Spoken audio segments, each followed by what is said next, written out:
Good morning. Good morning to each of you this morning.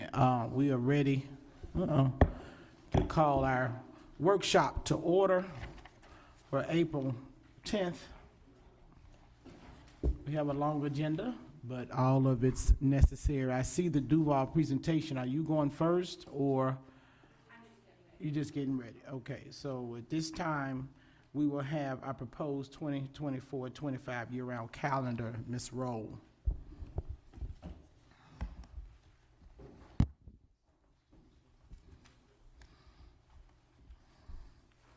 Good morning, Madam Chair, Superintendent Andrew, board members.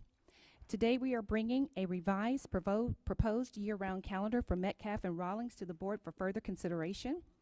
This revised 11-month calendar eliminates the 3-day Fridays, student-teacher holidays during July and August.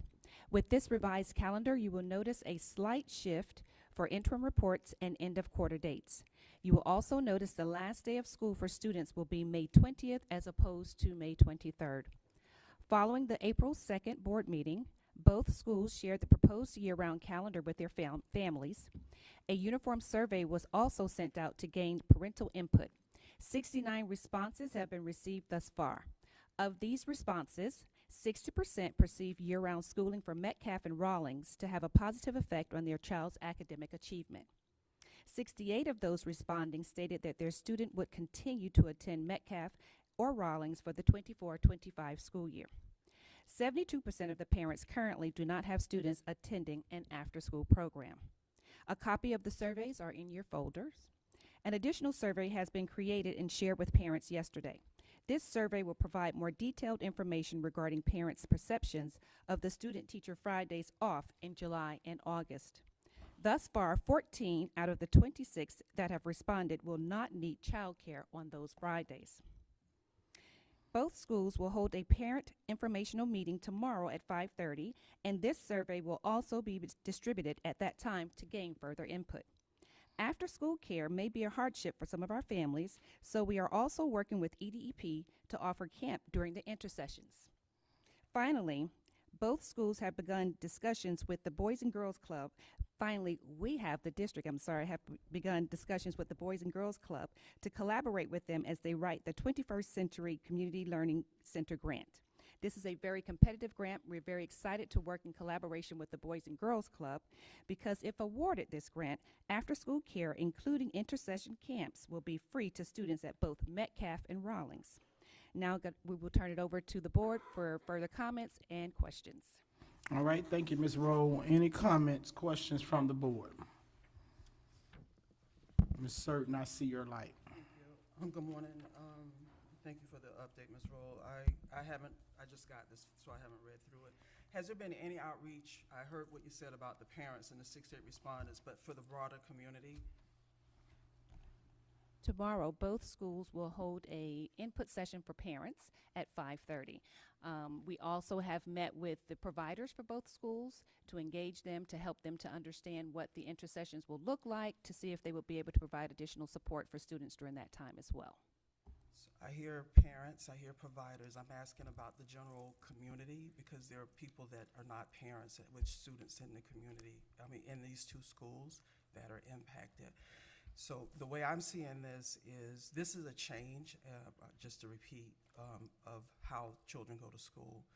And not the people that, the students that attend and the families that attend the schools now are impacted, but this is a community change, and there may be students that are coming in, people that may be moving into that zone, and that may be impacted. So to make this change in a vacuum, that's what I'm asking, that we don't do that, and that's what it sounds like to me. And I'm glad to hear we have reached out to Boys and Girls Club, and there's a possibility of 21st Century grant but the broader community. I'm asking what kind of input, what kind of communications have we had with the broader community who are not parents at the school right now? This is very similar to what is happening, in another thing, so. Well, they're welcome to come to the meeting. The meeting is open to the public, is that correct? Well, I understand that, Madam Chair, but what I'm asking, how would anyone know? We're also reaching out to all VPK providers as well as pre-K ESC students to ensure that parents are aware, especially those parents that are bringing students into our district for kindergarten, that they are aware that both these schools will be year-round. Have you all considered a broader announcement to the community so that folks will know that this change is happening? Has that been considered, or has that been done? Currently, it has not been done. I think it would be wise to do that. This is a change, much like rezoning. We wouldn't make that a rezoning change in a vacuum and just say the student and communicate with the parents of students that currently attend the school. This is a wider change, and I think it needs to be discussed more than just 2 weeks. I'm glad that we have made some strides in trying to communicate with them. But this is a change that needs to be made and noticed community-wide, not just to the current parents. Ms. Certain, I will tell you that both schools have spoken to their SAC, right? We have community members on the SAC, and so they've they've provided input regarding our year-round You program. say you can't hear. Speak up a little I'm bit sorry. more, Miss. Both schools have engaged their SAC. They've reached out to those members on the SAC. Community members are on each school's SAC to engage the community related to the year-round programs at both of those schools. And the other thing, Ms. Rowe, we could suggest, just have Ms. Johnson reach out to news people, put it on the news, because with me, like yesterday when I visited Rawlings, we're reaching the parents. We talked about reaching those, and you got kids who coming in to kindergarten. You're doing that because we said from our meeting, and you all have moved pretty quickly since we had the last board meeting. But the only other thing we can do, you can announce it through news media, and it can go on our Facebook page to get it out. And that way, the community has been contacted. As a matter of fact, I saw some people on Facebook University. That's what I called it now, Facebook University. And I saw about Metcalf being on there, but I know they are going from, even with Metcalf, out to the parking lot. They're meeting with parents as they're coming in for car pickup and doing all of that, doing the extra. But the other thing we can do is news media. Ms. Ward just walked in, so you could give it to her to send out to her teachers, what have you. That way we've reached our community. Those are some other things that you can do. Madam Chair, if I may. Yes, Mr. Andrew. And, I'm a member of the Gainesville Chamber, and so we've been, of course, at the meetings I go to, the quarterlies, we discuss this with our community leaders that are part of the Gainesville Chamber, and particularly with Mr. Godet and Mr. Fletcher, and they help us in communicating with everyone, and they give updates as well at those meetings. But if I could defer to Aton at this time and Yes. have him share some of the communications that we've put out. For the Public Information Office, when the decision came down from the state approving the two schools, we posted it on Facebook, Instagram, the website, and the three major news outlets in town posted on their websites and newspapers on February 1st/2nd. Okay, thank you so much. Madam Chair, as well with what Mrs. Roll mentioned, we've sent out the electronic surveys, but we've been flooding parent pickup and sending Right. paper copies home with QR codes to give opportunities so our parents can complete surveys via their phone or paper if they wish and get those back to us. And we're collecting that information, and we'll be sharing that with the board Right. prior to the meeting once we get it collected, but prior to the meeting next Tuesday evening. Okay. All right. Thank you all for moving There's a pretty copy quickly. of the survey inside of your packet. Right. With Dr. Rockwell. I was going to make a couple suggestions for the community input meetings, and one of them, I personally think this calendar looks much better from an educator standpoint, but I think it would be beneficial to bring the calendar you brought to us last time and this calendar, both to the teachers and support staff at the school and parents and community members, and see which they prefer. I think that would be, it's a lot easier to get feedback on something when you have a couple of choices and people can tell you which they prefer and why. I also quickly skimmed through some of the open responses on the survey, and one thing that stood out to me is I don't think we have done a good enough job of communicating to the community what year-round school means. There seems to be an impression that it means extra days, and that students and teachers will be burned out rather than multiple shorter breaks and still having a rather lengthy 1-month summer break and the same number of school days. And I think communicating that really clearly might help people understand that the intention is more about reducing loss during a long break than adding instructional days, because there seems to be some confusion. Anything else? Ms. Abbott? I think the calendar looks much better like this, without those Fridays. But I do have a couple of questions, like, was there a reason why both meetings were scheduled on the same day at the same time? We met with both principals, and both principals had a different way of engaging their parents. And so to provide that level of autonomy for the parents, for the principals, we allowed them to do it separately. However, the content will be uniform. I mean, I was just thinking the schools are so close that if a parent couldn't attend one, if it was on another night, there might be an opportunity to go to another school to do it. Which brings me, and I've never asked this, but I'm really curious, like, why was the decision made to choose two schools so close to one another for this year-round model? I think that the decision for the two schools was based upon academic data, also based upon attendance. So we looked at what was required from the application. We looked at the two schools that were in highest need as it relates to those two, and we chose those two schools. Does it make you a tad bit anxious that those schools are already under state guidance or whatever, and there's going to be additional monitoring on the year-round model, and so it's like a double whammy? We are fortunate that the state is highly supportive of this program. We have we're scheduling meetings with all schools that have been selected for the year-round program. They've been very supportive of the schools. We've talked about exactly what you're stating, which is the accountability. What will that look like for both schools?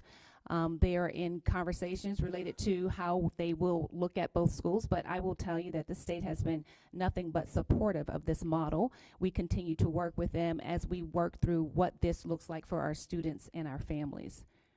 Okay. And then my last question is, besides the calendar, what's going to be done differently at those two schools next year?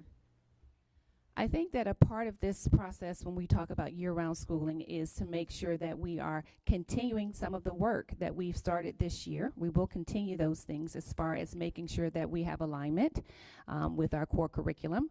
We will make sure that we are collaboratively planning. All of these schools are required to do that. We will make sure that there is a tight alignment between what students are being taught and what they're doing as far as tasks are concerned. We will continue to make sure that we are providing professional learning opportunities for our teachers. We know that we have a high amount of teachers, not just in our SI schools, but across the district that are coming into this district without background, formal education and teaching. We will continue to do that. We will continue to engage our parents. We will make sure that they understand the importance of getting their students to school and getting their students to school on time.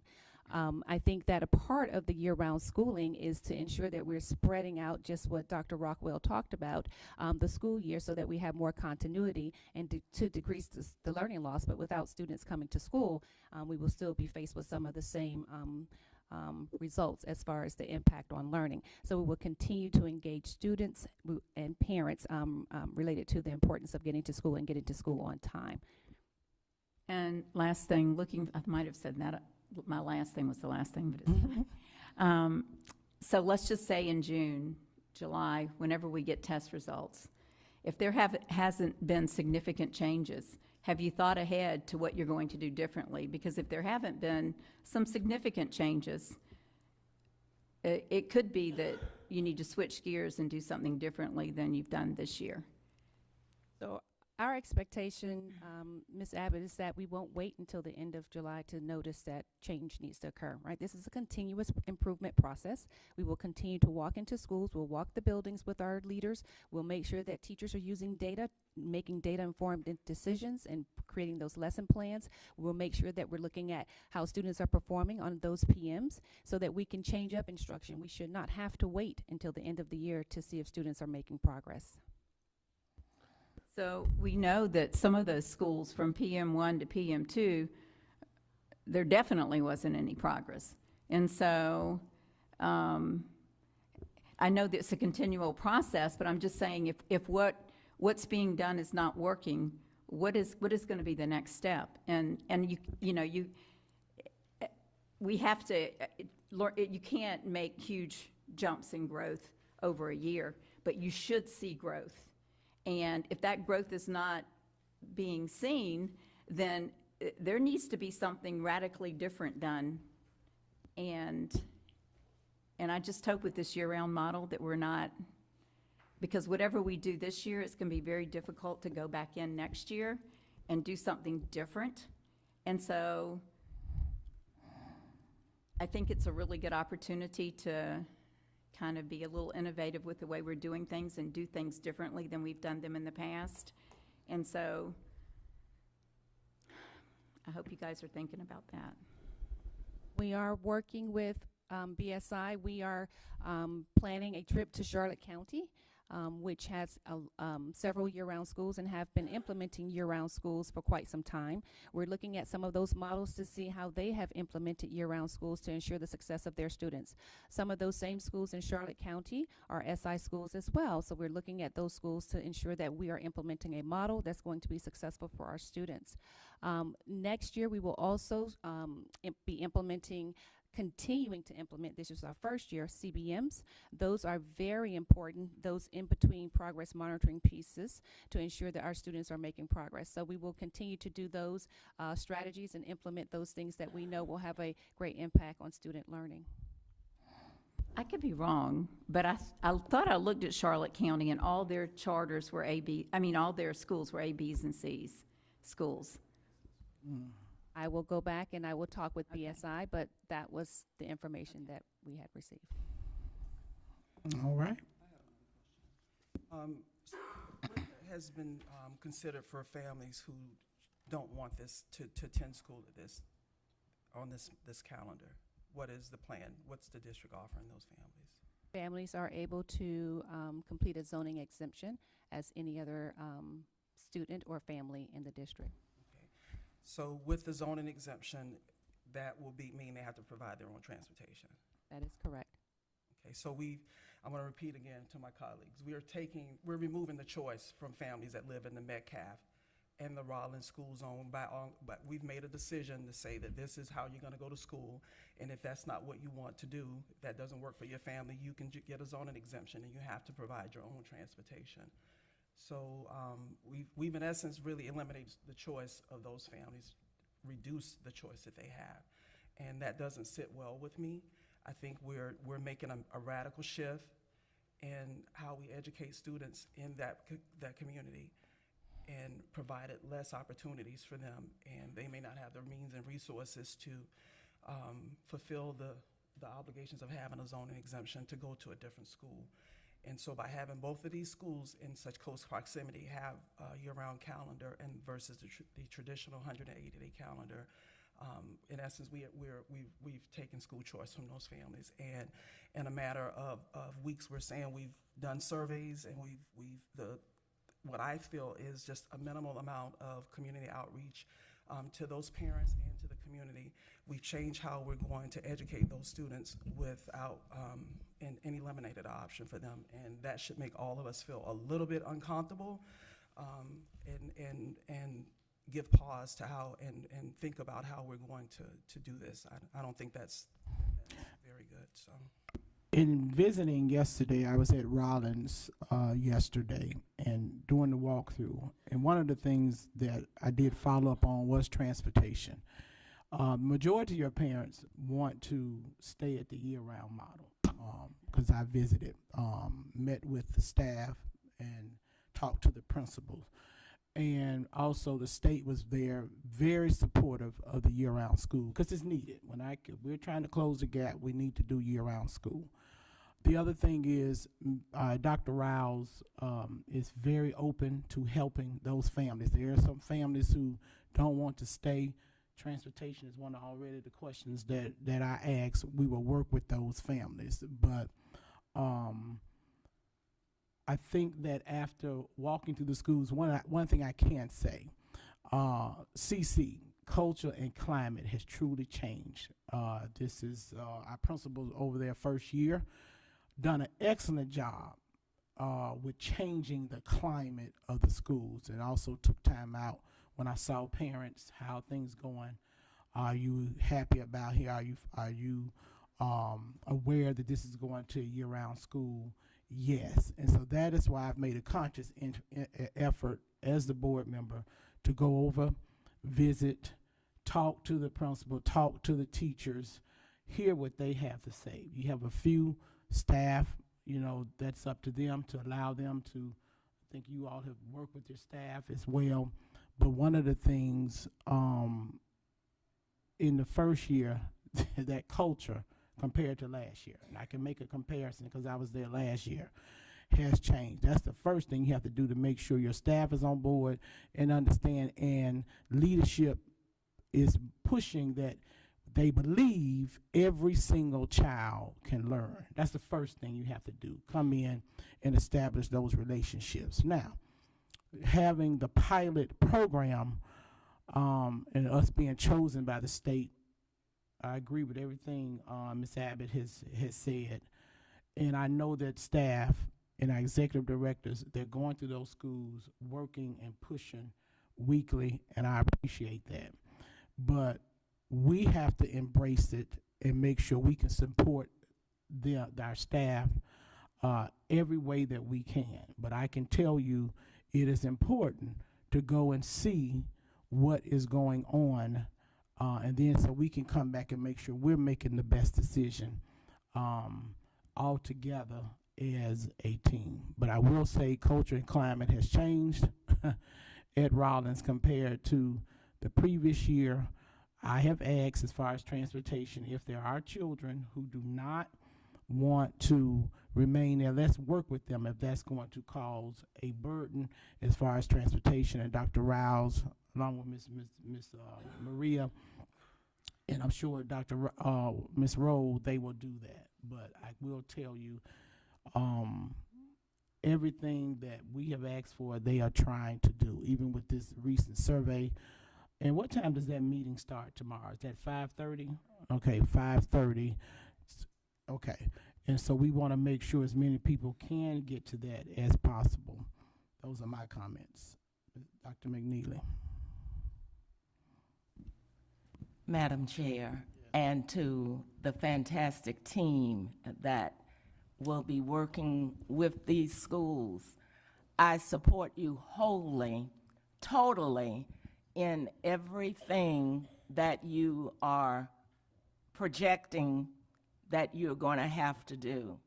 Change is not easy, and I think once we hear from our parents of the children, I'm not saying community is not important, but the parents who will have their children at their sites.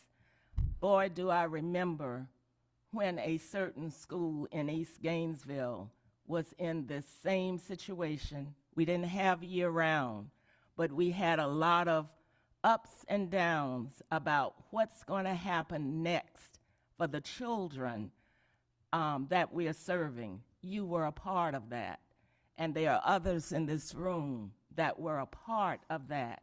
I have full confidence as long as the administration and the teachers at those schools have bought into what's going to happen, what will happen, what are the results that are expected, it will work.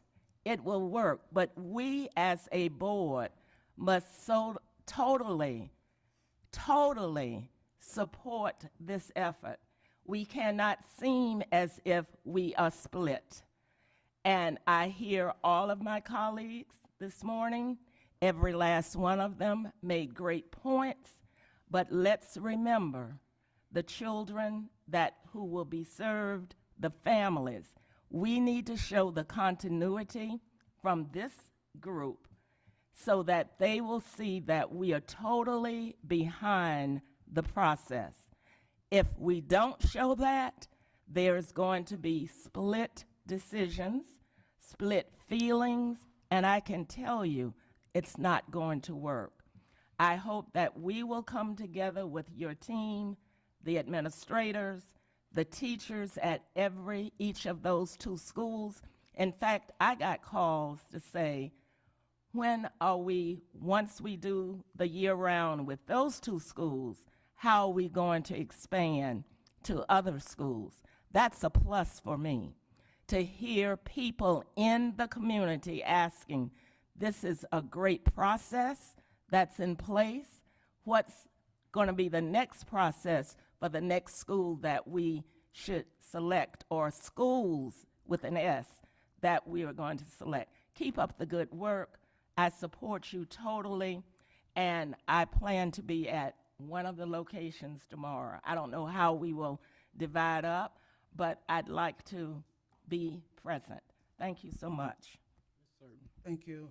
So I want to clarify, I support us doing year-round school in one school, but families have different needs, and feedback that I've received, some positive, they think they could see the positive move of going to that.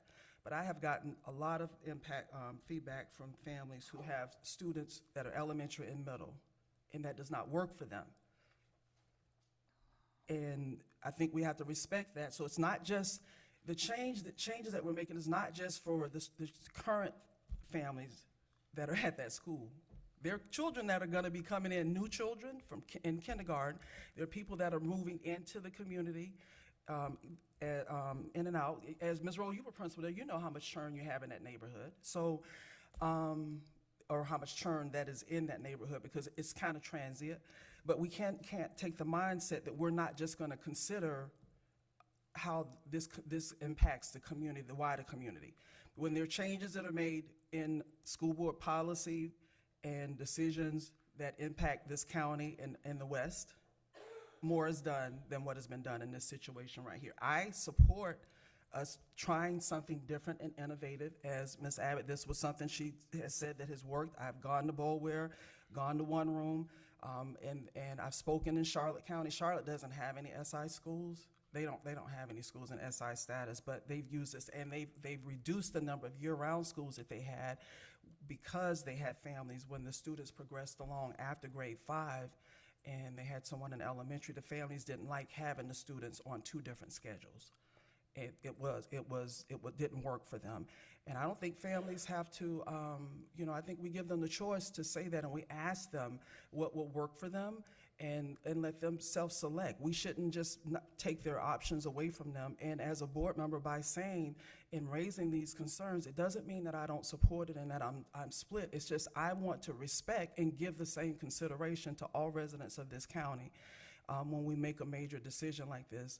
And because this is a big change, and they're not choosing. When families enroll or do an application to Boulware One Room, they are selecting. They're making the choice to go to that type of schedule.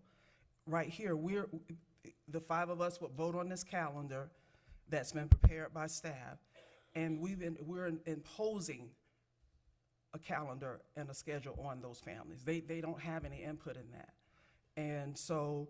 That is the concern that I have. So I want it to be successful. I want the students there to be successful, but a calendar alone isn't going to change the educational outcomes. That is with instruction and with students being in class. And if we have different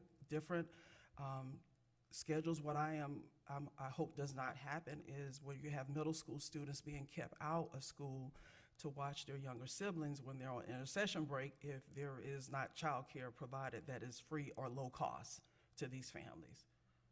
So those are just kind of the contingencies and things that we have to look at. But I think it would have been been better if a better option for it if we had one school with the traditional schedule and one with the year-round, and we offered that year-round in another school.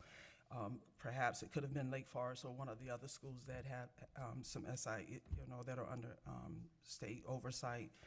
But just to take the choice away from the families and the community. This is a community issue, so it's good the chamber is involved, and I'm not sure how much reach they have with reaching the families and the people that would live in the East, but I think we should proceed with caution, and we should really consider all of that. But it's not, Dr. McNeil, I want you to think, because I'm voicing things for us to look at or other options or my concerns, that I don't support this, because I do support the move to do something innovative and us to try something different, but it really is, as Ms. Abbott was saying earlier, what are we going to do different instructional-wise and just changing our practice, not just changing how the calendar, the days, and how the students will come to school. We have to make sure that what's happening with our educators and how they're delivering the instruction to the students, that's modified so that we can have different outcomes. And when those students have good core instruction from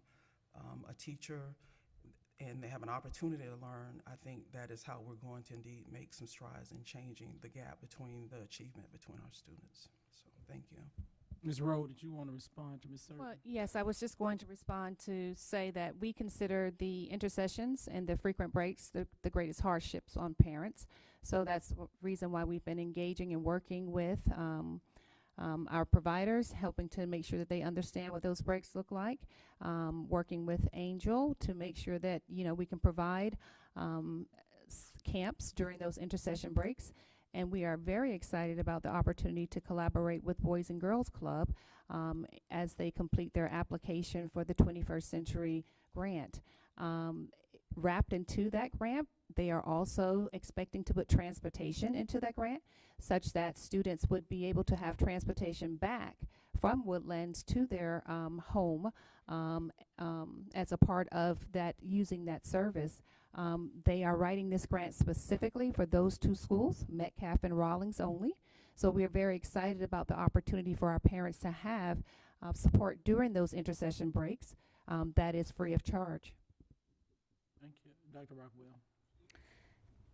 I am a huge proponent of year-round schools, and I'm very, very supportive. And the reason I raise questions is I know that the better we can anticipate the concerns that families will have, the better the buy-in and the more successful we'll be. I'm really excited to hear that we're working to see if we can provide some transportation. I think it would be ideal for families to know ahead of time that if the year-round calendar is a hardship for them, either because of siblings or because of custody issues, which I saw mentioned in the survey, that they will be guaranteed a spot at a particular school with transportation. I know that we have other schools that have capacity where we could say, if you need a zoning exemption out of year-round school, this is the school you'll go to, and there will be a bus route. And that way they're all going to the same place. Because if we just have people applying for zoning exemptions, they can apply anywhere in the county, and it would be very hard to figure out transportation. But if they know ahead of time, this is the plan. If the year-round schedule doesn't work for you, this is your alternative. You will be filling out a zoning exemption form, but you're not going to go through the whole zoning exemption process, because that's the other thing. Parents know that you can fill out that zoning exemption form and be told, sorry, we can't do that. So that is another, I'm sure that is another big concern of families, is that, yeah, I can fill out a zoning exemption form and they say no, and then what? So, if we have that plan for them, if you can't make this schedule work, this is what you do. Your child will have a seat at this school, and we'll have a bus route, and maybe it's a hub stop. I don't know how we make that work, but I want this to be successful. And the other thing I would like to see is, we know we have capacity at Metcalf. We may have some capacity at Rawlings if some of the students can't do that. And I know Mrs. Abbott mentioned this before, but those open seats, we should also be advertising to the district at large if you want your child in year-round school, you can fill out a zoning exemption, and until we run out of capacity, we'll put them there. Because, you know, it goes both ways. There's some families who will think this is the greatest thing ever.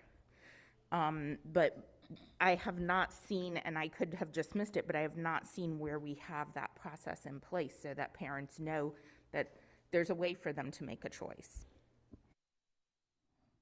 Okay, thank you. Okay, I have a question. I know we're sunsetting on ESSER funds. Are we, the family liaisons, are they going to remain at Rollins and Metcalf? Do they have, just want to make sure. I know we won't be able to keep everyone, but. When we come to the attendance and behavior presentation, can you hear me? Your mic is real low. Is that mic on? Testing. It is. Yeah, it's still real low. Just really tough. Yeah, I don't know what's wrong. Can you hear me? There we go. Yeah. When we come to the attendance and behavior presentation, there's a piece on family liaisons that will impact the question that you're asking. Okay. And if we can wait to that moment, because it will really, we'll have to talk about what we're trying to do. Question I had, paying that visiting. Okay, Ms. Abbott. Turn your mic. I'm going to also add another thing with regards to what Dr. Rockwell and Ms. Certain were saying. The zoning exemption, it's just a barrier. And so the kids who are most vulnerable, whose parents probably didn't fill out the survey, and it looks like from Metcalf and Rollins, only 69 people responded, which is a small percentage of the parents at those schools. And I just quickly glanced through here, and there was a lot of negative comments anyhow, just from those 69. And so what concerns me are the kids whose parents didn't respond to the survey, who won't file for that zoning exemption. Then those kids are going to be at those schools, and I guarantee you there will be attendance issues because the calendar won't work for them, so they'll keep kids out of school.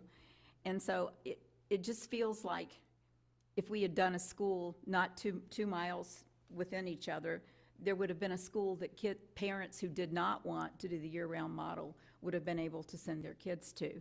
But we already have that in place now, so we can't really do anything about that, I don't think. But we have to make it easier for parents to pull out, because if we don't, those kids won't be in school. The parents will keep them out of school. And I just feel like it's not the kids' fault. And so if we can remove hurdles that those parents don't have to, do all of these things to get their kid at a school where it'll be more convenient, I think it will be better. And transportation, if in addition to the zoning exemption, if you're saying you got to provide your transportation, some of these parents leave for work before their kids even go to school. And so there's no way they're going to be able to provide transportation. And so I want this to be successful, but we can't set ourselves up for failure. And I think things like this that's just exactly what we're doing, so. And let me follow up. Didn't you mention about offering those seats? Didn't you all do some of that before? Offering the seats. Have y'all done that at all? To community, that's Community? to make it more diverse. I know You we never can talked tell. about this. Right. but We've- I Right. didn't know we had done it. We've not done that yet. Okay, right. So you all have heard, and I know you have more surveys out, and so we need to make sure we can reach, and I know you all are pushing, like I said before at the meeting, going to the cart when when children are being picked up and going to the community, just really reaching all of the many parents as you can. Yeah. Okay? Madam Chair? Yes, mm-hmm. Weigh in a little bit. So just thank you for all of the suggestions, input, concerns, questions. They're extremely valuable to our team. Certainly, as educators, we have a nature to be flexible. So agreed that when it comes to zoning exceptions, what that looks like and how that looks in the process, a lot of things will be tweaked and will be flexible. I could see that being at the school, paper-based, not just electronic, that we would make a effort to do that there. and collect those there. Families don't have to come downtown to submit those or do it online if they're unable to. I believe we look at that. We will look at our transportation opportunities and options. I hear some of the concerns and questions about the two schools close together. Yet at the same time, when it comes to providing services like transportation during the summer months, and then collectively providing support there and concentrated support for students in both schools, it's centrally located there in the sense that Fernside is there, transportation's nearby, the district office is nearby. So we have a lot of resources right here during those summer months when we're kicking off to assist them. And so part of that was just looking at the provision of services. Everyone is correct. Year-round calendar, a year-round schedule is not a change in delivery of services. It's a change in the calendar. So to the board members' points, that what are we doing differently, that's definitely what we're focused on things that we're going to do differently as it is a pilot, and changes that we can make. When it comes to BSI, we've asked them quite a few questions. When will assessments be? And they're going to work with us flexibility on that. We have talked about school grades. And is there any opportunity for a hold harmless consideration just simply because of it being a pilot? There's been no answer to that. So let's not go out there and say that we have been told it's hold harmless. It is not hold harmless. But we're asking those questions, and we're meeting with BSI and collaborating with them on this, and they want it to succeed like we want it to succeed. So that collaborative effort of the school grades and what that looks like. Speaking of school grades, last week I heard from the Department of Education and the chancellor and vice chancellor, and school grades probably won't come out till late July, August.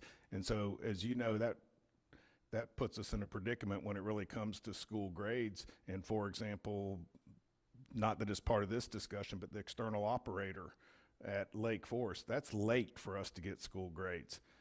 It's not our doing, it's from the state, and when we will get that information from them. Now, that doesn't mean we can't look at data and start collecting data prior to that, because we have to make plans, decisions well in advance, and we're having those discussions now. As you know, you're never done with 1 year when you're focused on the next year as well. So we're not going to have all of those in place, just so everybody knows. The state, they wouldn't commit to a date. We were trying to pin them down, and they wouldn't give us a date on when school grades would actually be released. But we are in communication with them, and it's been very collaborative and collegial as we work on this together. So perhaps we can capitalize on our collaborative efforts and have some flexibility in what we're doing there. When it comes to the summer schedule, just as a reminder, depending on which calendar we go with, then if we did the Fridays, we'll have to look at our district calendar because we worked historically the 4-10. So we'll have to explore options for what a 5-day week would look like there. And that hasn't been hashed out, but certainly we need to support our schools when they're open. So that's another thing that will be worked out once a calendar is decided on, what that looks like. So there's still work even after a calendar is determined to assure that we have all the support we need for the schools. Again, the innovative side of it, yes, the Tier 1 core instruction, the Tier 1 behavioral supports, we know that's an area that if we're going to master something, we need to master that first in these schools, but district-wide. And so certainly those suggestions and thoughts on how are you going to do that differently? How are we going to improve that?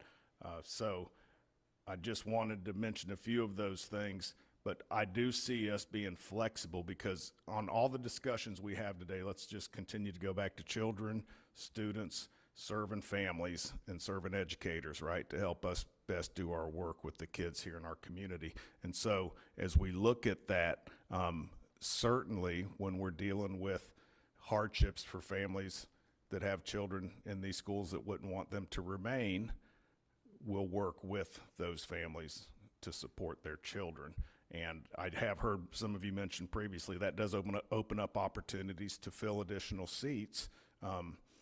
You know, Rawlings doesn't have additional seats right now, but if some students go to other schools, they would. Metcalf has additional seats, and there's a lot of zoning exceptions at Metcalf right now, is my understanding. Quite a few students are on zoning exceptions to Metcalf, probably out of the Duval community mainly. I'd have to check that, but it seems to me that's where a lot of the students that are on zoning exceptions there are at. So, but we do once again appreciate everybody's comments, support, input, and understanding that we are building this while it's up off the ground, right? So, and we're going to continue to tweak it and work on it, and with our focus on doing what's best for our children, our students, and their families, and our educators. Thank you, Madam Chair. Thank you. And one other suggestion I would make, when we, get past this and we get into the year-round school, as I continue to say, marketing is key. If we can have those regular updates on how it's going, how it's moving, interview a parent, marketing what you're doing with all of this. I think we've given you good input, but putting it out there so people can know, your community can know what you're doing. Thank you so much to all my colleagues for giving really good input. This is on the agenda for April 16th board meeting. Thank you so much. All right, any citizen input? I'm gonna go with no phone call. Ms. Ward. This is Carmen Ward for year-round schools. Thank you, Board Chair McGrath. I appreciate the opportunity. I just wanted to bring to the board's attention and the staff's attention that we had a bargaining meeting on Monday this week, and I'm not negotiating. I am lawfully expressing what happened at that bargaining meeting, and the board responded to an MOU that had a proposal of bonuses for year-round schools. And the response from the board was $0 for bonuses for year-round schools. And it is creating a hardship. A lot of our members are parents. They have an impact from this different schedule from maybe their students. We do have more information now than the employees had when they were supposed to turn in an intent to go to a different school if they didn't want to work at the year-round school. And the solution from the district that was given on Monday at bargaining was that they had an opportunity to work elsewhere. I think that if we want what's best for students, we want what's best for educators and best for all of the people, especially the 10-month employees, that this would require, in my opinion, a furlough. And that is a cessation of work with no pay. And so there are 10-month employees that are 10-month employees in the contract that are being asked to work for 11 months of the year. And that's a problem. And I just wanted to bring that to your attention. I am not in support of the year-round school. Thank you. Thank you. Dr. DeVito. Hi. Dr. DeVito, I'm music director at Rawlings Elementary Magnet. I just wanted to point out a couple of things. The first is, when last year I kept a track, just my own track of how many teachers left from July through the year, and I think it got up to around 16. This year with Dr. Arduzer, it's 4. And the result of that was that when we had the district in there talking to us about year-round school, we had 30 different items. At the last second, they brought us with, what are your questions? A couple of weeks later, they came with answers, and the answers were all essentially, no, we're just coming back July 8th and finishing in May. And here are forms. You can stay or leave if you want to. And those were handed to every staff member and teacher. So you can imagine having our teachers who are leaving during the year brought all the way down to 4 with Dr. Arduzer. And the result of that is the district in the school going, who wants to leave? You want to do it? Leave. Here's your form. And that was pretty indifferent. So And I'm telling you right now, you're losing good teachers there because of starting it 3 weeks early. And the other was teachers are going to be away. So we don't even know what the staffing is going to look like because it's in July. They weren't given advance notice, so now they're already going to be away. And what we heard the result of that is, well, we can probably have subs in there. So you're losing quality teachers. We're starting 3 weeks early, all to start 3 weeks early, and then you're going to have substitutes in the classrooms in those settings. So I had a few things that I thought might be solutions to that you might want to consider. Okay, the first is family liaison. We have one. If we're really serious about getting the kids at school, we've gone knocking on the doors. What do we get? Parents at work, student in the room, and that's it. So the truancy is an issue. So who in the district can work with our family liaisons, and this is a question, who in the district can work with our family liaison to make sure that she has a team of people helping her to get it communicated to parent and that it doesn't just fall on her only? The other is, we have departments of teaching and learning, right? We have school board members with teaching experience. We need to work out a way ahead of time to get people who have taught in those classrooms for when those teachers who aren't there for those 3 weeks. So imagine having somebody from teaching and learning greeting the students in that classroom and modeling for the other teachers that are there best practice, as opposed to just having a substitute in there and saying, well, I'm going to be with you for a few weeks till your teacher gets back. So that's another suggestion. And the other is, again, we need to do something more on this in communicating with the teachers, okay? Because right now, we're just losing teachers. And this is just exasperating that. So I think if we have family liaisons, if we have teacher coverage in the summer for those times for those teachers who are gone, I think those two things especially are going to go a long way to helping to make this be successful. But we had 30 questions that we gave on this, and the response for all of it in a nutshell was, we're starting the 8th, we're finishing in May, and that's it. So I think we need more than that, and I just wanted to offer a couple of suggestions that I think would go a long way to helping. All right, thank you. Thank you so much for coming. All right, is there any other input? Hearing none, you have any phone calls? All right. All right, that's it for year-round school. You have your information and feedback. All right, moving on to the Duval Early Learning Academy update.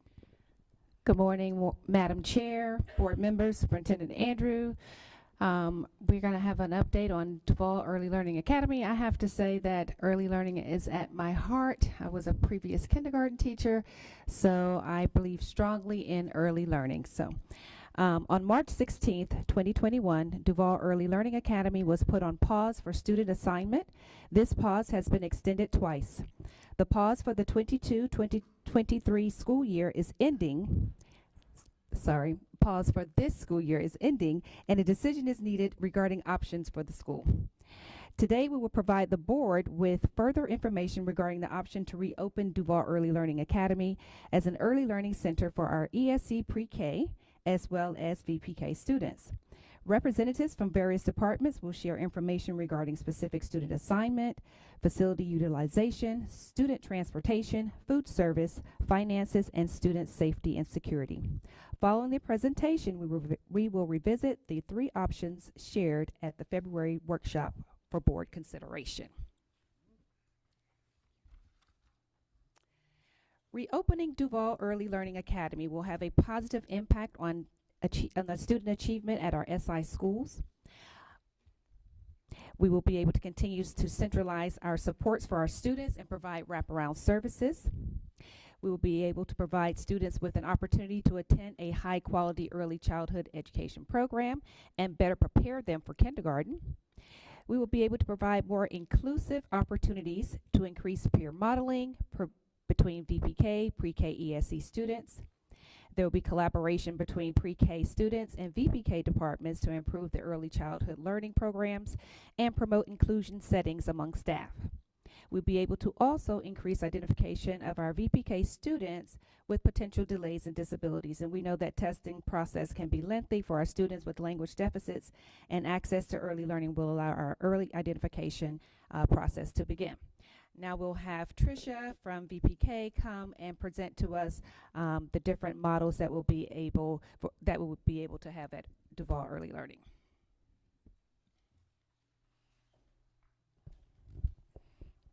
Good morning.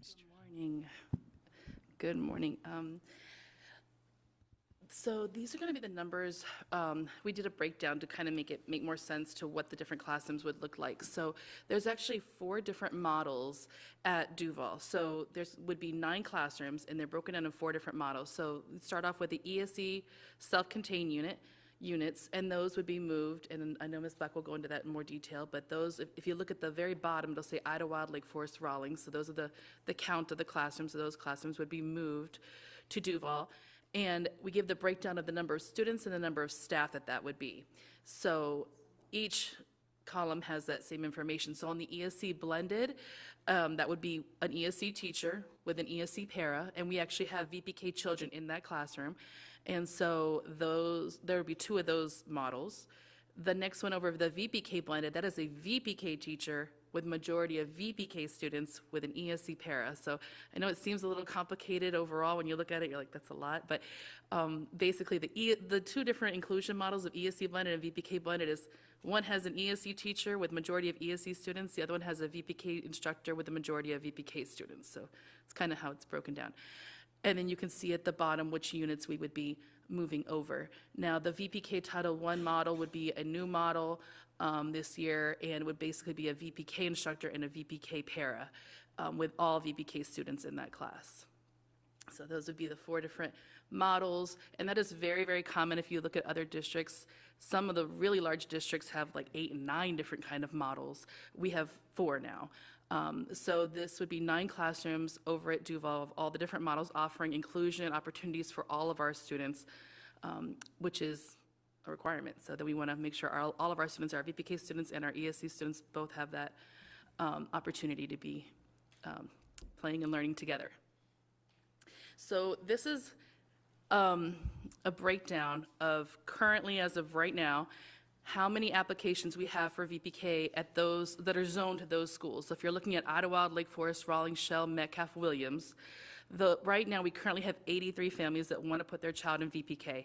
If we make no changes whatsoever and we do not go to Duval and we keep our current classes, all we can do is help 25 families, leaving 58 families remaining on a waiting list, not getting in anywhere.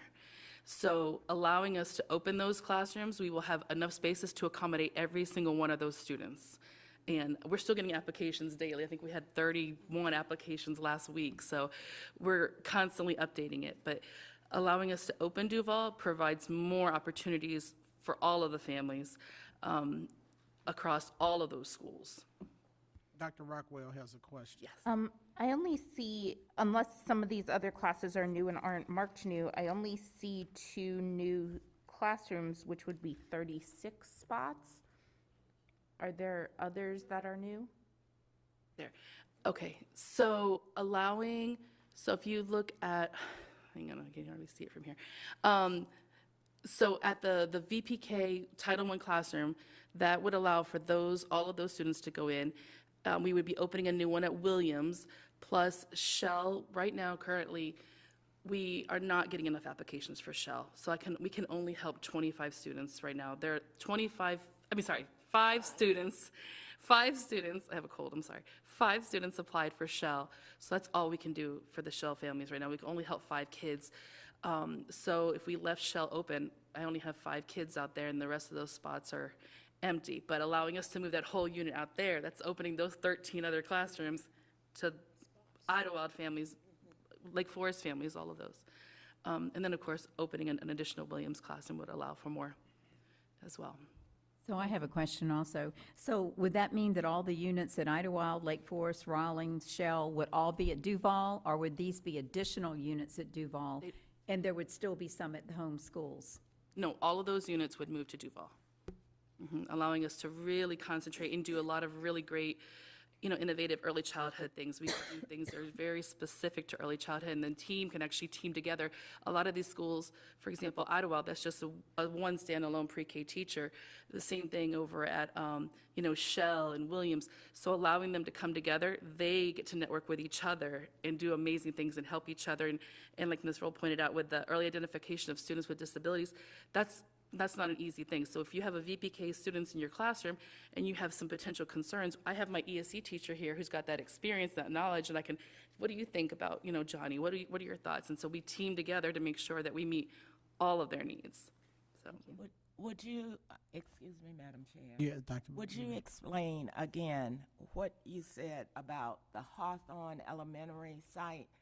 I didn't quite get that. So at Hawthorne, the numbers have been going down drastically over the last couple years. This year has just really been a struggle. As of right now, every single one of our sites is filled with a waiting list except for Shell. And we looked at some of the reasons why. They used to only have like one daycare out there. I won't name it, but there's just one daycare. Now there's an academy out there, and then a Head Start opened a location out there, so they have more opportunities out there, more early childhood place providers. So we only have currently 5 applicants. 5 children. That's all that's applied, and I can't guarantee that we'd have the rest by school starting, because by now we should be full with a waiting list. And so even of the 5, only 3 actually live in Hawthorne. And only 3 actually completed their paperwork so far, but 3 live in Hawthorne. The other 2, one is Waldo, one is Micanopy. So, there's not, it's just, I think it's just the change of the neighborhood. It happens at times. It happened to us in High Springs when we had Head Start out there. It's families move and the providers change out there. And so right now we're looking at Hawthorne as being there's more providers than there are families. Or there's enough providers to meet the needs of the families out there. So we only have 5 applicants. So it's not really enough to sustain a classroom. So if you should receive more, what are you planning on doing? So we've actually, yes, we've done that. So last year, when it was a little slow starting, we went out and we, recruited, and we have an amazing relationship with the school out there. The database out there has been amazing. She recruits families because she knows all of them. Our teacher goes out recruiting. We have really tried, but if it were to happen that a bunch of families came in and we were able to get to a sustainable number of at least 14, then we could keep the classroom open. So you need at least 14. At least. We're going to find them for you. Okay, thank you. Will there be any transportation provided for this? Because we're moving classrooms from their home school for some of them, it's a nearby location, but not for all. Shell, it's far, Lake Forest, it's far, Idlewild, it's far. So how are we getting these kids here? So our VPK students do not ride the bus. They are not allowed to ride the bus. There's seatbelt laws and sign-in laws, and so we would love to have them ride. Currently, they're not getting transportation at any of their schools, and that would be the same with any provider they go to, whether they're at a daycare or not. The ESC students, if they do qualify for transportation, that would be separate. That's related to them and their IEP and their services, so they would still get their transportation. But the VPK children would not get transportation to the sites. Now, we have talked to families, like I personally called every single family that applied for Rawlings, and I spoke with every single one of them, and I had an overwhelming response of they were really excited. Some live in Gardenia, so it's closer. And any families, like I think I spoke with one family, she was like, I have to drop my kindergartner off at Rawlings because they're too close for transportation, and how can I work this out? And we discussed an entire plan of how to help her, even allowing her to come in maybe a little bit later so she can make sure she gets her other child to school first. And then we are looking forward to getting with community partners and getting some bus passes and things like that. But it was, out of the 18 families from one classroom that I called, I think one had a transportation question. The other ones were overwhelmingly thought that Duval was closer for them. Right. So, but I would like to see that same data for some of the schools that are further away, like Forest, like Shell, like Idlewild, because if we lose our VPK applicants because they don't have a way to get to Duval, this won't be sustainable for us. So Idlewild is a great one to explain. So we do not currently have any VPK spots at Idlewild. So there was 27 families, was it 27? 30 families that applied for Idlewild that they can't go to Idlewild because we don't have a program there. So they were gonna have to drive somewhere. So a lot of them, depending on it's kind of a longer zone, depending where they live, some applied for Rawlings, some applied for Lake Forest, some applied for Wiles. So they're all over. So they knew applying that they would have to provide transportation. So, but right now the option is if we left it the way it was, they wouldn't get in anywhere, versus now you can get in, but we need you to transport your child to Duval. So there was the But 30 families they're going to have to travel a little bit of ways because we just don't have space at Idlewild. Thank you. Chair, if I may interrupt real quick. Yes. So with Idlewild, isn't it center school? So there's transportation there. A lot of theirs is pre-K ESE. Yes. And so a lot of their students are not zoned to Idlewild, right? They're bussed in. They're bussed in. And then because of their lack of space there, that's why these 30 families don't have the option of sending Yeah, children there. But their students already that are there, if they were at Duval, they're already being bused there because it's pre-K ESE, correct? Correct, As yes. a center. And we are able to use Idlewild for the summer program. So we will be having a summer program at Terwilliger and Idlewild, just not a school year program due to space. All right. That's it for y'all? Thank All right, great job. I'm not sure where they think they're going. You may have more Right, questions. right. Y'all ought to go back. Don't leave the room. These are your existing ESE classrooms that are there. They're already allocated and they're already in place at those schools. So you can see, as the superintendent has mentioned, that Idlewild is one unit, a self-contained. It was at one time 2 units. That unit will be moved. We don't know where, depending upon what the board directive is in terms of Duval, but there's no longer space because we have 4th grade teachers and primary teachers without classrooms if we leave it on that campus. So we know we're going to move that unit. So as you look at the 2 at Lake Forest and the 2 at Rollins, they are self-contained, and then they are also blended classrooms. All of the students are eligible for transportation, except for the 12 VPK, 6 at Lake Forest and 6 at Rollins. But they have gotten to those schools from other zones. Now, what I would tell you when we looked at this is when you have one class, one ESE pre-K class in Idlewild, in that classroom are your children that just turned 3 years old, because they're eligible to come on the day they turn 3 years old. Also your children that could be 5 years old, but were not eligible for kindergarten. So they have a huge range in age. It's huge. So that impacts that teacher curriculum-wise, programmatic, in terms of what they can do with their social skills. So that's why we typically like to have 2 on a campus, because then you could divide by age. You can possibly divide by severity of need. I will tell the board that in the last year, and Ms. Jones is here with me, a lot of our students that we have are coming in with much more significant needs. So you might think, where are they going to go to kindergarten? Right. We need to get them in early childhood because Florida requires the children, and I'm not against this, I'm not. I do have my moments about certain children, but they're required to go to kindergarten. It gives them the opportunity. So we are preparing all of our ESE pre-K kids to enter a regular kindergarten classroom. So this gives them the opportunity to have some inclusion activities and opportunities before they go from a self-contained, protected environment of maybe 10 or 12 kids. Now, this time of year, some of those classrooms are up to 14 or 15, but they open the school year with 3 and 4 kids. Because again, it has when a child can enter at age 3. And as much as we look at our birth rates in that, it's hard to predict. So I'll just tell you that it's hard to know where we're going to end up. We know at the end we're going to have much more. So in looking at that, you think, okay, how do we best prepare our children?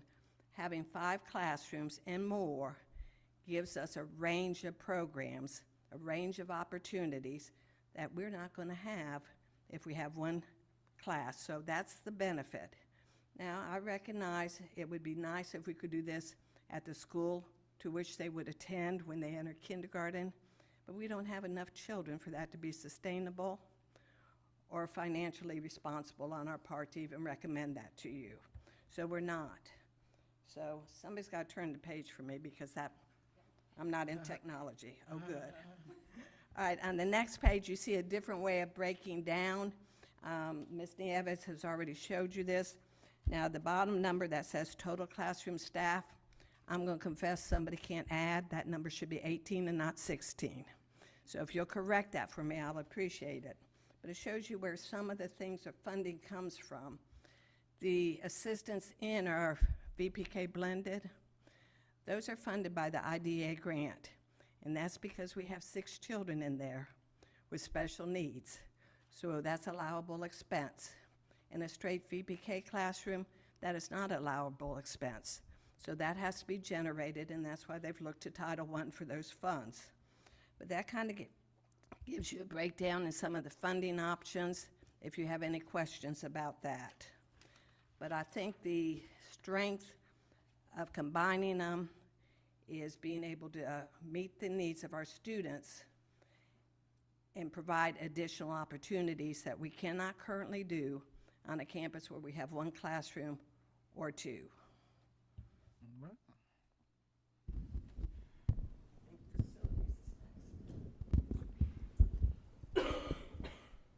Okay. Good morning, Board Chair, Board Members, Superintendent Andrew. So for the facilities side for Duval Elementary, there are 2 areas that need some attention, the parking lots and the playgrounds. So building 1 and 4 parking lots will need to be restriped. ADA striping and signage will need to be redone at Duval for a total cost of around $3,600. For the playgrounds, we would need to install 4 ADA sidewalks to access the playgrounds. That would be around $3,700, and we'd need to get some freedom swings. Those are around $3,000. So one of the 4 playgrounds currently has footers to install a cover on the playground. So that would be the least expensive one to cover, and this is optional, the covers on the playgrounds. The other 3 playgrounds do not have footers, so we'd need to purchase the footers and the covers. For a cost for those 3 would be around $150,000. So the other thing that's required for the playgrounds, for all 4 playgrounds, would be engineered wood fiber mulch would need to be put down on each of the playgrounds for a little over $8,600.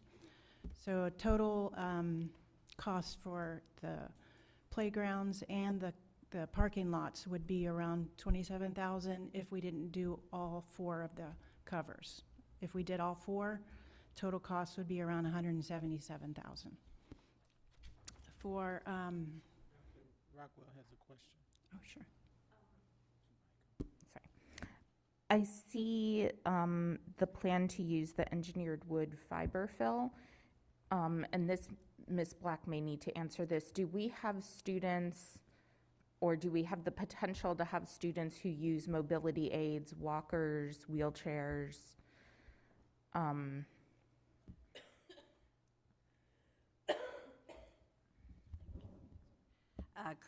Currently today, I looked at the roster of the students that would be moving.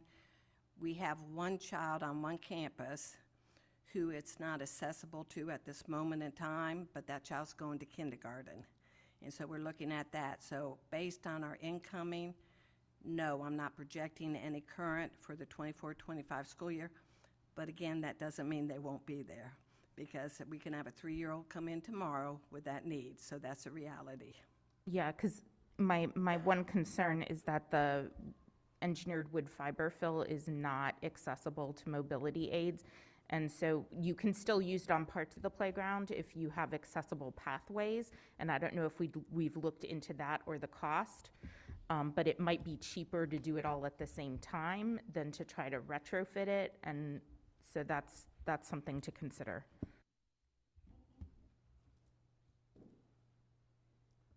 I guess Suzanne has some input. Thanks for being here, Suzanne. Good afternoon, good morning. I don't know what time it is. The days are running together. The engineered wood fiber that is required by SREP is ADA compliant. Just as a note for you all. So that would meet ADA requirements. We would need to add sidewalks to access those actual playgrounds, but the wood fiber would meet those requirements. I know it technically meets ADA accessibility requirements, but if you've ever watched a child using a walker try to get around on that wood fiber, they can't. It isn't actually accessible.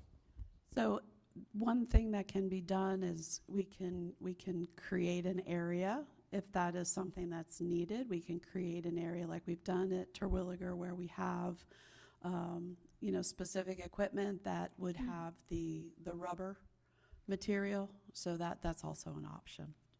That's expensive to do. We wouldn't do that for the entire playground, but we could make those accommodations. Thank you. Thank you. Okay, and Dr. Rawls is here to talk about transportation. We did mention it earlier, but I think you wanted to mention something. Good morning, guys. I just want to talk about some of the challenges that transportation has with the programs being across the district.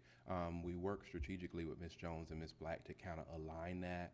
And so what we run into is challenges. Currently, we have 3 buses that are in the same neighborhood that are going to 3 different schools because of space. So when we look at an opportunity of centralizing our VPK programs, it will allow us to more efficiently utilize our bus and transport our students. So those 3 students, if they were able to attend a centralized program, would all be able to ride on the same bus. And so that's one of the challenges that we run into is once those classrooms fill up, we have to bump them to the next closest program, which means we have to provide a bus and resources. And so with a county-wide program, our buses do a lot of traveling back and forth across the county, so they can't necessarily accommodate all of the needs as efficiently as possible. So, but putting all those resources in a centralized location will absolutely help and support the cost of transportation. Those students who are transportation eligible, so our VPK pre-K ESC who has an IEP plan that warrants them transportation, those funds and allocations will move with them to whatever bus they are riding, which will allow us to be more efficient with utilizing those funds to cover transportation and pay for the cost of those students. So I just wanted to add that from the transportation perspective, it actually would be a benefit in providing a centralized location or program. Thank you. Oh, yes, ma'am. Okay. So from the food service side, the Duval cafeteria will be outfitted with holding equipment, heating and warming, and refrigerated to keep food at the right temperature. But the meals will be transported from a nearby school for the food service side. We'll have a serving line there. But unless the count of students stays below 200, if we go over 200, we'll probably need to outfit the kitchen fully and have a full staff there. The good news on the food service side is this doesn't affect the general fund at all. This would be totally handled by the food service federal funding, and the total cost would be approximately $5,500, $55,000.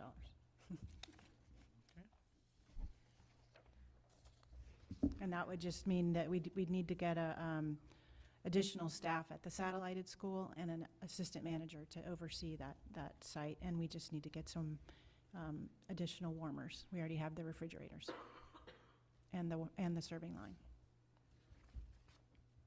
Okay.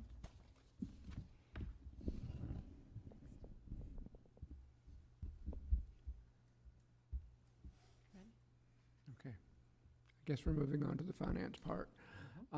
Thank you, Madam Chair. Our understanding is that all costs except custodial are going to be covered with existing resources. So therefore, looking at the custodial area, there's currently a head custodian at Duval. So there would be a need for 2 additional custodians, supply money for materials, and additional $70,000 in utilities. There's already $70,000 budgeted, so because we're expanding the use of the building, there would be an increase in utility costs. So the estimated cost at this point, if I could read that up there, is $178,601. 173. 73, I'm sorry. My glasses are need changing. No problem. So that's our understanding of the total additional cost to open the center. Ms. Certain. Thank you. This is no nursing, no other SRO, nothing like that. This is the only thing that That's our understanding, yes, ma'am. That's the only, everything will be covered, those items will be covered, but with the existing resources. Is there an So I guess for me, I'm reflecting back on why we closed Duval back in 21. 21. And at that time, if I think it was 130 in the 130s student count that was there, and I've added up what I think the numbers are in here. So I guess I'll pose the question and to staff and we kind of can the challenge, why we closed Duval in the first place, and then what has changed that to lead us down the road to go back and reopen this, because of all the advice that we have and the recommendations that we received from FADS as well as the former CFO. Was our footprint is large. We have 38 school sites. At that time, we had 39, and having to support those additional sites with operational costs, it's also an impact on the capital. And so, what in the amount to be able to sustain this? I have a couple other questions, but since we're here at finance, but yeah. Go ahead, you can Are respond. you addressing that to me? Yeah. I mean, at this point, I can't answer that question. I wasn't here in 2021, based on the rationale. I'd have to defer to somebody else to respond to that. Okay. Dr. Rockwell. The other thing that I don't see budgeted for is general maintenance. And General maintenance will be covered in maintenance department. right, but it's an additional cost over, because we have an additional physical site that would require maintenance, right? Possibly if there's something that's needed, yes, ma'am. That would be included in the existing maintenance budget. I don't think the one area is going to overspend maintenance. And, sorry, and I don't know if there's any, we talked about the parking lot and the playground. Are there any other ADA accessibility things, restrooms or anything? No, those were already retrofitted when Duval opened up originally, so none of the restrooms have to be redone. All right. Ms. Hurd. Thank you. I guess, yeah, general maintenance as well as any other major capital expenditures, have we considered that? That is one of the reasons that we were given as well in contracting and closing that facility, not just operational costs and the impact on the general fund, is it's one more facility that we put pressure on our capital funds to have to maintain. And so has anyone gone through, and Duval is one of our older schools, and so anything that has to be done, the cost of it, have we considered that? Suzanne, have y'all walked through the facility to see what, done some type of evaluation? Because it's the additional cost of this, I guess, it seems minuscule here in a sense, but it's not, there's more cost than what's being outlined here, or an impact on the system. Well, I would have to. Madam Chair, if I may. Win as well. Yes, Mr. Andrews would like to comment. I'm sorry, I didn't hear. Wait a minute, I'm sorry. Mr. Burkett, can you speak up a little bit and repeat what you So I would have to defer that to Ms. Wynn or Ms. Eunice, because I'm not aware of what's needed, if there are any upgrades or things that need to be done at that school. Okay, Mr. Andrew. So, Madam Chair, if I may, thank you very much. The general maintenance, so that's been ongoing because we've had leases in there, and we have staff there, so we've been maintaining that facility, and that won't change. But we've had costs there with our leases there that we've been taking care of. So that will continue in the same fashion. And as you know, we have had our custodial services team there as well work, and so there's been that ongoing maintenance. As far as the security, and then we'll also, I see Chief Pelton's here, and then we'll have Ms. Black talk about health, because I heard that with the nurses, so we'll address those questions that just came up. But, with individuals and employees in the building, that we have to maintain the building and maintain our mechanical units and roofs and everything else that we have there as it is, just to maintain our investment in that particular school. So Chief Pelton, when we talked about security, I know Chief is located there, so having Chief there helps us cover the security. And then I know he works well with GPD is in that whole area. They have us covered from, Lake Forest to Pam at Lofton to Metcalf, Rawlings, over to Idlewild. No, Idlewild is sheriff, but Williams is GPD. Bishop is GPD as well, right? Lincoln's GPD. So I know, Chief, you can share some of what we've discussed there on how we provide that safety and security. Yes. Mm-hmm. Board Chair, board members, Superintendent Andrew, district leadership. As we know, safety and security is a little bit sensitive, so I wanted to be able to answer some of the questions that you had, but maybe not go into too much detail. So relevant to the actual safe school officer requirements for a preschool, I outlined the rule for you there, 6A1.00187A3C, which states that a pre-kindergarten school does not statutorily require a safe school officer there. However, I am there in the multi-purpose building. Myself and Dr. Iannuzzi provide just endless trainings there right now for threat management and other items that we're having to do statutorily. So our presence is there a lot, and included in that, a lot of the training that we are providing are to our law enforcement partners. So we have members of those law enforcement organizations at our facility all the time. Another thing that we have looked at is possibly even creating a place for GPD, like a satellite office for them to be able to come out and do their reports and have facilities for their use. So that's another thing that would increase that law enforcement presence there on that campus.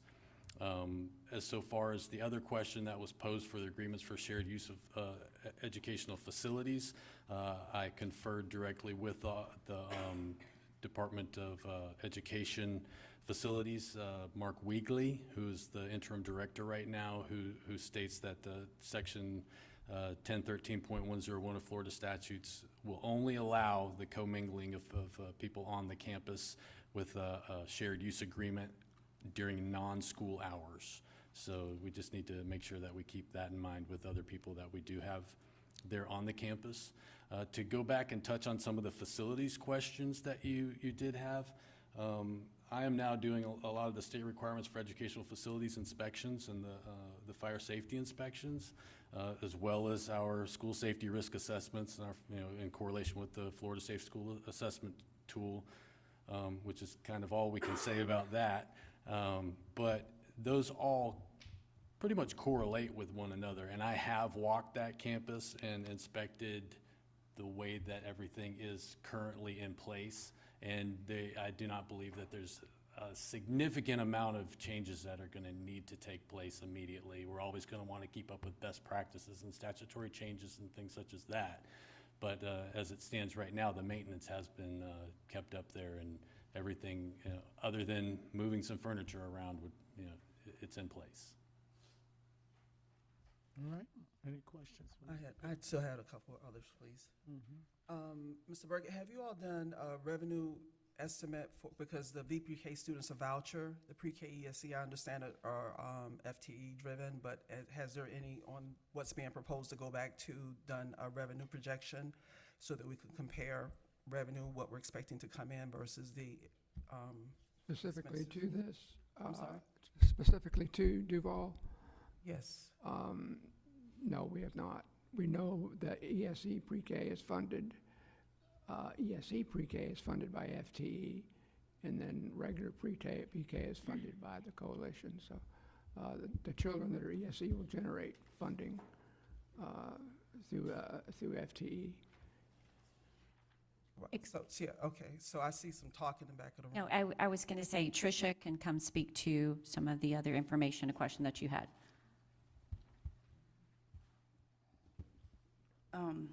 So I'm not sure how far you want me to go into detail with it because I have quite a bit of detail on that. Go ahead, we wanna you hear wanna since hear? it Okay, comes so- to finances. So if you, on the chart you have there, it should say at the top, the school year VPK reimbursement rate. Is that what you're looking at first? Yeah, okay. So, because the school year rate and the summer rate are actually very different. We get paid quite a bit more in the summer. So the school year rate right now is $5.34 per hour per student, up to 540 hours per Excuse me, year. do you have one more? I have. Check the folder. If not, you can have mine. I wrote on it. I think we have. Mr. Andrew. Mr. Andrew. So basically how it works, each child gets a voucher for 540 hours, and we get paid $5.34 per hour per child for their, so a total of $2,883.60 for the school year. That's the current rate. It could go up this summer. It won't go down. It might go up a couple pennies. Kind of doubt it. It's going to probably be $5.34 for a while because we've had recent increases. So basically, what you're looking at here is if we were doing the 3 VPK blended and 2 ESE blended at Duval. So with a VPK blended classroom, 18 children, all of them would, regardless if they're ESE or VPK, all of those students would have a voucher. And what you'll see there is if you do 18 students times 3 classrooms, we would bring in about almost $156,000. Now, we only have, in that model, we only pay for the instructor because the para is paid through ESE. It's an ESE para because we do have ESE students in there. So this is an estimate of a salary plus benefits plus FICA, whatever all the fringe benefits are, insurance, whatever. So 155,000 coming in, 142 going out to pay for her salary.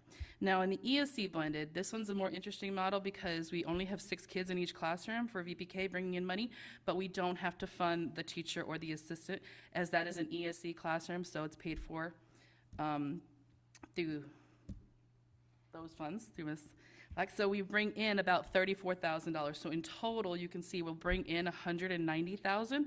We'll pay about $142,000 in salaries, leaving revenues of about $47, almost $48,000. Now, this was calculated before we added on that other model, that VPK only model, and that is on here as well. So if you go to probably the next page, I think mine's out of order. Yes, Before we Ms. go to the next page, can I ask you, in the ESC blended class, that column where it says salary costs for the instructor, it has paid for by the district? That's, yes. That would So be Ms. Black's, how the ESC teachers are funded, that's like a that's normal. IDEA, and I see the salary costs for the para, like it says paid for by IDEA, but in this box, it says paid for by the district. That's an allocated unit. That would be the cost to the district regardless of if VPK kids were there or not. And the reason we have the VPK children in there is the state mandate to move toward inclusion. And so adding 6, our classes still will maintain a ratio of 1 to 12. Again, depending upon identification, sometimes it's beyond that. But that's a cost whether VPK students would be there or not. We would be paying for the teacher and assistant. But like those district funds, those funds are coming to the district from IDEA, correct? Correct. Not through IDA. They're general revenue dollars. Okay, they're like the general. 5 classes that we would propose moving if the board approves that. Those 5, we already are paying for a teacher assistant, whether there's a VPK child or not there. That's a cost to the district. Right, whichever location they're at. I'm just confused because if they're ESE students, aren't they? IDA, the grant is to supplement, not to supplant. Okay. And you have what's called a maintenance of effort, which is predominantly salaries. Which So if you reduce your maintenance of effort, you lose your grant. Okay. So we would not take any of that cost and put it off because it threatens the grant itself. Okay, but those district funds then are the students' FTE dollars as determined by their matrix? That's right. Okay. Based on the matrix and determined that way, yes. So my question was, I see down here in the box, I'm trying to be able to track what the total amount is of operating the program. And it doesn't really, having a funding source, it is good to be able to see where they come, but we really should be having the amount of what the position costs so that we can track, this is FTE dollars, these are voucher dollars, and these are the costs of operating it, so you can see that. That's why I'm asking the question. So I see down at the bottom of the page, it says the pre-K salary, instructor salary. So would that 32,634 be put up in that box there? Is that what? Her salary was 32, but plus her benefits and plus the insurance of the cost of the district. So it's more than, salary plus benefits. When up above where I said VPK instructor salary, in the box I meant salary plus benefits. So down there at the bottom that's so all of that included. If that makes sense. So the 40, where it says 47,541. where it says 47,000 above here, that's the 32,000 plus the benefits plus the insurance. Okay. And then would that 47,541 also be in that box where it says it's paid for by the district? Is that the amount or an approximate amount? No, the ESE teachers make different amounts than our VPK instructors. They make the VPK instructors are actually considered ESPs, not instructional, so they're on a totally different salary schedule.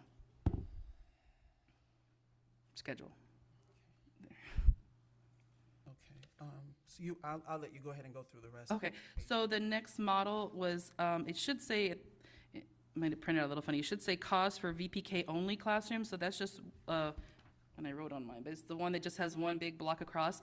That's just, we were wanting to show how much it costs if we did a VPK classroom without any additional, ESE funds or anything. How much would it cost us if we were funding both the teacher and the para? And so you can see we would bring in, again, about almost 52,000. The instructors, 47,000. The para would be about 21,000. So that's 68,000. So obviously there would be a little bit of in the red on this model. But if you were going to put the the first model we talked about where we have an excess of 47,000, it would cover the red of the VPK only classroom, if that makes sense. No, it doesn't make, okay, let me explain it. So with over here, if you have the 3 VPK blendeds and 2 ESE blendeds, we would have additional extra revenue of $47,000. And if we add that one extra VPK only class where there's no ESE students, it would cost us 68. But it would cost us 68,000. We're going to be getting 51,000. We need roughly 17,000, but we have an additional 47,000. So I can add that onto a page to make that make better sense all on one page, but this was one of our worksheets to, right, and not at Duval, but if we were gonna add another class somewhere. So this is the additional, how much it costs to run a classroom. So currently we're not funding VPK paras, they're ESE paras. So I understand that. I'm looking back at page 1 where you have the VPK blended class and it says 18 VPK students. Is it not 12 and 6 in the VPK blended? For the VPK blended, yes, we can, so that's the ratio of the VPK to ESE students. Yes, but all of the students in that classroom, in the VPK classroom, all of the students would have a voucher. Okay. Because they have a VPK, it's a little. So the ESE Yes. students are not being funded with their FTE matrix, they're being funded with their VPK voucher because they don't have an ESE teacher? Yes, and we can get the FTE funds for ESE, if they went to speech for the time that they got the services, yes, but not the full day. So they're kind of like on consult? Yes, exactly. Okay, So gotcha. they get the voucher too. So the ESE students in an ESE blended class are not on a voucher. The ones that are in a VPK class are on a voucher. Thank you. And then the last model that's on there is just for informational, it's just the summer program, so you can see how much that brings in, because it is a little bit of a different amount. Like I said, over here, we get $5.34 an hour, and for the summer, it's $8.21 an hour. We can only go to 12 kids in each classroom there, but what we like to do is we do target a lot of our students that are in an ESE class that are going to be going to a gen ed kindergarten. We want to make sure that they don't have that summer slide back. We want to make sure they didn't get to use their voucher, so we want to give them an opportunity to do that and have a longer summer. So If they don't want to go to ESY, they can go to us, and it's a long day. But for both June and July, they get 300 hours. And so it's still a small classroom, but they're in there with typical peers. They get to use their voucher, and it prepares them for kindergarten. We're fast testing them and really just driving in that curriculum to make sure that they're ready for school starting. I have another question. So for summer VPK, I know for regular VPK during the school year, the half-day model, we can have teachers who have the VPK certification. For summer VPK, they need to have a degree. Yes, very. And we have VPK teachers who have that. We're not having to put instructional staff. Right, we actually have one of our teachers at Archer and one at Shell have done it for the past couple summers, and they both have degrees in early childhood, bachelor degrees in early childhood education, so they're able to do our summer program. Yes, that is correct. It's very specific. They require a much higher level degree for the summer program. All right. Yeah, I do. So for staffing, and I know the pre-K ESC students, for us to get the FTE, we have to get them staffed and get in. What's the wait list or the backlog on that now? And how quickly do you all expect to be able to move that off? So are we speaking about a wait list for ESC pre-K? Yeah. Yeah, there is no wait list. So there's no wait list? and No, so once they're determined eligible, if a parent elects to come in, like this time of year, they're constantly reevaluating, because by age 3, on their 3rd birthday, they're eligible to enter a program. Now, when you get to April and May, and they're determined eligible, sometimes the parents will say, no, I'm going to wait till the fall or summer school. But often, if they want to come into one of our programs May 27th, they can. And so we cannot keep a wait list. Once you're eligible, you enter. Thank you. The way this is presented, I don't think it gives us, the board, a true picture of operating this and consolidating and opening up a new facility so that we could see if we're generating enough funding to support that. And we do have a centralized model where all the funds for our district come into, the one thing, and we disperse out. But by opening up a new facility, an additional facility, when we have capacity in other schools, like I wonder, have you all considered, we look here at Lake Forest, and it's probably one of our least enrolled schools where they have capacity there. Have you looked at putting all of the models on one school campus versus opening up another site? Because as I said, that is putting more pressure on our general fund budget to have another school site when we've been repeatedly told and advised that we have too many school sites open. Well, what I'll speak to you is Lake Forest, because at one time we did have 4 classes on that campus, and they were classes that were moved off the campus of Lanier. At that time, when they were under school improvement, it was a recommendation of the state that they be moved from that campus. So no, we did not consider Lake Forest, not knowing the future there. When I've looked at the other East Side schools, and we did look at them, to bring in just the ESE, and I didn't look at VPK, so I'm not going to speak to that. Just our current ESE self-contained, there is not room at Idlewild or at Rollins or even Metcalf necessarily for me to put 5 classes on that campus. Now, could I have done 3? Possibly. But at the time we did not consider those schools because of lack of space. And of course, moving west side, most of our schools did not have capacity to absorb that number of schools. So I understand your concern, but no, the only school we had would be Metcalf and possibly Lake Forest, but the capacity wasn't there according to the administration. I know, I do think it is good to move them, wise to move off of Idlewild because they need the space for the K-5 students there.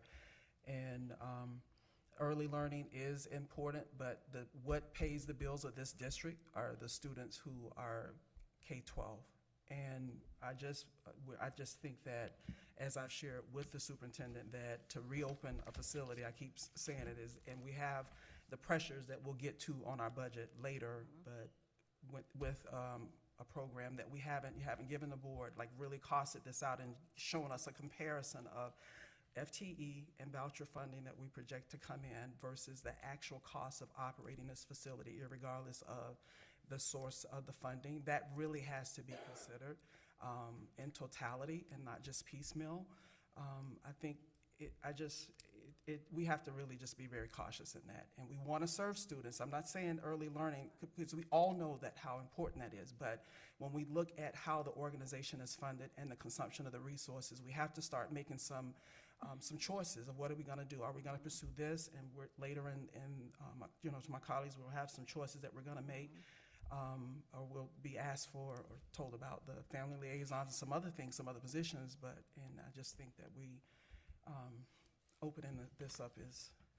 And I appreciate that concern. I think the one thing I would say is, no, the VPK that they've looked at, the model can support itself. It's when you come to the ESC pre-K classes, or many of our ESC programs for very complex children, do we get the adequate funding to pay for the resources those children need?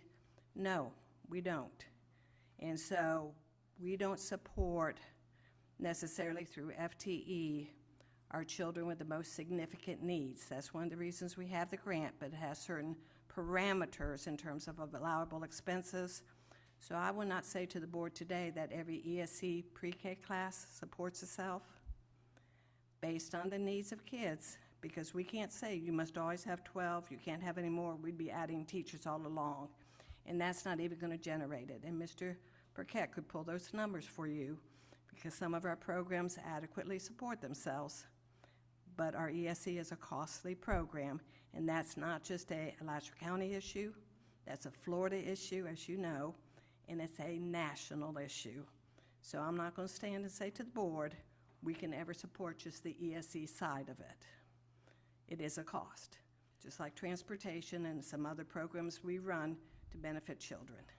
And let me ask a question. Also, I thought this was going to be supported financially with community partnership as well. So we've had discussions with philanthropists, but none of that's. Not yet. No, ma'am. Okay, so we may need to. And Madam Chair, Ms. Black, would you just, sorry to pull you back up out of your seat there, just speak to the health side of it, the nurse provision there, or is that later? Are we going to get to that in a minute? Oh, they tell me now there's not a slide, so I thought there was. So I'm not going to ask to have it pulled up.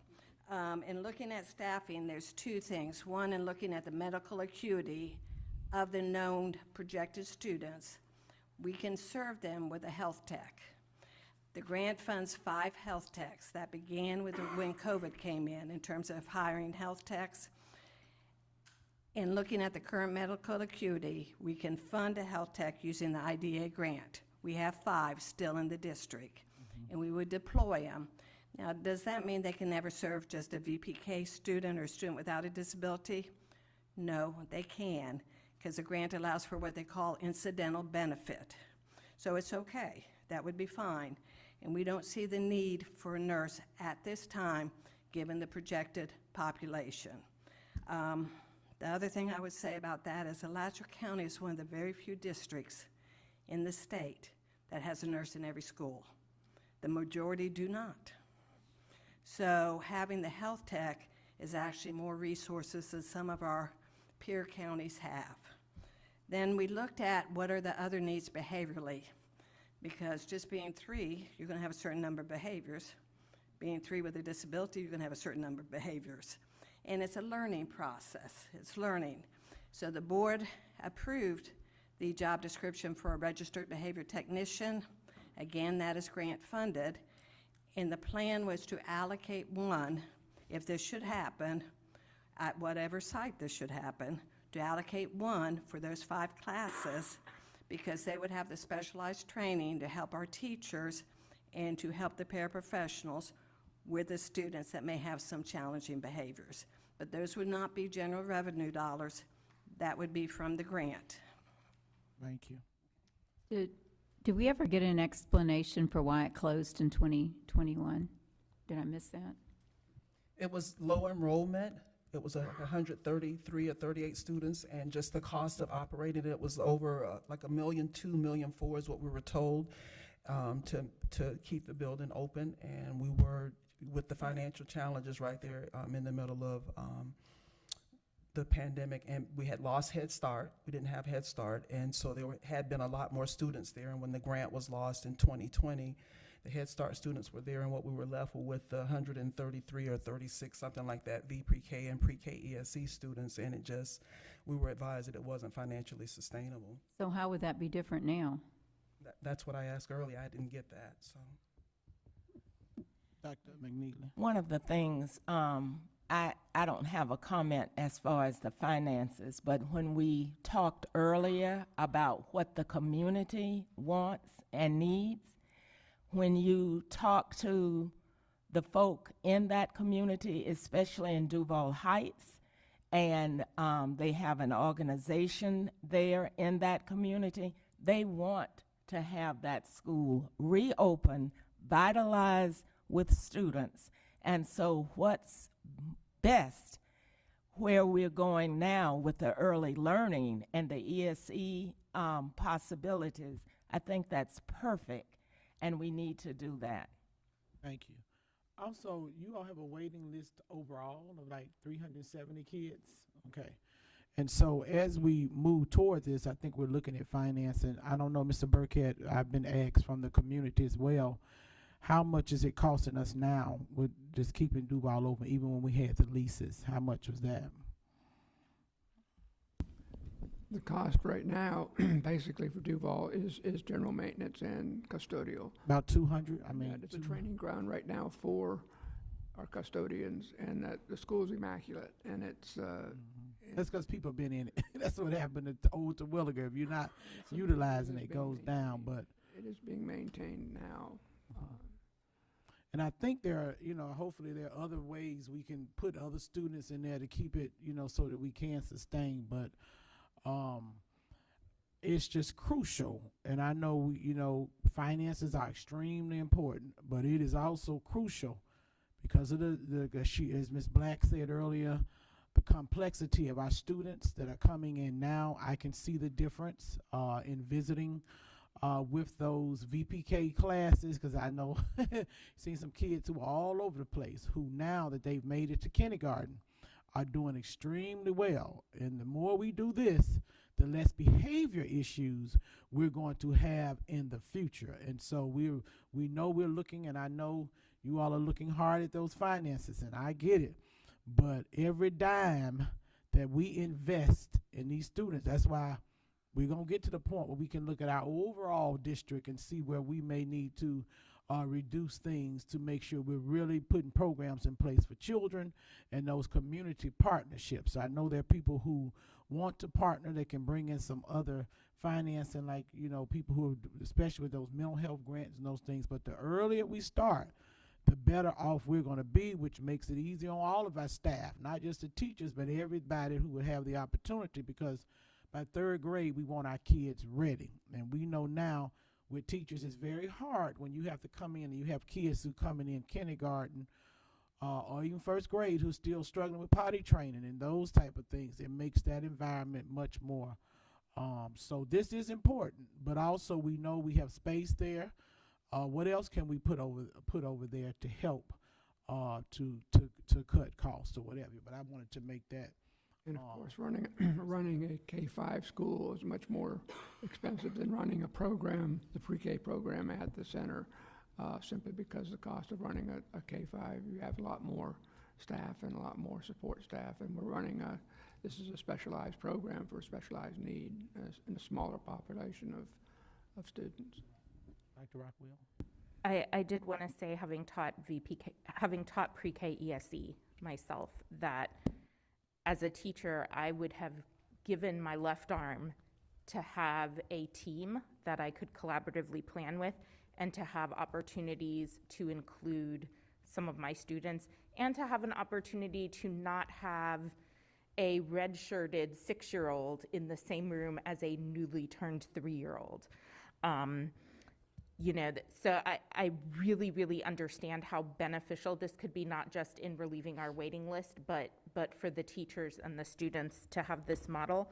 I share concerns about cost, and I do think that before I could make an informed decision, I would want to see the revenue and total cost all broken down, like Ms. Surden mentioned. I would also say, I heard Ms. Black say that there wasn't room at the other East Side schools. Is there room at Sidney Lanier? And I know we moved these out of Sidney Lanier for the sake of inclusion, but if we could do like a wing that was early childhood with all of our VPK, and then I don't know what would happen with the Duval property, but we need to consider the fact that there's a reason we closed Duval in 2021. Financial challenges we're facing this ESSER fiscal cliff. We're looking at approximately 100 positions that were funded by ESSER that they're not going to be funded by ESSER anymore because it's gone. So I don't know which we're going to be able to afford and what the funding sources will be yet. That hasn't been presented to us. But I'm very concerned that, $173,000 and change dollars doesn't sound like a lot, but that could fund several family liaisons or high-dose tutors if we wanted that. Like, it could fund. So I just think we're facing a tough situation. We all know utility costs, property and casualty insurance. If we were to completely close Duval and not have to insure that building anymore, if we sold off that property, how would that impact our property casualty insurance? Like, there's more to the costs of keeping this facility than that $173,000 odd. And I'm not trying to be negative or, go against what the community wants, but we have to have a fiscally sustainable plan. And I think we're moving in that direction, but to close Duval, we just talking about the community. We can make this work. There are other things that we need to look at as far as other programs that can go in there once you have that school. But we've been spending $250,000 and collecting only $60,000 when we've had just community people in there. So now we're gonna have a full school, and they have done an excellent job. I tell you, when you look at the numbers, because I know you used to own a daycare. You had the VPK, how the money comes in. However, there are things that we can put in there to make sure we're being cost effective, and they could do that. But to keep closing these schools in these neighborhoods, especially where it's needed, you have to understand, especially in East Gainesville, will be a huge disservice. And so I get it. We all got to look at our finances, but this is important to serve these kids. And you have this, like you say, we do have students at Sidney Lanier. We have some more significant kids. Maybe we can do some other shifting the other way. Don't know. Whatever the future holds. But this is extremely important, and looking forward to us looking at our overall cost, as we've said, from a district standpoint, period, to look at where we need to make changes financially to serve kids, to get programs for kids. Madam Chair. Yes, Ms. Surden. And in February 21st, on that agenda item, there were 3 steps that we were to take, and having a community input or going out to the community was one of those things that the board committed to doing. So I think that needs to be addressed. And Talking about in Duval? Yes. Yeah, because that wasn't done. Okay. Well, that was one of the items that was there, and that hasn't been done. It couldn't be done at that time because it was in the middle of COVID, and folks weren't having community meetings. So, but I guess the question that what I'm going to pose is, we're expanding our budget here with this, and general fund as well as our capital budget. So on the flip side, what are we going to contract back? If we're saying if this is a board priority to pursue this, what are we going to reduce our spending in to be able to afford this? Because in the last audit that we just concluded and we had, it was noted again that in 22-23, our expenditures exceeded our revenue. And so that means we're going into that. And that has been a continual thing for a number of years, and you cannot continue to hit your reserves and without a negative or a consequence. And so, expenses are increasing faster than what the state is allocating funding to us or allowing us to raise through our millage.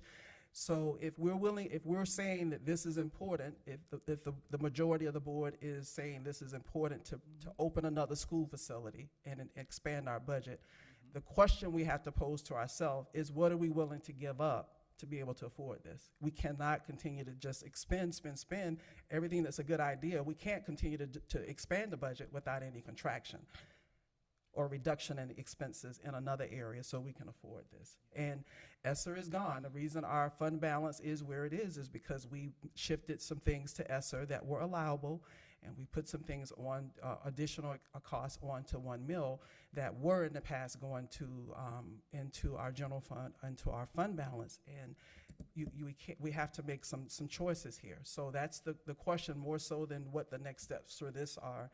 Here, as a unit, we have to decide what we're going to pull back to be able to afford those things, because there are a lot of positions and a lot of initiatives we undertook during ESSER that are going to be sunsetting. And are those, what if any of those things we want to continue, or what can we afford to continue or discontinue along with this Duval action? But right now, I don't think this is the wisest step to take because of why we closed the facility in the first place. Yeah, and I know staff hear you, and they are aware of the ESSER positions and giving schools choices. But at this time, this is extremely important. And I think we've said, you and I are saying the same thing. You got to look at your overall costs and see where you may be reduced somewhere else. But this is extremely important because we have too many kids coming in with many complex issues, and we got to get to the point we got to serve the whole family. That's the reality we are in now. Mr. Andrew? Yes, ma'am. Thank you for the recognition, Madam Chair. I think on this one I could speak for our team, our district team, and for a minimal cost, I think we can make an impact on children, and particularly children in East Gainesville. I do understand the cost there, but there's a huge cost of us not developing a different system to support our students. And I know, so the question is, what are the differences? Well, Head Start is different than, and was different, and the loss of that funding is different than what our pre-K, ESE, VPK team is doing and with the blended model. And they have, in previous sessions with us, shared wonderful data with us that they're doing with students. And so I truly believe that this is an opportunity to consolidate those services for a greater number of families in one location, better set ourselves and position ourselves to serve parents and to help develop parents in their skills at an earlier age, bringing them into one place. I think there's other options to use the facility there with some of the current teams we have, but we're not there yet because the determination hasn't been to necessarily open a preschool there. But I just would say with passion that, the cost of not serving 55 kids outweighs the cost of doing this program and trying something different. And I have a firm, strong belief in our team because they've shared with us this data. And I really think what we've heard from the community too is, let's put a charter school there. That's what I've heard. Let's get caring and sharing in there. That's what I've heard. So I've heard from the community in a different way of, let's have that school open. What I have heard is, let's expand caring and sharing has been the request from some community members. So they want something there. If it's not us, then it's somebody else, I would suppose, unless that's not our property. But the ask is there because the ask has been of other groups serving our children to take a look at, could they expand, or do they want to expand, and all of that. So I really would just say, as we consider this, let's continue to look at the little ones that are rising, that haven't arrived, and what we want to do to prepare them for kindergarten, and what we want to do with the gap, and how we need to approach that collectively in a more precise way. And I do see value of students being on their campuses at their home school, but I also see the need for those buildings and administrators and teams to focus on that K-5 population, and then let our experts consolidate their efforts on at one location, on one site. I don't think our team mentioned, but when they have to go out and substitute and cover areas, then those are, 5 or 6 schools we mentioned where we have our admin team, our team that's helping run the VPK program out working in the schools. It'll be much easier to provide the substitute model, if you will, relief model, and again, better meet the needs of students while still managing the program instead of being out as a substitute in specific schools. So I think there's a lot of things that maybe we haven't discussed that really lend themselves to serving additional students. And I think every opportunity we have to capture our very littlest students, let's capture them. If we can capture pre-K ESE students at 3, we need to capture them and serve them. If we can add VPK students, then we need to do so. So thank you, Madam Chair. Thank you. And thank you again to our VPK team, our pre-K ESE. I appreciate all of their efforts and what they've done to help pull this together. All of our different departments, this took the whole team. Every department within our school district has pulled together to try to strategize on how we can best support students in another location at minimal costs. Thank you, Madam Chair. Thank you, because I think they will be moving over there. We passed this by the board, which would be good in-house. Ms. Neal. So our next steps as we move forward is. We didn't have Chief Pelton. Oh, Chief Pelton. Yeah, and Did that. you share your slides, Chief? Yeah. Sorry. Oh, okay. All right, since she's. Did you cover everything on your She slide? did come. He did? Yeah, he did. He talked about this. Okay. Oh, well, I guess there was a question I didn't. Oh, you have a question? Yeah. Okay, we'll come to you. Go back. Go ahead, Ms. Neal. Do you want me to go ahead and then do the question after Yeah. that? Okay. Either way. We'll get Ms. Abbott's question. All right, so I think we're coming back to that question. I'm going to talk about next steps real quick then. So our next steps would be that at our next board meeting on April 16th, we will be asking the board for that direction of the options of what we are going to do with the Early Learning Academy at Duval. Those options, as were presented at our February workshop, would be to make the decision to either close the Early Learning Academy at Duval officially, to reopen the Early Learning Academy at Duval with student assignment for ESE pre-K and VPK students.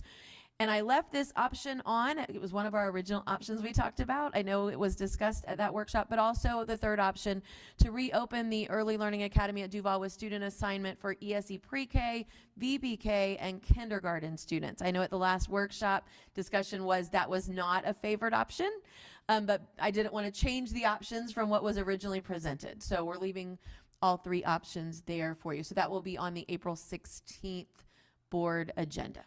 Or is on. Thank you. Chief Pelton. Yes, ma'am. I don't know how I missed this, but I was reading, I guess. But so I know that we're not required, and I know there's a huge police presence there, and you're there, but there's not a guarantee that it's 100% covered all the time, correct? Correct. And so, I don't know, that just makes me feel a little bit uncomfortable having, I mean, at every other school site that we have someone that's there while school is in session. And so I think it would be important to have some way to guarantee that we have some sort of security there all the time. That was all I was going to say. See if you got any more grant money, something. We can look at the cost for that as well. Thank you. And just back to Ms. Neal's presentation, I was going to say, I think we should add another option, and that option is one that Ms. Certain said, or I think it was Dr. Rockwell, someone said, looking at possibly another school site such as Lake Forest that has the space that could accommodate the program. I think it's a great idea having everyone together. I can imagine how beneficial that would be to all of you guys, and the support would be amazing. But that's just another option I think we should consider. Okay. Any citizen input? Got one. Okay, go ahead.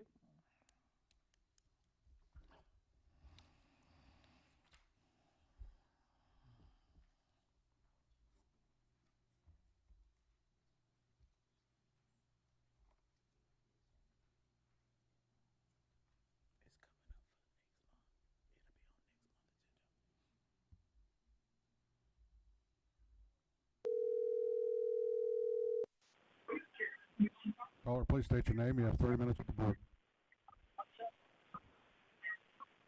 Caller, please state your name. You have 30 minutes with the board. All right. Hello, my name is Tina Days, and I'm sitting up here watching the workshop. And to me, this is my perception. When it comes to the East Side, it's always about money, money, money, finance. I don't never hear anything that has to do with the West Side that everybody concerned, most people concerned is about money. Sometimes we have to overlook finances to make the people on the East Side feel like they value. So imagine when you watching a workshop and you got kids that want to go to Duval and all you hear about people concerned about money. How that make people feel like that's all you're concerned about? You're not concerned about whether kids need to go to Duval, whether it will make them easier, but it's all about finances. But then y'all build Meadowbrook, y'all build a new school out west. You got a whole new property that you just built that don't even have a school over there. Well, where's the finance concern about all of that? Why it has to be finance concern about Duval? And you know where you need to cut services? Cut Lake Crystal. Why do we have to send second graders for one day? Why fifth graders got to stay overnight 2 or 3 nights for the trip for Lake Crystal? Maybe cut it to 1 day for the fifth graders. See about how that save money. And wait, maybe let the sixth graders wait till they get to fifth grade so that they can experience. You find money for stuff that you care about. We all have households. We all run the deficit if we got bills in our household. But you know what? We find money to where we want to spend or what we want to do. So y'all can find money to finance Duval if that's what y'all want to do. If y'all want to close Duval, then don't talk about finances. Because that, to me, is irritating to see when it comes to Duval, it's all about finances. We already got a closed school at Waldo. You already closed Duval. Maybe Duval shouldn't have never been closed in the first place.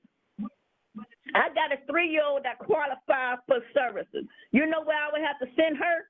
To Lake Forest. But where I stay, Duval is closer to me. So this hits home for me too. Like, so I'm tired of hearing about money when it comes to Duval. Maybe if you showed, instead of talking about money all the time, to show that you value the East Side residents, maybe you will be able to get a community buy-in. But if all you hear about, oh, we don't want to Duval to open because of money, then you're not going to get participation with parents. Because we don't feel valued, we don't feel heard. And like I said, I don't hear nothing about money when it comes to West Side projects. There is no finance concern about them. But when it comes to East Side, it's always money. All right. Madam Chair, Yes. The schools in the East are under enroll and we have capacity. And this like not rezoning and not using properties is a concern of the community. This also touches on concurrency. The West is where the growth is, and it's unfortunate that we missed the window to kind of shift some things back east. But the concern for finances it's district wide. There are things that we spend money on. My concern is district wide, and it really is unfortunate that when we look at the green lines on our student count sheet that I have here, the bulk of the schools that have the capacity are in the East, and only way we get students in the East in those schools to fill up and to use the existing seats is through rezoning. And there are funds that are being spent in the West to rent portables, a good bit of it. I think I saw on a slide just over $800,000. I wasn't sure if it was 800 or 500, but because I saw 2 different numbers and I was gonna ask about that. But that is the citizen that just called in, Ms. Days, she expresses a sentiment of many residents that live in East Gainesville and that live in our rural communities. And I understand that because there is significant funds that are spent in our buildings that are located west of 34th Street. But the fact that there are things that have to be done here in the central office to affect change, so that those things trickle down and we can better utilize the facilities that we have in East Gainesville, and actually in our rural areas as well, because in Alachua, we have 2 schools that are sitting at 50% capacity, 3 schools rather. All 3 of them are under enrolled, but the way we use existing buildings and you put programming in places is that you have high utilization of buildings, and that's done through redrawing the attendance boundary lines, and then the board and the superintendent putting their heads together and trying to come up with programming that we can locate in those schools. But when we operate facilities at less than 100% capacity or 90% capacity, where we would say that they are, that's an inefficient use of financial resources, and those dollars we can't spend in other ways. There's just no way around it. And so having Duval open and reopening that school, yes, it's spending money there, but there is a cost, and there will have to be something else that will have to be given up to be able to afford that, and that's just no way around it. I mean, there's no way around that. Yep. Hear all of that, but the way we gonna make a difference in East Gainesville, you're gonna have to put some programs that people can have some teeth in that shows that we're making progress with children. That's the bottom line. I don't even think it's just rezoning. I'm not coming anywhere where I don't think that's success. That's why, as a district, they have to work together to get that. And also, our customer service overall, even us as board members, it has to improve. Because if we don't, people see that. That's a part of your marketing. And we have to be the biggest cheerleaders for this district, and that means that we have to sit down and work together as a team. And I really need to say that. That is extremely important, because I know for 30 years things have been the same, but we are in a space where we are changing. However, we have to look at, because we can open up and keep coming with charter schools, but the more stuff goes out this district, the less you'll have to pay people. We know cheeks in the seat is what helps, but also how are we with our overall customer service on how we're treating people as a whole is extremely important. I can't say that enough. That's why I take time out to go out, build relationships in these schools, talk to people, make people feel like they're worthy of being a part of something. Because you can keep giving out lemons, you're not going to get any sweetness in return. So we got to remember that as well as we move forward, because our focus has to really be on serving children. And how you do that is how you market what you're providing. And so all of that, I hear everything my colleagues are saying. So we're at the step. We've been given some choices to the colleagues, the last page. And you all have added that you would like to explore Lake Forest, since there's space there. And so staff, you've heard, I know for me, the closing, it's not an option I have, and just for Diane. But reopening, and what else can we put in there to make sure we're looking at that's financial beneficial, but also the option of looking at Lake Forest. You've heard if there's space there, but we also know we need space, I'm just gonna put it out there, to address behavior. So you're gonna have to do something, and I'm glad to see Ms. Being in the audience today. And then the reopen of the Early Learning Academy with pre-K, ESC, and VPK students. And then you also have with ESC, pre-K, VPK, and kindergarten students. So this will be on our agenda for April 16th. We got one call.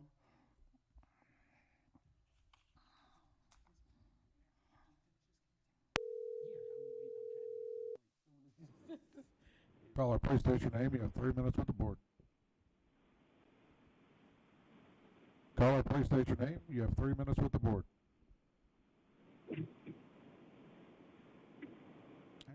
Caller, are you there? Maybe the same call. Okay. All right. Well, we are going to take a 10-minute break and come back. You got 2 bathrooms back there. Oh, something wrong with it? Oh.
All right, there we are. So we're back and dual enrollment now. I think it's Dr. Atrio.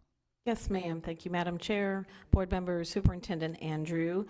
Our objectives today for this presentation are as follows. We hope to provide greater detail around a new initiative offering dual enrollment opportunities on our high school campuses beginning in fall 2024. We will review pay structures and services offered by Santa Fe College. I realize that the presentation you originally received indicated funding options. We felt pay structures was a better title for that. And so we apologize for that change at the last moment. We will also look at some data related to past enrollment and financial costs. And finally, we will present considerations for potential revisions to our articulation agreement.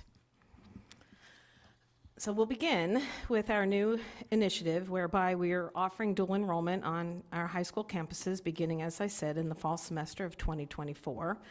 We know that there are students who can meet the criteria for admission to Santa Fe College but lack the ability to physically get to Santa Fe's campus, and in some cases lack reliable internet access at home for any online courses.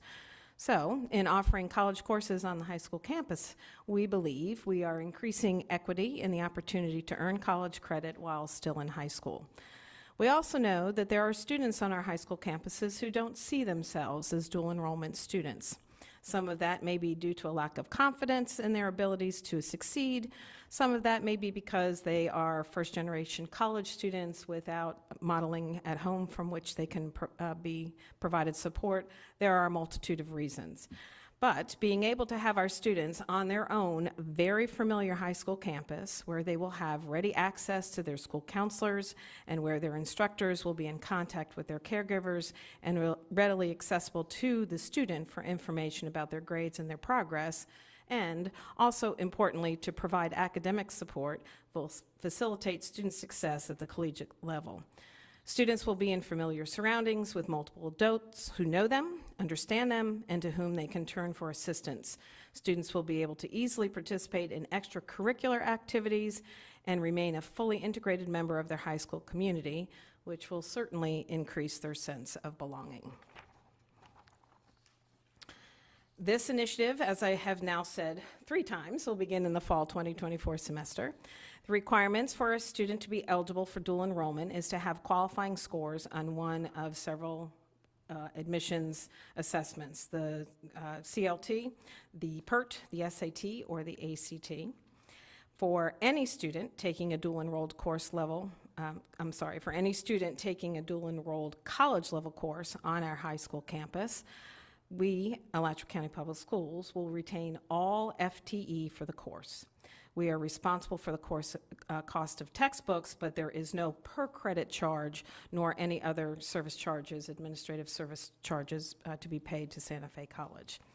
We have teachers on our high school campuses who meet the qualifications to teach courses at this level as required by Santa Fe. Every one of our high school campuses has an instructor able to teach the English courses, and we'll show you what the courses we plan to offer are in a moment. Not all of our high schools have individuals who meet the requirements to teach the math courses, but we do hope that these numbers will increase as interest in and demand for the program increases. So what you see here are the courses that we will offer beginning in the fall. You can see for the fall 2024, which we'll consider the first semester, students will be enrolled in ENC 1101, which is English Composition, and MAC 1105, Intermediate Algebra. In the spring semester, their second semester in the program, they will take ENC 1102, Freshman Composition Skills, and MAC 1140, College Algebra. We deliberately chose MAC 1105 as the first math course. Students will not receive college credit for this course, but they will receive the necessary high school credit to meet graduation requirements, and successful completion of that course enables students to take the MAC 1140 College Algebra during the spring semester. Students who wish to take or believe they are qualified to meet the academic requirements to take the MAC 1140 have to take an additional placement test, the ALEX test, and they have to have a particular score. Even if they have college-ready scores on those other admission tests that I mentioned, they have to have a particular score on the ALEX to be able to enroll in 1140. What Santa Fe has shared with us is that the progression of MAC 1105 really facilitates the success in college algebra. So we felt that that was a better option for them. Ms. Certain has a question. Sure. Dr. Atria, the 1101 and 1105, will those be on all of our high school campuses? They will not. As I said, all of our high school campuses will be able to offer the English courses, but only a few of them will be able to offer the math courses because we don't have instructors who meet the qualifications for Santa Fe College to teach at those levels. Which schools won't have the option to do that? Because the being able to take intermediate algebra is a big boom because it's non-college credit, and you can do it at the high school level, so you don't have to do it when you go to Santa Fe. I see that as a big plus. Which of the schools will be able to offer that? I don't have that immediately known to me now. I want to say, do you recall, Ms. Neal? Yes. Yeah, and so one of the things, and you'll see this as a consideration that we want to be sure to continue to think about with our articulation agreement is whether or not students continue to take high school courses at Santa Fe College on their campus. Dr. Atria, one thing that has been discussed is just looking at, so we have a qualified teacher to teach 1140 at a campus. Depending on the demand at another campus, we could use technology to have students on another campus Zoom in and take that particular course. As far as looking at those options, you know, that hasn't been determined or decided, but I know there are counties across the district that don't have the teachers that teach high-level courses, and they use different modalities with technology to offer those opportunities. That has not been totally vetted, but it has come up as, is that an opportunity that could be explored? So we're also just looking at exploration of ways to do that. Yes, thank you, Superintendent Andrew, that is correct. And I have a question. These teachers would be teaching this in place of a high school class that they may have been scheduled for? Correct. And is there a certain number of students you would have to have in order to offer this? So if only 5 students wanted to do it, would it be offered? What we have asked schools to do is to have a minimum of 10 for the course to make. So in response to your what do we do if there's only 5, the option that we are exploring is exactly what Mr. Andrew had mentioned. Okay. I think we're done with that one. All right. So what are we doing right now? What are our high schools in the process of doing now to assist students with this opportunity? Well, they are identifying interested students who will be able to meet the entrance requirements. Santa Fe College provides one free administration of the PERT, but students have to travel to Santa Fe to take the test. Alachua County is offering administration of both the PERT and the CLT at no cost to the student, and either have the student take those assessments online or on the high school's campus, thereby eliminating the potential barrier of transportation to Santa Fe to take those assessments. The other thing that we're able to do is, again, as I said, Santa Fe will only offer one administration of the PERT. You can take the PERT multiple times. You have to wait 30 days before you can take it again, but you are able to take it multiple times, and so our ability to do that for our students is there for them. Our high school counselors are also providing assistance to students and their caregivers in the completion of the admissions application. And we do anticipate that we'll have somewhere between 100 and 140 students spread across our high school campuses this coming fall who will be dual enrolled on their high school campuses. So you may recall these pay structures that you see on the screen. These were brought to you last summer. We confirmed with Santa Fe that these are still viable options. You may also recall that prior to this school year, our pay structure was at 95% FTE. That is not reflected here because we are not involved in that pay structure any longer. For this year, we reduced it to 85% FTE. Again, that's why the asterisk is there. And what that means is Santa Fe pays textbook overage costs and provides administrative support services to our students, which also would include some advisement in terms of the courses that they will take in their progression. At the 83% of FTE, the student advising is included. However, our schools determine student eligibility for participation and are responsible for collecting and submitting applications, and as well as completing data entry. These are those administrative support costs. Those become the responsibility of the high schools, and textbooks must be housed and distributed at the school. At the 79% FTE, there are no advising services provided to students by Santa Fe College, nor is registration entered, nor are graduation checks and transcript reviews conducted, and there are no administrative services provided by Santa Fe College. You can see as we go down, the percentage of FTE as it reduces, so does what Santa Fe is able to offer to us. At 67%, students receive instruction only for their high school, if they're taking high school courses on Santa Fe's campus, and for their college courses. There would be no administration of the PERT by Santa Fe College, and all textbook costs would be the responsibility of Alachua County Public Schools. Dr. Adrian? Yes, ma'am. For students who are dual enroll, are they used to, in the staffing manual, to allocate the counselors, school counselors, on their home campus? So like if we had 50 students or 100 students from Buchholz that were dual enroll, are they considered in the number of counselors? Like if it would put them from one counselor level to the next one? Are you talking about if we have students who are dual enrolled on Santa Fe's campus or on our high school campus? And traditionally, they've only been on Santa Fe's campus. Correct. That's what I'm talking about. Correct. So my understanding, and Mr. Burkett, please correct me if I'm wrong, my understanding is that the dual enrolled students are essentially taken out of the allocations. And so that would include the school counselors, and that you'll see as a consideration as we move forward. That is one of the considerations. As we reduce the amount of FTE that we're paying to Santa Fe College, that creates increased responsibilities of our school counselors to provide those advisement services to students, because it would not be provided by Santa Fe. Did that answer your question? Sort of, yeah. Is there any confirmation of that? Is that what happens now? Are they included in the school? That is correct. They're not included in the school. They're pulled out. Okay. Okay, thank you.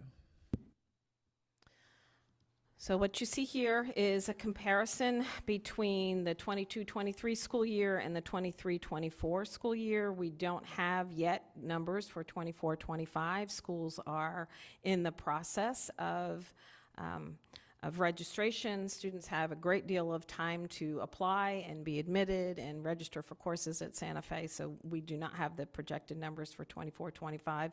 Again, these are students on Santa Fe's campus only. In 22-23, you can see the numbers, 534 students. You can see what the financial cost of the district was. We were at 95% of FTE, and what the base student allocation was for that school year. Then moving on to 23-24, we had a reduction in the number of students. I'm not going to say it's insignificant, but comparatively, it's not a giant, huge number. Excuse me. We also reduced our FTE responsibility to 85%, so you can obviously see that we had a cost savings. Some of that, too, is in terms of reduced amount, is reflected in a fewer number of students. I think one of the things to consider is when we look at, going back to those pay structures for a moment, one of the things that's not listed there is we can pay tuition costs only, where absolutely no services are provided from Santa Fe College. And so tuition rates currently are for lower division courses that would lead to an AA. Those are $106.77 per credit hour. Then any upper division, your 3,000, 4,000 level courses that would lead to to a bachelor's degree, are currently priced at $126.33.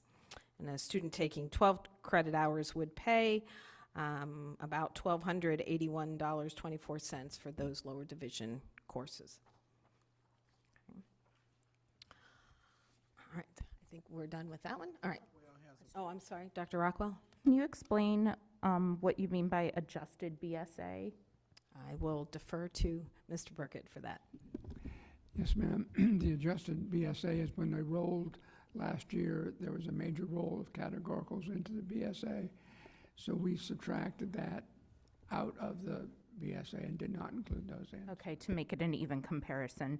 Okay, so I just very quickly calculated approximate per student. I didn't put the pennies in, but 2582 per student in 22-23, 1931 per student in 23-24. Since we have different enrollments, that gives us a clear picture. So we have a difference of about $650 per student. Okay. All right, so we are in the process of reviewing our current articulation agreement and have many decisions to make. What you can see on this slide are the topics which are under consideration and certainly impact any possible revisions to our articulation agreement. Should we further drop the percentage of FTE paid to Santa Fe College, we have to very carefully consider the capacity of our school counselors to add increased advisement and reporting responsibilities to their work without additional resources being provided to them. Also knowing that we are already increasing the numbers of dual enrolled students, given the on-campus opportunity that we are providing.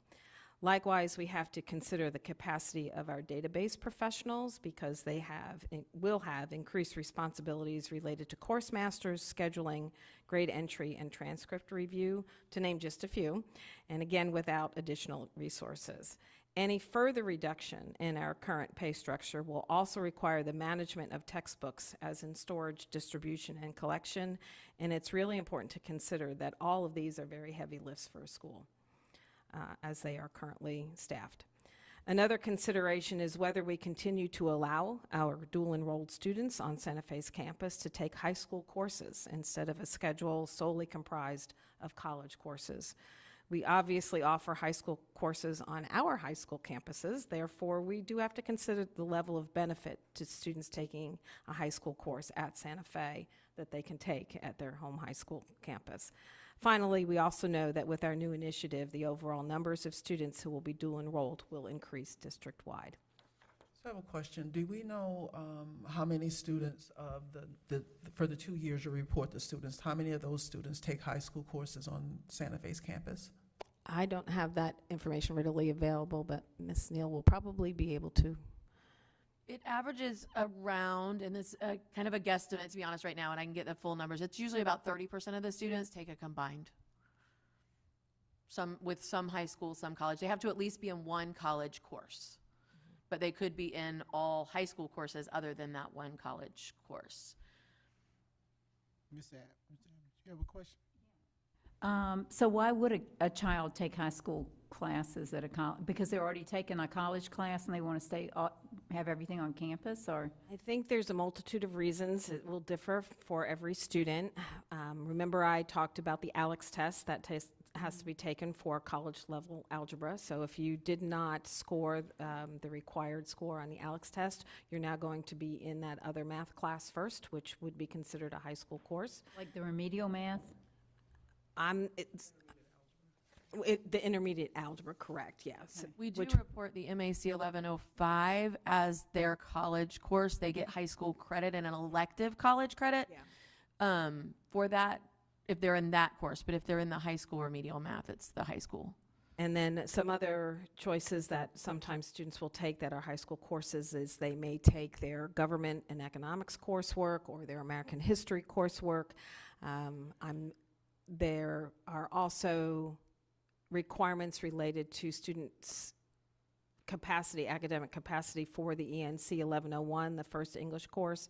Occasionally a student will need to be moved down to a high school course first on Santa Fe's campus. Okay. Correct me if I'm wrong, but I'm guessing a contributing factor of why they wouldn't come back to their high school to take those high school courses would be the college course schedule. not lining up, because like if you have a Tuesday, Thursday class, it's not a 1 hour, it's an hour and a half. And so they might not be able to have a consistent schedule that would allow them to come back to their GHS or Buchholz campus and take the rest of their classes. Is that? I'm not certain that that's the reason. We don't have any data that tells us why they do that. We can certainly make some presumptions about why. There might be challenges matching up their high school schedule, course schedule, with what Santa Fe's schedule is. But there are lots of other reasons We as well. do have some students who take courses at both on the college campus, and then they come back to their high school campus, or they start at their high school campus and then go to Santa Fe. Many of those are in our magnet program, so they're doing their magnet course on campuses, or they're just doing a split schedule. We have quite a number of our students who are full-time dual enrolled. We also have quite a number that are part-time dual enrolled that do spend time on our campus, our high school campuses as well. Are there other questions? Any questions? Yeah, Ms. Neal, when we were looking at this and renegotiating this or working on this here about a year or so ago, and you and I spoke about the work that the high school counselors are doing currently before anything was changed. Could you share that with the board? You recall that That was quite some time ago, Ms. Certain. We did talk about how, if I'm remembering that conversation correctly, we did talk about how I think both groups of counselors are doing some transcript review, because the Santa Fe counselors who are doing the scheduling are doing transcript review for their scheduling, and our high school counselors, especially for those that are part-time, the Santa Fe counselors are doing it for the majority of our full-time students. Our part-time kids, our counselors on our school campuses are also doing transcript reviews to make sure that the kids are getting their high school graduation requirements met. So there is a little bit of duplication potentially of efforts on transcript review. And I believe that was where that conversation that we had was more about transcript review, if I'm not mistaken, and making sure our students meet the graduation requirements, because we need to make sure, no matter where our students are, that they're meeting those graduation requirements. Is that what you recall that conversation to be? that, as well as the database person was still doing a lot of work as well. We've automated a lot more of that since that time. So at one point, Santa Fe was sending all of the grades to the schools, and the schools were entering that information. We've been able to automate that so that my department is doing a lot of that work with Santa Fe. Santa Fe is maintaining their course master and their teachers within Skyward Student Information System, and they're maintaining that. They send us a import from the Santa Fe side of things to import into Skyward, so our counselors can see more live time what classes students are enrolled in at Santa Fe, being able to follow through with that. And then at the end of each semester, they send us an import to import those grades. So we have taken a lot of the work off of our school databases in my department, working with Santa Fe to automate that process. If we do reduce pay structures, that automation also goes away, and their maintaining of their course master and teachers goes away. That would come to my department to maintain that, and the loading of schedules and grades would go back to those high schools. Thank you. One other thing, how has Santa Fe fulfilled the seat time that's required for the high school courses? They have adjusted their bell schedule, and there are times that they are meeting with those students, so they are meeting the minimum requirements, a little bit exceeding the minimum requirements. We have made sure that that was corrected from, was that 2 years ago? That we have adjusted that, and their bell schedule does meet all of the bell schedule timing and the required minutes for high school courses. They don't have a minute requirement for college courses. That's specific to the high school courses. You're welcome. All right. Any other questions? Ms. Abbott, you hit your light on. Oh, I don't. Is there citizen input? No citizen input here. All right. Thank you all so much. It is 12 o'clock. We're supposed to have lunch for 45 minutes and then reconvene at 1 o'clock. And so we are on break again.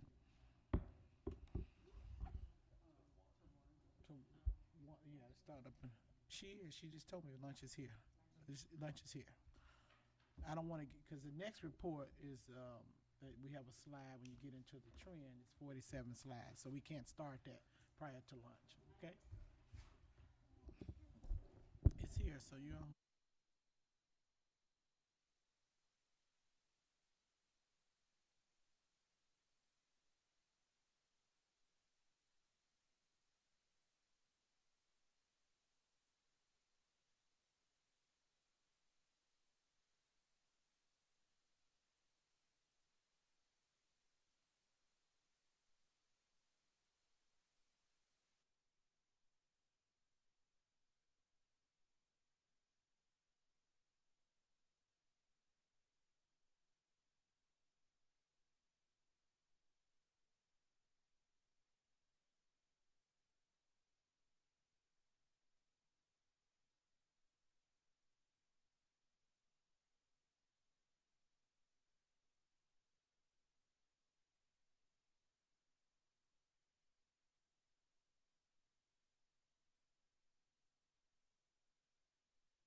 All right, good afternoon. We are reconvening a school board workshop for April 9th, and I see all of our staff is in place.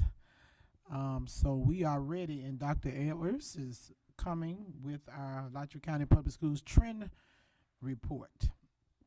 Take it away. Is your mic on? Thank you, Ms. McGraw. To our Madam Chair, board members, and Superintendent, thank you. We look forward to sharing information as we move forward in this school year with our attendance and behavior trend report. You'll see, as you have already indicated, that there are several members here from our student services team. We also have representation from a school as well as our the Gainesville Chamber as we talk about attendance and behavior today. We're going to split this in half, beginning with our attendance, where we'll talk about a review of our targeted district priorities, the average daily attendance, chronic absenteeism, and some of the resources that we utilize in our department and services and supports that we have with community to address those. And then we will take the questions that you may have from the board, and then we'll move into part 2, which is related to behavior, with some of our national student discipline trends, juvenile justice information, district student behavior, as well as behavior resources. And we will take questions as well at the conclusion of that from our board members.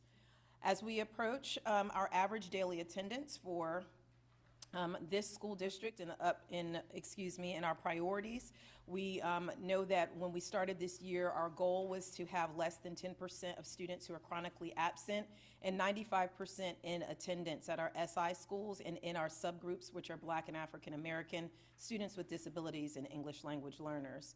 For behavior, our goals were to have 100% of our schools follow the attend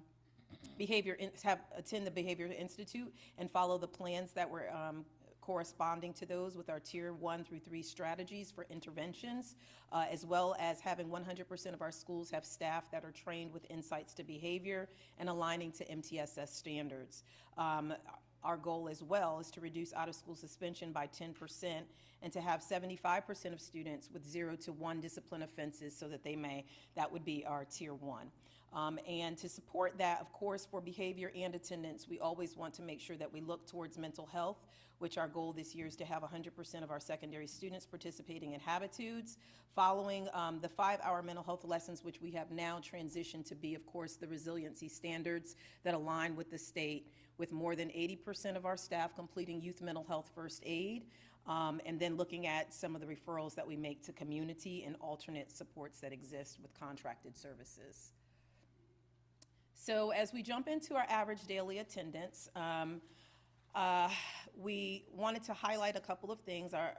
Across the board, this is our SI schools when we're looking at them, and we note that we have not reached 95% for average daily attendance, not with our SI schools, but many of our schools across the board are not at 95%. What you have on the screen that's highlighted is just to show in the green circle that is the school that has the greatest daily attendance among our SI schools, which is 92.04% for Alachua Elementary, and the lowest being at Rawlings Elementary with 87.74.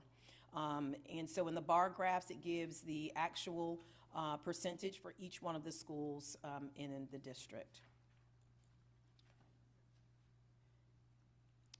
Here, we have highlighted the same, but it's broken down into our subgroups. And so now when we look at the categories for Asian, Black, African American, Hispanic, multiracial, white, students with disabilities are economically disadvantaged, and English language learners.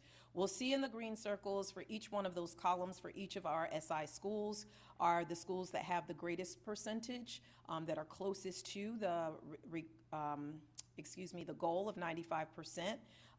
And we see that our Asian population at Alachua is at 98.85. The yellow check marks really indicate that these are the schools that have at least 95% average daily attendance for each of those categories. And then the red, you can see, are concentrated in the center at 3 of the same schools. So Lake Forest, Metcalf, and Rawlings are the ones who have the greatest level of struggle in terms of percentage of average daily attendance at their schools. And so those are all highlighted. They're outlined within the graphs that we have. I just did this just so you could see more clearly where the highs and lows were. Average daily attendance, when we look at this particular category, we're looking at the percentage overall for our middle schools. As you can see, the greatest percentage of average daily attendance falls with High Springs and Kanapaha. We also know that for our Hispanic population, the highest daily attendance is with Oakview Middle School, whereas the greatest levels of struggle with our ELL population, there's students who come in speaking another language or learning English, is at Westwood. And then across the board, the lowest level of attendance is at our center school at Aquin Jones, which is an alternative setting. And for, it's not the lowest overall, but lowest in the category of Asian is at High Springs, whereas in other populations or subgroups that they have, their percentage is pretty high across the board. So as we look at high school, the same outline, same demographics, but these are our high schools. You can see that there is still a struggle at Aquin Jones, the alternative school, in the same manner that it was for their middle school students. There is an attendance concern falling somewhere between our 64% and 70s for Aquin Jones, but also looking at the rural areas. When we look at Hawthorne, with our Hispanic and multiracial students, they fall among the lowest, with Asian students at Santa Fe and also our ELL population at Gainesville High School. Lofton High School has consistently across the board some of the highest attendance rates for our high school in all of the subcategories. And then we can see for the Asian population at large and for some of our ELL students, they have higher percentages of attending school regularly each day. So all of the information that I did just share with you, I neglected to say it is related to students who are actively enrolled in schools. So when that data was pulled, when we looked at the attendance, many of our principals have asked that in our Power BI, that we would have active students, because when we're talking to them and going back and having meetings about interventions, we need to look at it with students who are currently attending school. And so when we had other students in that data, it was causing us to ask why there weren't certain interventions provided for some kids, and those kids are no longer in their school population. They may have transferred to other districts or what have you. So it was a breakdown on active students, but we did not want to neglect the information across the board. This is our average daily attendance for K-12 in comparison to last year for both active and inactive. So this is the entire population of students, regardless of whether they withdrew from school or not. So in 2022 to 23, you'll see in Q1 we have 93.52 average daily attendance. That's our percentage rate. And this quarter of this year is at 93. Q2, 93.57 last year, 92.41 this year. Q3, 91.25, whereas this year it was 92.11, so it went up a little bit. And Q4 last year was at 91.91. So you'll see the average on the bottom is 92.56 last year. And from Q1 to Q3, our district average is 92.51. I think it is really important as we talk about this and we move forward to talk about chronic absenteeism as well, that we keep in mind that as we make comparisons between school years and even quarter to quarter, that those are distinct students. So when we begin to have conversations about how we're addressing the needs of absenteeism and attendance, it's really important to recognize that these kids are not the same at each school as we move from year to year, semester to semester, sometimes even within the quarter. Some of those students move on to other places of enrollment, and so a lot of work may be done to get students to come to school more regularly, and when we look at these numbers, it may not be reflective of the exact same families. So we want to talk about chronic absenteeism. You'll see that there's sound, I hope. National crisis. Chronic absence has doubled in the past year, with more than 16 million students. That's 1 out of every 3 now missing so much school that they are academically at risk. This isn't simply a matter of kids skipping school. It's an issue of equity. Students living in poverty, students of color, and those with disabilities are much more likely to be chronically absent from school, face more attendance barriers, and often lack the resources to make up for lost time in the classroom.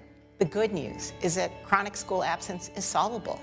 We have demonstrated that attendance improves when we use data to take early and preventive action. The key is forging partnerships and avoiding blame. It's true, there is a lot of work to do to reverse the impact of the COVID-19 pandemic on student attendance, well-being, and achievement. But it is doable if we work together. So we just wanted to share that because it comes from attendance work, which really does a lot of the leading work on attendance and chronic absenteeism across the nation, and provides a lot of the resources that we're able to use and that we share with our family liaisons and supports for schools. But also as we look at our data in our district, we found it to be very important that we're sharing what's happening nationally and also, in surrounding areas. So chronic absenteeism is a huge issue across the board, especially since the pandemic.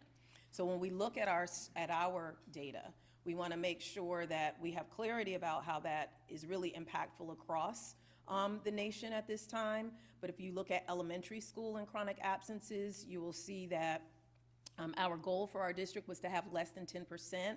So again, the check marks are schools that currently are less than 10% for chronic absenteeism. The green is our school that has the least amount of concern with chronic absenteeism, which is Glen Springs, and the highest level is with Rawlings Elementary. For our middle school population, Oakview right now, and this is a true middle school. The 5th graders were taken out of the data here, so we're looking only at middle school students in 6th through 8th grade. They're at 10.25% for chronic absenteeism, where Hawthorne's numbers were extremely high. We have many kids who are missing lots of days of school. When we look at that, the 10% or more being present is really important.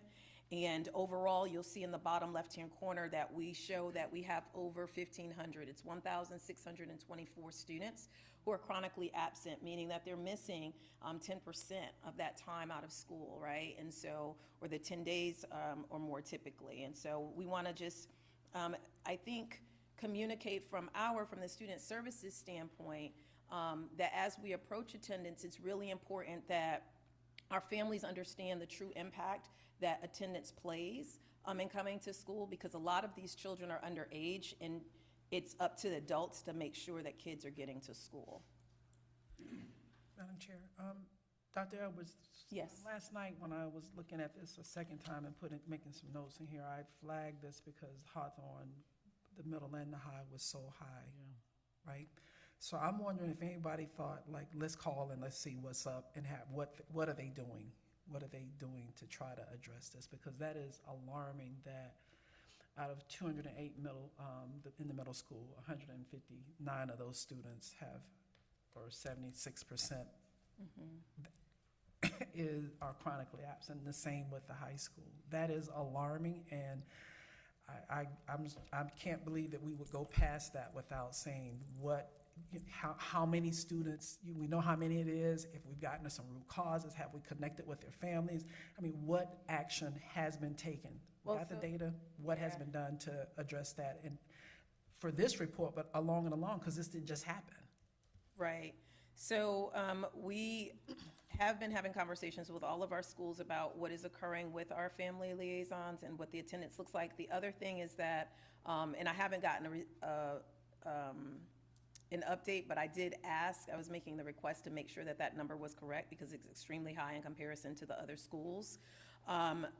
But we have to also remember that in chronic absenteeism, we're taking in all reasons for kids being out of school. So it can be our transportation, it can be our suspensions, it can be kids who are sick, skipping. And so when we are looking at our kids who are 6 through 12, there can be some impacts of where students have come from other areas. And so I think that there needs to be more delving into the attendance at Hawthorne specifically. I do not know the answer right now for Hawthorne Middle High School, but it is on that list of priority because in comparison to the previous, I think, presentation on attendance, I don't recall that being as high, the 70%. And so I will get a response back to the board as well as us as we look at attendance for that. I also wanted to make sure that we look at truancy versus chronic absences, because they're not exactly the same.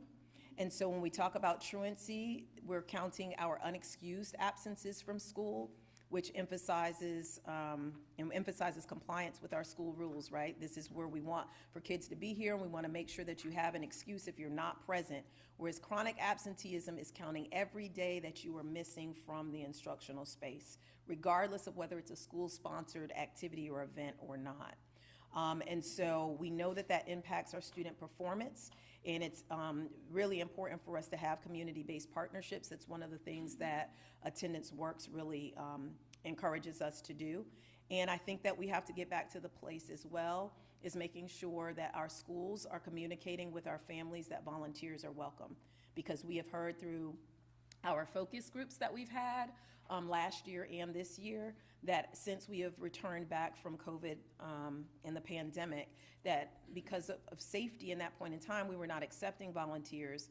And there are a lot of parents who are still out there with the assumption or belief that we don't want them coming back to campus. And so that means that we have to actually take the step to make sure that people know that we do want people to come and volunteer.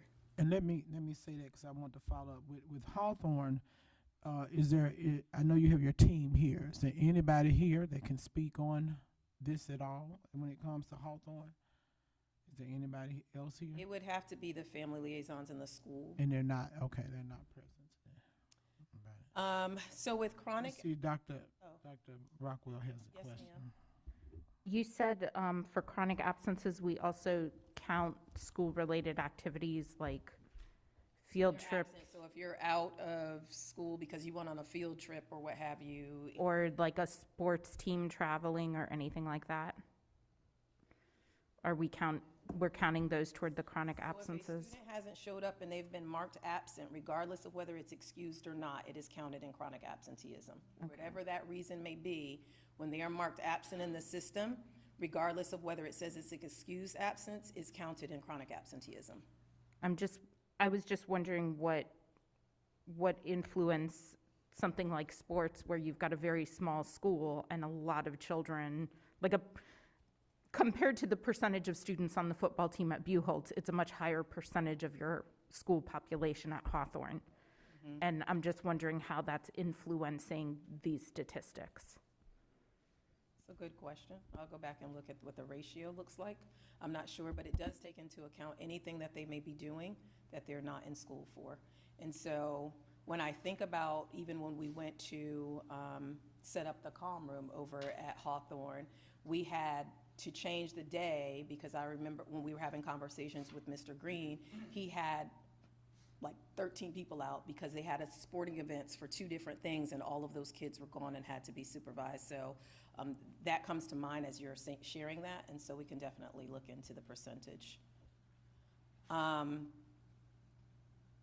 Is the attendance rate improving overall, right? So if we're looking at trying to have less than 10% for chronic absenteeism, we're hitting the 95. Are we hitting the 95% mark for daily average attendance? It may seem as though we're the same. Nothing has changed. But I would say that there is a lot of good work that is being done on our school sites as it relates to attendance. And we have to be, again, very careful about looking at how this data is representative of who the students actually are and what's occurring. For instance, and I'll use Ms. Dell just because she's been helping me today. Ms. Dell is in my 5th grade class at said school at Atria Academy, right? And so here she's at Atria Academy. She's been having chronic absenteeism issues or what have you. The school, the family liaison, the school counselor, what have you, is doing all of this work. She started coming back to school. We're celebrating her. She goes on to the next school in 6th grade. She's not in our data anymore. We can't tell in these numbers that this improvement has been made, but now we get in wonderful Wanza Wakely. She comes in from Duval County, and she's not attending school. And so it doesn't look like we've made any improvements, but the reality is Nanette is now going to school regularly, but we have a new student from another county who is not going to school at all. And so the rates look the same, where in reality there has been some improvements. And so we just want to take that into account. For quarter four, we would look at, because of that, these were discussions that we had about pulling cohort data, right? I think it would be important that when we go into quarter four, that we look at some specific schools and compare the cohorts so they are the same kids and not just year to year with different children. And so is attendance improving with families who have critical needs?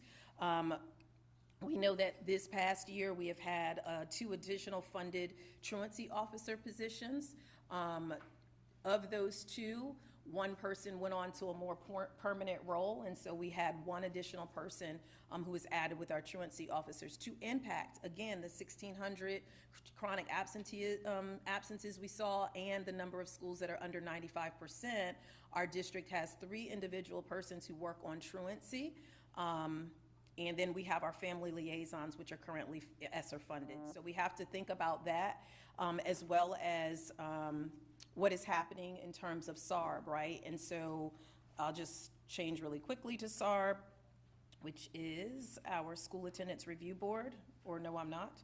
Okay. I thought it was that next one. I guess I don't have this memorized. So, okay. Yeah, let me do this. Since you're there, the on time, I went to that page, right? Because I was really alarmed to see the Hawthorne numbers.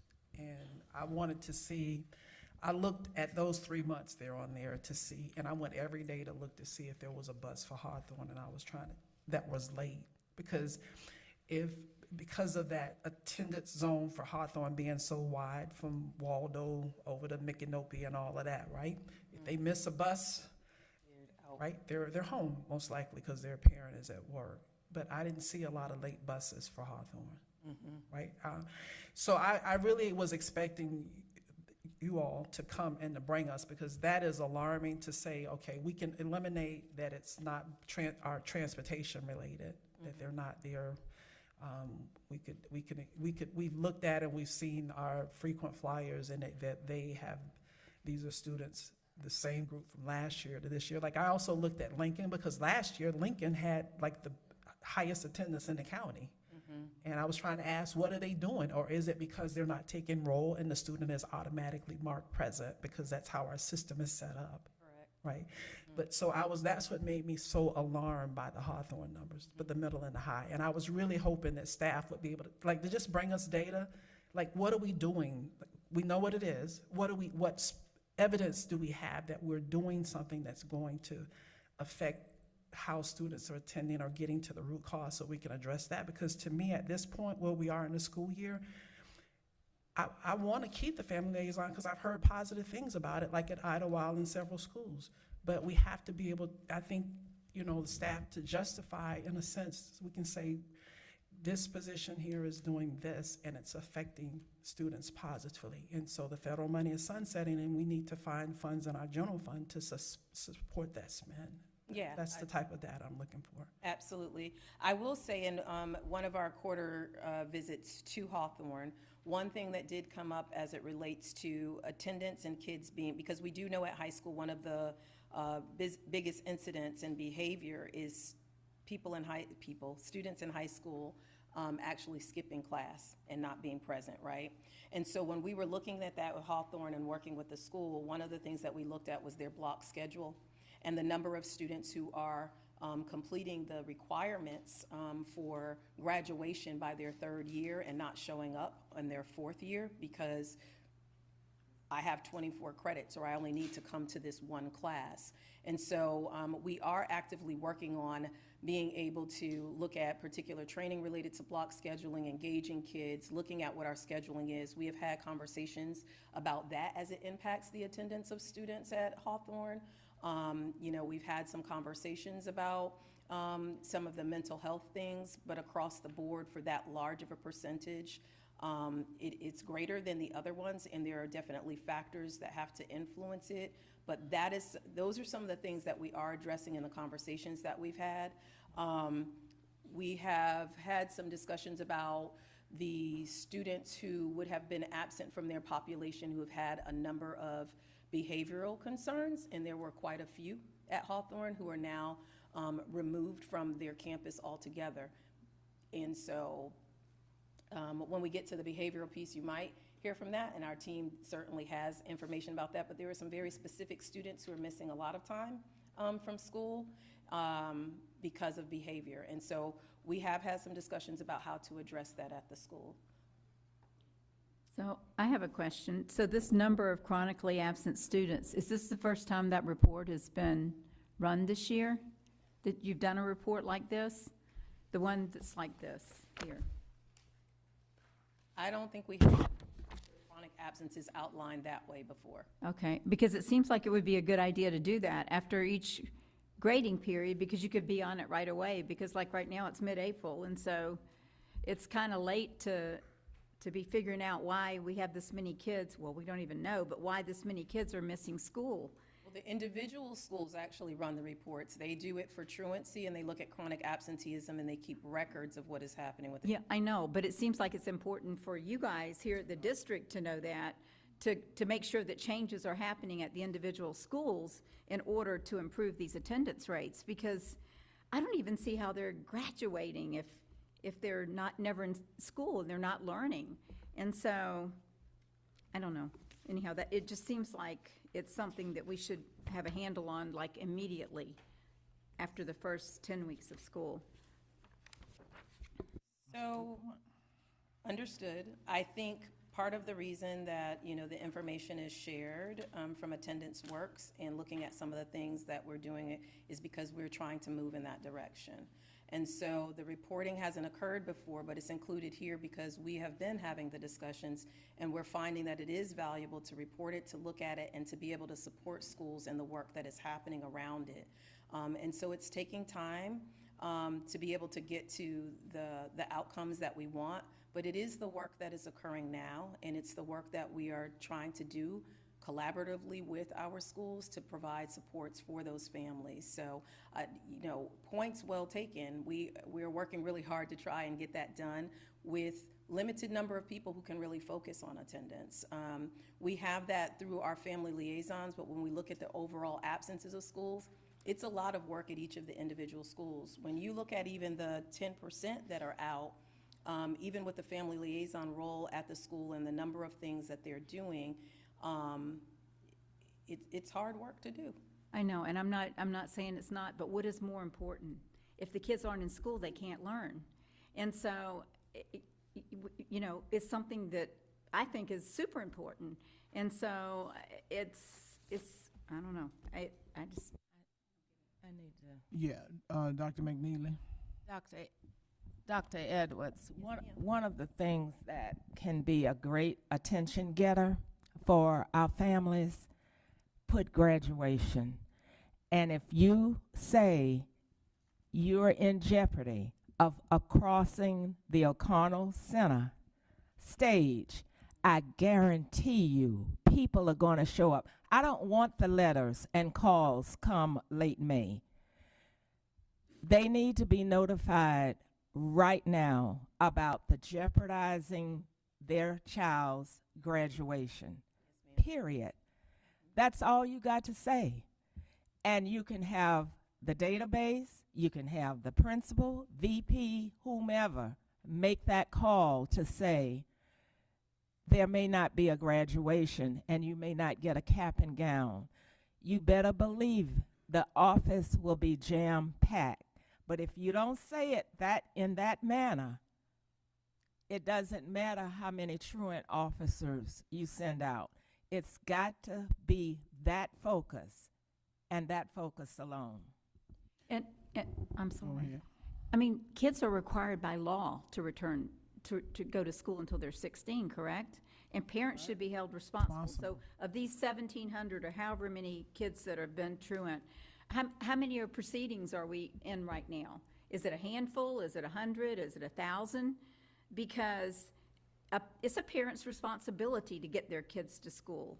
And it seems like if we only have a few cases in the works right now, and we have all these kids that are chronically truant, we need to put more personnel on that, because that's really an important part of making parents understand the importance of having their kids at school. So Yeah, I think at this point what we need to do, you do have truancy immediately next week or so. We need a meeting to see what they are doing.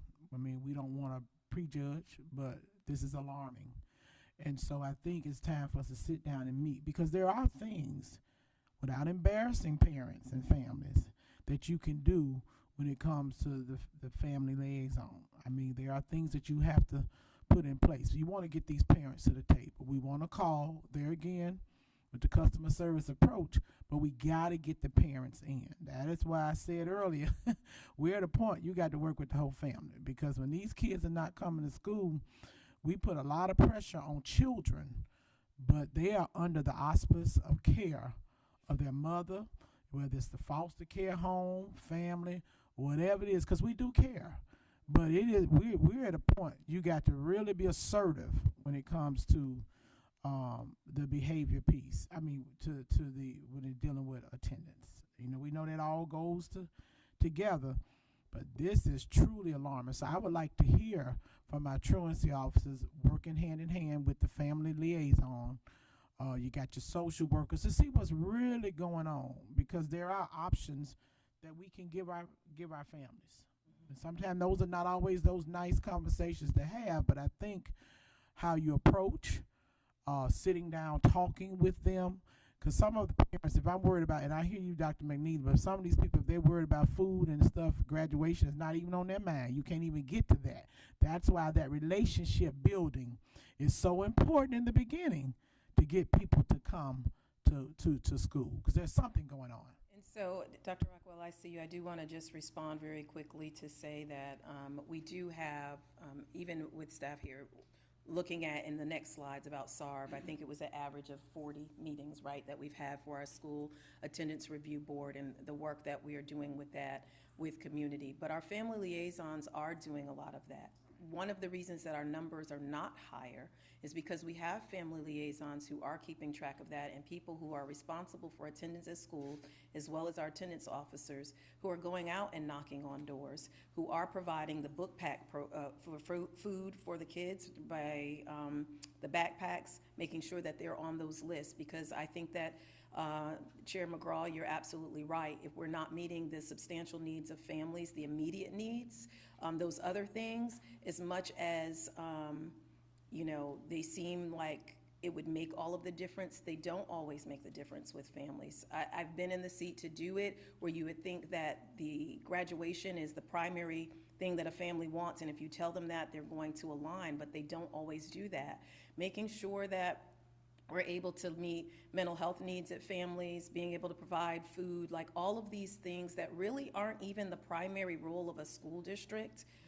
It is a community concern, and being able to support families is really what's impacting us as a barrier.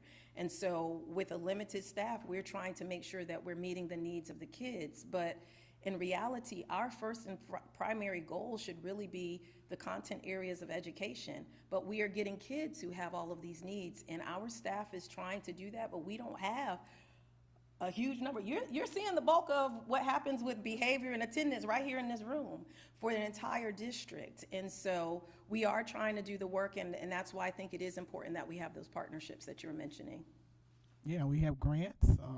Mr. Reggie, I know he's not here, but I know it. That's why I say it's a whole team effort. I get it, but who's the best fit to do that? I mean, those are the things we have to look at. I know family liaison is extremely important, and I know ESSA funds are sunsetting and they will be leaving, but this is so crucial. But also, what are the other partnerships that we can bring in? Do we go back to some of those community partners who've given us the mental health grant, who's already supporting us, and say, hey, do you have any more funding to help us with this? You know, we need some absenteeism coordinators. I mean, that can help our truancy people. But they also, when And it's unfortunate, I know, because in the field that I work, you have to go back and say, hey, I know public assistance, those benefits, and those are tough conversations for people to have, but you got to connect it. You got to connect it and say, hey, I don't want to have to make some of these tough decisions, you know, with families, but we want these kids coming to school because we see the result. If they're not in school, what are they doing in our community? And then it affects us in another place. It makes everything unsafe for everybody. So I get it, but I think it's time that we really keen on who else is best, what are they doing, and I appreciate all the things that you're doing to tell us what other districts may be doing or what have you. But also, I know the key to this stuff is relationship building, you know, and it is frustrating. You have a whole lot. And so let's really work on this in the next week to see what plan we can really come up to address it. Because you hear from the colleagues, and we're not trying to point fingers or anything, but we really need to make sure, there again, relates back to cheeks in the seats. Okay. Dr. Rockwell. I wanted to go back to the truancy issue. So we don't have 1,500 plus truant students. We have 1,500 plus chronically absent students, correct? Correct. And in addition to the fact that those chronic absences can include field trips, sporting events, excused absences, the legal definitions are also very different because truancy is legally defined, and it's 15 unexcused absences in 90 days. So they could have even more than that. But if we look at 90 calendar days, that's approximately 60 school days. So we're talking about 25% of the school days they had an unexcused absence, and they may have been out more than that. When we look at our chronically absent children, that cutoff is 10%. So it's a lower threshold, and it includes all of the excused absences and school-related activities. So just because a student is in our chronic absence list does not mean their parent is legally liable and that we can send truancy officers after them. Because What it does mean is that they're not in school. they're not in school, but I mean, we can't hold proceedings against parents who haven't actually. But maybe we should look at what they're being excused for. Definitely. What's more important? Are we here to educate the kids or turn them into athletes? Are we here to educate the kids or, you know, I don't know what else. Well, and But I I'm mean, just to saying, know- we're here to educate, and so it doesn't matter whether it's an excuse or an unexcused, or if you've gone to sports, or if you've gone to Quiz Bowl, or you've gone to the math tournament. You're absent, you're not there, and a lot of these kids can't afford to be absent. They need to be in school. Okay, can I get my time back? Go ahead. Thanks. Okay. What I was going to say is to really understand what's going on with these chronically absent students is probably beyond the scope of the trend report, but you need to, the team or even the school-based teams need to look at what was the absence for and what is happening to that chronically absent student's grades. Because when it comes to like our student athletes, for example, if we have a student athlete whose grades have been going up since they joined that football team where they have the community and the support, then maybe it's worth them missing some days to attend their football games because it's motivating them to be in school and get better grades. So we can't make rash decisions about what we know that as a general trend, attendance correlates with academic performance, but we also know that we have to look at the individual students and why they're out and how that is impacting them. And I know, when we look at like our center schools, especially a school like Sidney Lanier, where we have a lot of children with complex medical needs, they may not have an option but to miss school. So there's a lot of complexity that's beyond the scope of this presentation. Yeah, that's why I said it's important that she goes back and be able to look at with her team, see what's really going on. But we do want to keep in mind they're student athletes. That's how we were all raised. I know we were student athletes, and we want to make sure. And that's why I say you have to work with. That's the key. To me, the key you got to work with the whole family. So at this point, go ahead. Okay. Thank you. Dr. Edwards. So on the on-time bus arrivals, this is included here just so that we could look in comparison. If we go to this particular website, you can see the number of buses that were arriving late in the first quarter or first half of the year, and then what is currently happening in January through March. And so we just wanted to report that the changes that have happened in transportation have allowed for students to be arriving to school on time more regularly, where our attendance probably data would look worse if that were not the case. For our attendance review board, just wanted to share, because some people may not recognize, if a student misses more than the 5 days in a 30-day period, then they will have a truancy proceeding that can start, where we call home. There's visits by our county truancy officers. The school resource officer can be called to visit the home. We have educational planning team meetings, and a plan is devised. And so the recommendation could be made for SARB, and there are several people who are in attendance in those. So through the corner, or CDS, interface school administrators, our court administrators, attendance officers meet with families. And so consistent with last year, there was a rate of about 30 SARB meetings that occurred, and the same is true this year. And I just want to say that even in conversations with Mr. Warner, who's over the attendance for our school district, we know that there was an increase in our participation, right? And so we talked about how there was participation from 20 to 25%, that's raised to about 40% because we now have virtual proceedings, which allows for more access for families to actually attend the meetings and help develop a plan for students so they can be successful. Also, we wanted to include here our McKinney-Vento. I think it is important for us to look at our homeless children when we're thinking about this, because they have some additional barriers. And so at the end of Q3, we currently have 920 students who are deemed homeless within our district. The reality is that, there's a possibility that the number could be higher. We want to make sure that all of our students are actually being identified at each of our schools across the board, but then looking at what are the supports that we have for those kids, because we know that transportation and food and the things that we've mentioned before are barriers for those students. We do have a team in the district that works with that as well, though, and does home visits through our McKinney-Vento staff. Here, this is a summary of a survey that we shared with our school principals. This particular survey happened weeks ago, where we were asking about the role of the family liaison, because there seemed to be a lot of concern about this role sunsetting in September of 2024. And so we wanted to ask, and I know that at the last presentation I was sick, and so I wasn't able to be here. And there were some questions that came up from the board as to what is the family liaison actually doing. And so I wanted to make sure we polled the schools. This is representative of, I think it was about 29 of the principals. There were 31, but I think 2 schools were duplicated. And so how does your family liaison document contact with family? Just wanting to make sure that there was some clarity about the roles that the family liaisons are playing.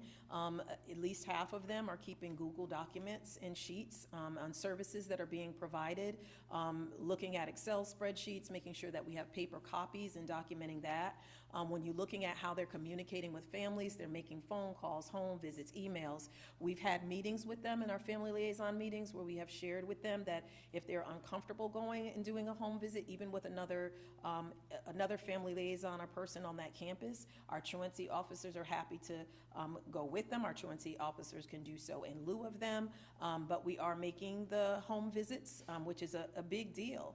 To be knocking on the doors of families to talk about attendance for students. But office meetings, we have family liaisons who are attending our student services meetings, our EPTs with families, and they are building relationships with families that are allowing for students to return back to school. And we have heard over and over again from principals that family liaisons who are developing those relationships, when parents are coming to school, they're asking for them to be participants in meetings.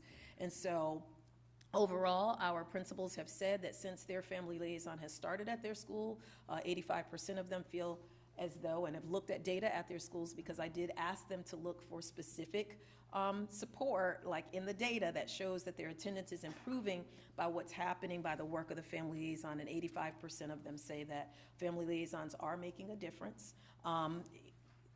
Another 73% would like for them to work in June. We know that that role is ending at the end of this school year, so we want to take into account that some of the services that we want over the summer, this is a goal of theirs. And then asking, of course, did they have a funding source to keep this position? Because we have a couple of schools that have family liaisons that are paid for with their title money. And so that occurred before we placed people in positions by way of ESSER. And so as you can see, the majority of schools do not have an additional funding source for that position. And so, and in the top right-hand corner, you'll see other roles that they fulfill. So there are a lot of things that our family liaisons are doing to support the work at schools as it relates to attendance. Why don't we just segue here? Because Ms. Estes and her staff and AP and family liaison wanted to be here. I didn't call anybody or any schools. We did survey schools. And so I will tell you that even in the allocation meetings, we have 3 essential roles in ESSER for student services. It's our family liaison, our behavior paras, and our high-dose tutors. And so at allocation time, we went through and we said, listen, we know we cannot fund all of these positions at all of these schools without ESSER. If you had to prioritize, what could you not live without? What would you prioritize as the most important on your campus?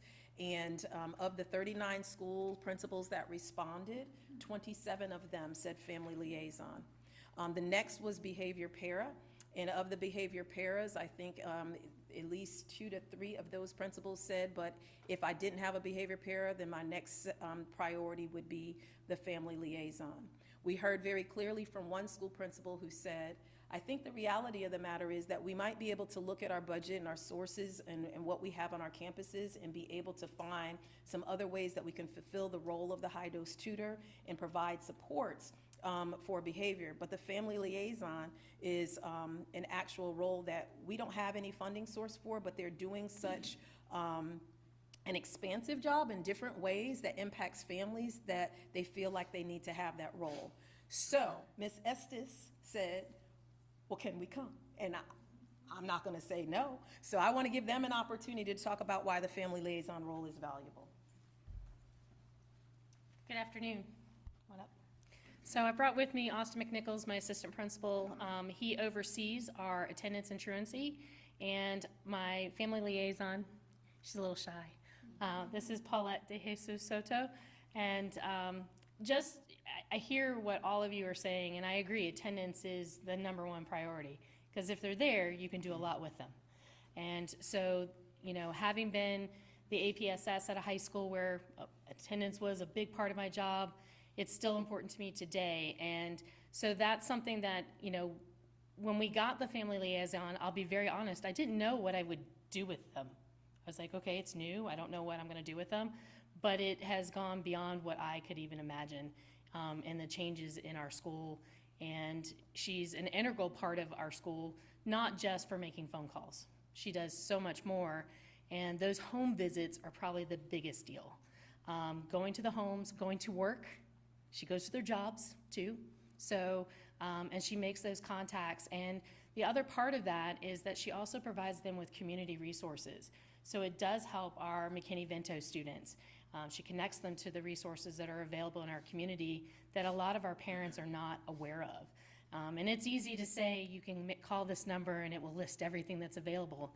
But for parents who just don't understand and how to navigate all of that, having somebody walk them through it is a huge deal. So I'll let Mr. McNichols kind of talk quickly because I know time is precious. Thank you.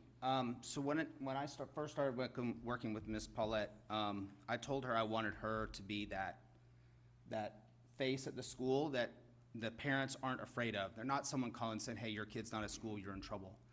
You are their resource at that school. And then I also work closely with Rod Warner at SARB process. I work with Miss Phillips from McKinney-Vento. But then the 3 of us, or 4 of us, work together to help those students where they need. And You know, the amount of time she's done EPTs for attendance and helped parents who are struggling financially or have 7 kids in 3 different schools, you know, those kinds of relationship building is what's helped us increase our attendance. Overall, if I just look at unexcused and parental excusal absences, I'm not looking at admin excuse or out-of-school suspensions in the data that I look at most of the time. But where she's helped has helped us get closer back to pre-COVID. You know, we had like a 2.5% drop in attendance in the 2 years prior to COVID to the 2 years after COVID. And that's like 4,500 days of absences a year that we're a school of 1,000 students. And she's bringing that number up steadily this year. And for it to all go back onto either my shoulders or between myself and a social worker, I have 1 day a week, would be a lot of heavy lifting that we're able to do with her there every day, and building the connections. And the number of students that have built a relationship with her this year has been a tremendous boon for us, helping with their magnet applications, helping them. She translates so many of our meetings for us, talks with the nurse. She sits in every student services meeting, and I could keep going for an hour on all the things that she does, but I won't. But she, you know, what I envisioned her job to be, we're doing it at our school, and I hope that that can continue and be at every school. Thank you. Ms. Paulette is like, don't make me talk at the mic.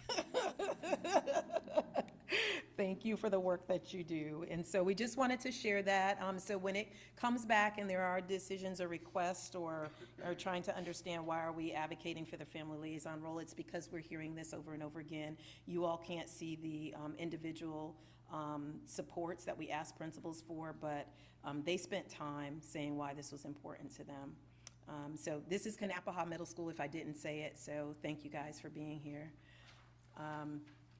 Success in school starts with showing up every single day. But improving school attendance is a team sport. That's why education and community leaders across Ohio have teamed up to create Stay in the Game, an initiative that recognizes the importance of student attendance and is committed to sharing the insights, resources, and tools we all need to keep kids in school. And school attendance matters more than you think. Right now, 30% of students in Ohio miss almost 18 days of school a year. Across the country, over 8 million students miss 18 days, or 10% or more of school each year. Research shows that missing just 2 days a month can leave kids trailing on foundational learning and social skills. Students who are consistently present in high school are almost 9 times more likely to graduate on time. This represents a big opportunity to increase student success. When kids come to school, they have access to nutritious meals, mental health supports, and the opportunity to reach their full potential. Stay in the Game has already helped more than 235,000 students, and we're committed to increasing that number. This partnership has been in the making for a long time, and there's a lot of hard work that goes into it. And so our goals are that we will lead the country in attendance, and then we'll lead in education. Other districts can benefit from the Stay in the Game network, as East Cleveland has in our district. I was amazed with the thought partnering that we had with districts all over the country. I would encourage them to partner with Stay in the Game network, as it has expanded our capacity to even just deal with this topic. Districts that join Stay in the Game receive attendance resources and best practices, including a checklist to help districts prepare to engage students, a step-by-step playbook on how to run your own effective attendance campaign, a chance to learn from other districts, and exciting Stay in the Game events and activations. The playbook is instrumental for our teachers.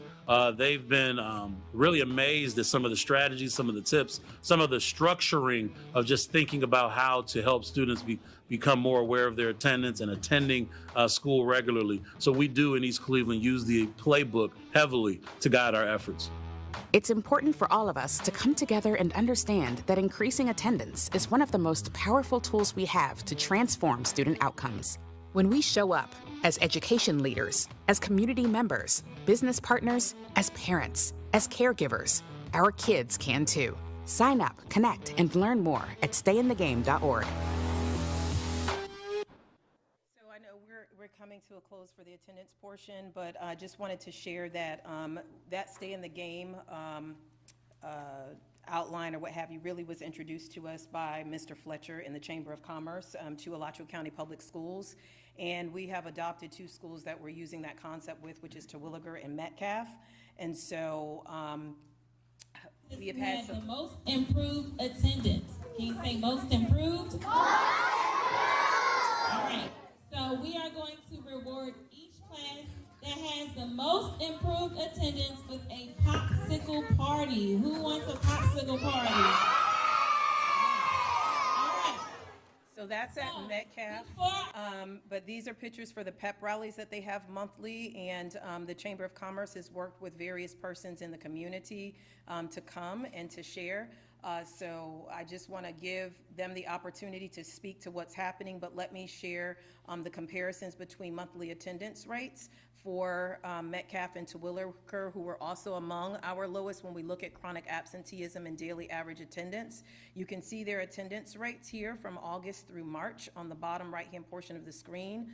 And we know we're looking at 89 and 87% attendance with unexcused and excused absences combined for those schools.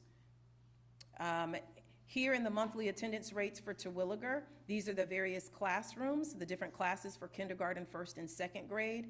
Really quickly, just talking about in primary grades, the story of this second grade student. Ms. Harbor has connected with the students there and their teachers, and this student was interviewed about what is happening with the stay in the game. And so what she said, how the school has described the student is that she had significant tardies to school on a very consistent basis. What the student said is that she loved the pep rallies, especially because of the music that has been brought forth, and she didn't really like when other classes won the trophy, but she was very proud of them for doing it, so she would celebrate them anyway.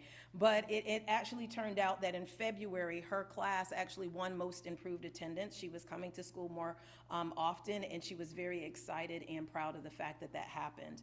Those are the stories that we're trying to raise in terms of enthusiasm for attending school.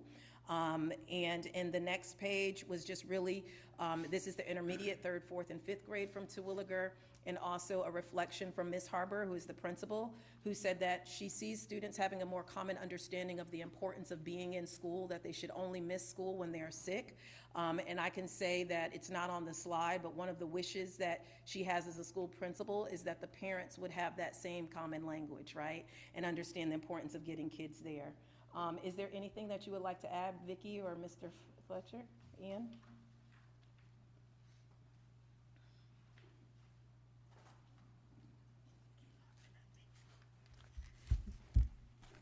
Good afternoon, everyone.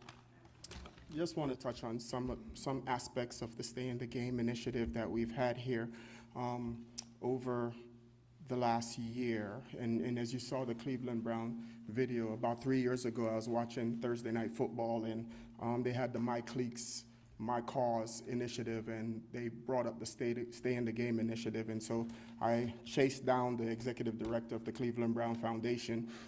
We had a series of meetings, had her present to the Chamber Foundation, and it's just a matter of addressing these issues. Now, if you look at some of the national things around the country, there's a number of reasons for why students are absent. And one of the most alarming ones I've read this year is high pay rates, right? So the kids are choosing to go to work, right? Because now they can get paid money and they need to help support their families. And as disturbing as it is, it's a reality of where those students are. And so we created, Vicki created the Pep Rally Initiative, wanted to bring some fun back. The Greater Gainesville Chamber Foundation is a local college access network, and one of my belief is that we got to get the foundation right? And so we got to get involved in elementary school, get the kids in the classroom so that they can get on the trajectory they need to be on to go to where they need to be. So we've done these pep rallies. We've had parties. Each class wins, have won a pizza party. They've won the Kona ice creams, sandwiches, and I thought that was the topping of the cake for them until I mentioned Krispy Kreme donuts was coming, and they lost their minds. And then, as you heard, we had ice popsicles after the last one. But I just want to read a letter from a teacher at Metcalf. Her class in January improved attendance by 33%. And it says, "It was so exciting to finally win the Metcalf Elementary School Attendance Most Improved Award. It felt great being recognized for the hard work we put in to win. The students' hard work paid off. I would tell the students every day that attendance is the key for success. If you want to be successful and make good grades, then you must come to school. Not only did I have 100% student buy-in, but my parents were on board as well." She called every parent to get her students into her classroom. My parents were on board as well. That they would make sure if the students had to be out, then notes would be turned in. The parents would say, "You cannot be out because Mrs. Scott is looking for you." One of my students mentioned to me that this mom gave him permission to be out of school. He looked at his mom and said, "Miss Scott said, I will not and cannot be successful if I am sitting out of school for no reason." He told his mom that he cannot miss school. I call that 100% buy-in. When they announced we won, the students all jumped for joy. And can I tell you that every student in the auditorium that day cheered that teacher's name, and which was very impressive. They looked at me and said, "Mrs. Scott, we did it." I responded by saying, "Hard work truly pays off. Congratulations, Scotland's superstars. Keep being successful." And at Terwilliger last month, the class that won the award had increased their attendance. They had a 97% attendance rate for that month. It's important, the work we do. There's other parts of growing this that we would love to see more parent involvement, some robocalls home, volunteers in the school to support the teachers as well, and wherever they need it. But it's important to us, right? Because the workforce of tomorrow is in our elementary school, or is in your K-12 system right now. And we really have some other things that we've talked to Superintendent Andrews about, and we've talked to Dr. Edwards about, that we would love to enhance and bring into these school systems. I will also tell you, we only wanted to do Terwilliger, but this young man at the end of the table asked us to go to Metcalf, and it's been a joy. And I was telling you that the joy on these kids' face when their classes win. Of course, you see some sadness to the classes that don't win, and the peer pressure from the students. I have to tell you that you must be in class as well, because we need to win, is very important. Thank you. Thank you so much. That's great testimony. Thank you so much. Dr. Rockwell. I just wanted to thank you. I was actually at Terwilliger for one of the pep rallies. I kind of hid just outside the door and watched, because I did not want to take an ounce of the spotlight away from the kids, but it's really appreciated, and thank you so much. And if the rest of you want to join us, next week is going to be a big week. We got at Terwilliger, we got 9 women's basketball players coming. And that's another thing. Our partnership is with UAA. So we've had lacrosse players, soccer players. I got to talk in the mic, I'm sorry. We've had lacrosse players, soccer players, golf players, and at Metcalf for the pizza party, we had baseball players go out, and they wouldn't let the baseball players leave. They were grabbing on them, they were arm wrestling them, and then when it was time to leave, they told the teacher, "We can't leave, you haven't arm wrestled any of them yet." And so the kids are really into this. So we've partnered with the University of Florida Athletic Association and Florida Victorious to get athletes to come out and at times speak to the student. But next week at Terwilliger and the week after at Metcalf, we're gonna have Albert Alberta, the Dazzlers, we're gonna have the basketball players will be at Terwilliger, and we have Elio as always, and so we're looking to have some fun time to close out the school year. Thank you very much. So we are trying to trend in the direction of getting kids excited about being in school. And hopefully when they get here, they'll behave.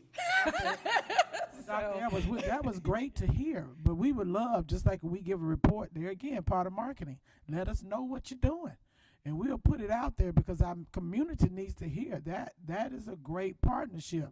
But if we're not telling our story, people will continue to think we're not doing anything, but we are. Thank you. Behavior. Ready? Dr. McNeil, I had to step out. So just again, we talked about national discipline data, just as we talk about trends for our district, wanting to also share that across the nation, we know that Black students are 3 times more likely to be cited for disciplinary infractions as white students, and more than 3 times as likely to be suspended. And we see that in our district. We know that our students, our African-American students, are probably about 1/3 of our population, where they're more than 50% in our data. So we know that we have the disproportionality, and we're working with schools to address that. You'll see in the quotes here, we look at the overrepresentation of boys in discipline outcomes. We realize that 51% of our K-12 student enrollment accounts for 68% of students who refer to law enforcement. So when we're looking at this disproportionality, we also know about this pipeline to prison and not being able to address the representation of students of color is a concern. But we can't forget our girls. Black girls were nearly 2 times as more likely to receive 1 or more in-school suspensions. There's a growing and alarming rate across the country of the disproportionality, especially of females, Black females in particular, in our suspension and discipline rate data.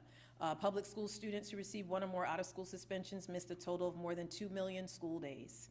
And students with disabilities were overrepresented in discipline outcomes when compared to others, right?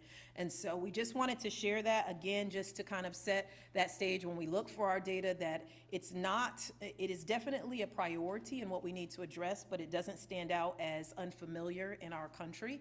When we look at our community data for juveniles, it is also important for us to see what the trend has been from the Department of Juvenile Justice. When we were looking at our arrests in intakes for youth in our county, we can see that across the board, we have an upward trend, right, for students across, who are youth in all offenses across the board. And in our categories, when we look at ages 5 through 12, like 54 students last year were among those who were being arrested or taken in and having intakes completed with juvenile justice. We also see that males have a higher rate than females. We can look at our felony versus misdemeanors, and we can see that there's not a significant difference, that we have a lot of kids who are getting into trouble at high levels as well as misdemeanor offenses across the board. And then that we break it down into our subgroups, and we can see there that in Alachua County, our Black youth are way higher than other subgroups. And that's really important because when we look at our data, a lot of these things are occurring outside of the course of the school day, but the data looks similar to what's happening in the school, which just goes back to speak to the supports that we need across the board for the community.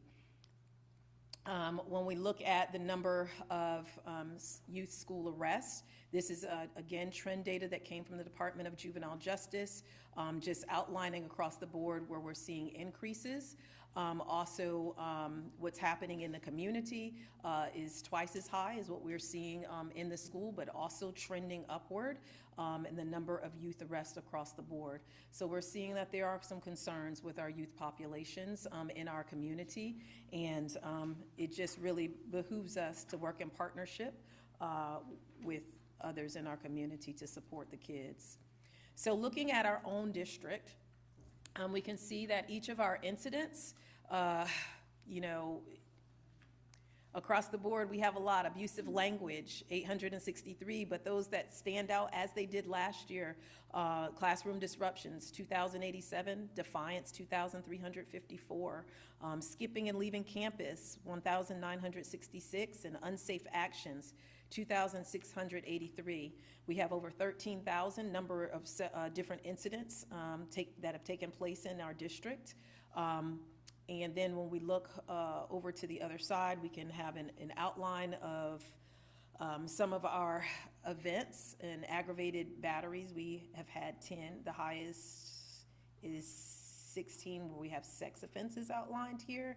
And the lowest with the ones here are our robberies and self-inflicted injuries or what have you. So this is the reporting across the board that we can all find in our Power BI system to look at what the codes are. We look at unique discipline events by ethnicity and race. If you just took the numbers off the bottom and looked at the bar graph in and of itself, anybody should be drawn to, well, who is that in the orange? And it's Black or African American children. So over 4,000 of our African American students in school have discipline events in the course of this school year. And so here we have the comparisons between the first, second, and third quarter and the total number of days that children have been suspended. And so we can definitely see that there are increases in what's occurring across the board.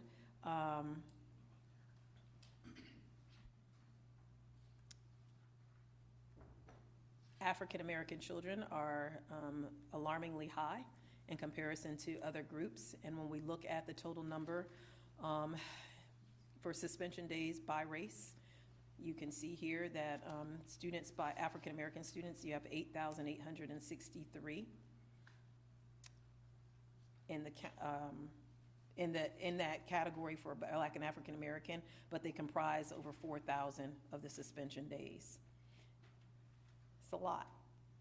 And you know, across the board, we're not only concerned about African American students. We know that when we look, you know, our Hispanic, multiracial, and even with our white children with 809, we just want to reduce discipline concerns across the board.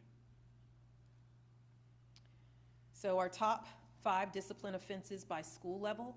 At elementary, it's unsafe actions, defiance, and classroom disruption, and then bus misconduct and eloping. Middle school, you can see unsafe actions, classroom disruption, defiance, abusive language, skipping and leaving campus. And then high school, the number 1 offense is skipping and leaving campus, defiance, classroom disruption, tardy, and cell phone. Our schools, or our team, we have had meetings quarterly to visit every school in the district, going together as teams to sit down and to look at the individual data at the school, but to also look at what are the strategies that they're using to address that data. What does the outline look like in terms of MTSS? What is the percentage of students who are in Tier 1 versus Tier 2 and Tier 3? Where do they need to have the most supports? I can tell you that, you know, as our team is here, Terry, Scott, and a couple of our other members who are not here, Erica and Andrea, have worked on a booklet for eloping, where we look at that as a concern for elementary schools. Our elementary schools are really struggling with addressing eloping. For people who don't know, those may be your kids who get up and they just run, and they might just keep on running, and they're not in class. And so what are the strategies that can be used to support that? We have been having some conversations about how to support people in terms of training as well. The team has gone out, inclusive of everyone that is here. Like everybody, yes, everybody is here, even myself and Ms. Black, who've gone out even to middle schools to support people when training is occurring and they need to have supervision, so that we can have our support staff and our administrators and teachers retrieve training on things like verbal de-escalation. So we are going out to the schools and providing support. Terry and Scott push in the course of the day, and they are addressing the needs at the various levels, with Ms. Ellerby working with the secondary level and Mr. Burt in elementary, but they certainly cross when they need to provide supports. We have specific students or staff who work with schools who have concerns with behavior with students with disability. Rod is taking calls all the time about the data as it relates to behavior, and we're really just trying to provide as many strategies and supports. And then our team has come together and looked at what are the common trends and threads that exist after we have met as it relates to the strategies. what needs to be done as a district to make improvements, what supports do we need to provide the schools so that we can lessen some of the stressors that they have as it relates to behavior, what are we hearing most often and frequently from schools, and so this is a summary, yes, of the actual offenses, but the work that we're doing is about how can we support them and make change as it relates to behavior. So you'll see our top 5 for our SI schools listed here as well. On the next slide, we have the unique discipline accounts. So you can see in our Tier 1, Tier 2, and Tier 3. And as a general rule, we want in our Tier 1 for it to be about 80% of our population at Tier 1, right? That all of our kids are, for the most part, able to have 0 to 1 referrals, that they're following rules, that they're exemplifying expectations for behavior on a regular basis. And then our Tier 2 strategies, you know, kind of pop in for the next 15% and then 5% at the highest level with 6 or more. And so this outlines what that process looks like in terms of tiers for us in our school district, and just shows us where we have the greatest levels of students in each one of those. So when we look at our Tier 3 students, we can see Idlewild has 45. And so what are the supports that we have to make sure that we provide with the kids with the greatest needs there? But we see also a growth in the level of Tier 2 supports that are needed. And we know that our middle schools are rocking it out with behavior, as they would say, right? And so how can we provide support at that middle school level? We hear more than not anywhere else at the high school level that one of the biggest concerns is kids not showing up. And so we talked about that last year, about them kind of just you know, tapping out, that they've had some behavioral concerns, and then by the time they get to high school, they're not connecting as much, and so they're skipping class. And so we have talked about ways that we might be able to address some of those concerns. Dr. Rockwell has a question. Oh, I'm sorry. Yeah, just quickly, when these numbers in Tier 1, I'm assuming these are the numbers of students that have one discipline event? 0, yes, 1. Because if we could says see, 0 to 1, but it's the one, because it's really hard to tell how close we are getting to that 80% when the zeros aren't included. Yes, ma'am. We can add the zeros. It is the 1, that is correct, because she's pulling the ones that have the discipline, but we can certainly do that and add the zeros. All right, behavior for our alternative settings. And so we have all of them listed. We were able to, this is our enrollment for up and through Q3. Aquin Jones, North Central Florida Public Schools. You can look at the total enrollment, the number of students who are identified with having an IEP, the number with primary disabilities listed here, and it just has all of the centers. We just included everything. The highest number, of course, we're seeing, well, it's enrollment, so, but you can see that overall where the kids are who have disabilities as well. And just support and resources, overall, this is just sharing how important it is for us to work together, right? And how important it is for us to prioritize mental health well-being for students when we're addressing behavior. There are, and it's really important to be noted, because we are seeing this, especially when we're working with Kim and Dr. Griffin and our social workers, school counselors, that there are many people who do not recognize that behavior sometimes is actually manifested as a defiance, when in reality it's depression. And so many times we are not taking into account that the behavioral concerns that we're seeing are really manifestations of the trauma that kids are experiencing, the depression that they're feeling emotionally, and they're not just kids who are being rebellious. And that's really important to state, because kids are not just going out there to be bad across the board. You know, the trauma that they have does impact how they act out. And so we're looking on how to address that. And these percentages just really talk about us working together and highlighting mental health.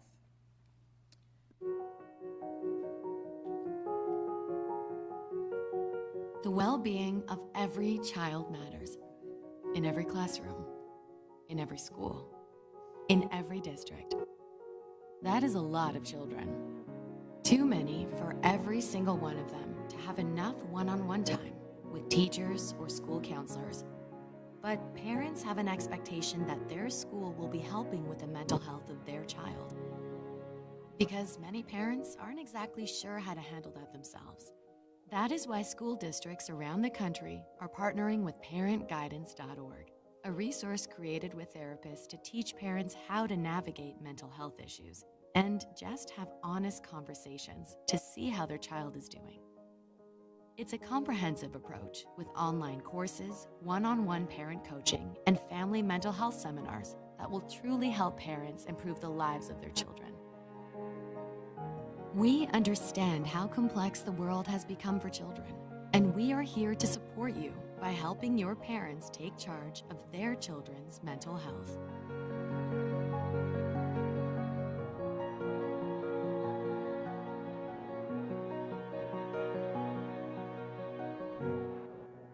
We wanted to highlight parentguidance.org because it is the one resource that we have that is really outlined for parents. It is that thing that we can't do that we're asked about all the time is being able to provide the support and the resources for the parents. But we have a resource available, and so parents can go online, they can look at archived outlines for parenting, they can listen to webinars. Some of the webinars are actually hosted both in English and Spanish through our Parent Academy.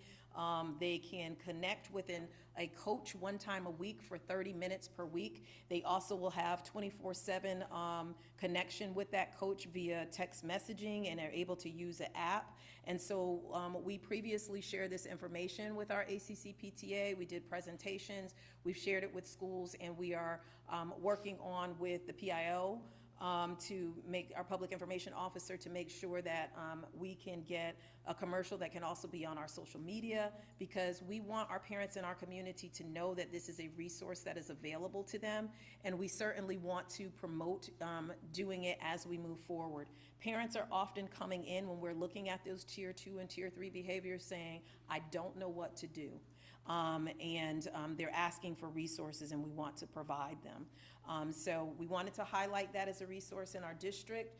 Here are some other things. I'm not going to go through them in detail, but I will say that we want to make sure that it is highlighted that we are working with mental health and behavior and have a focus on that through our team. So we have been working on developing wellness rooms at some schools for our students.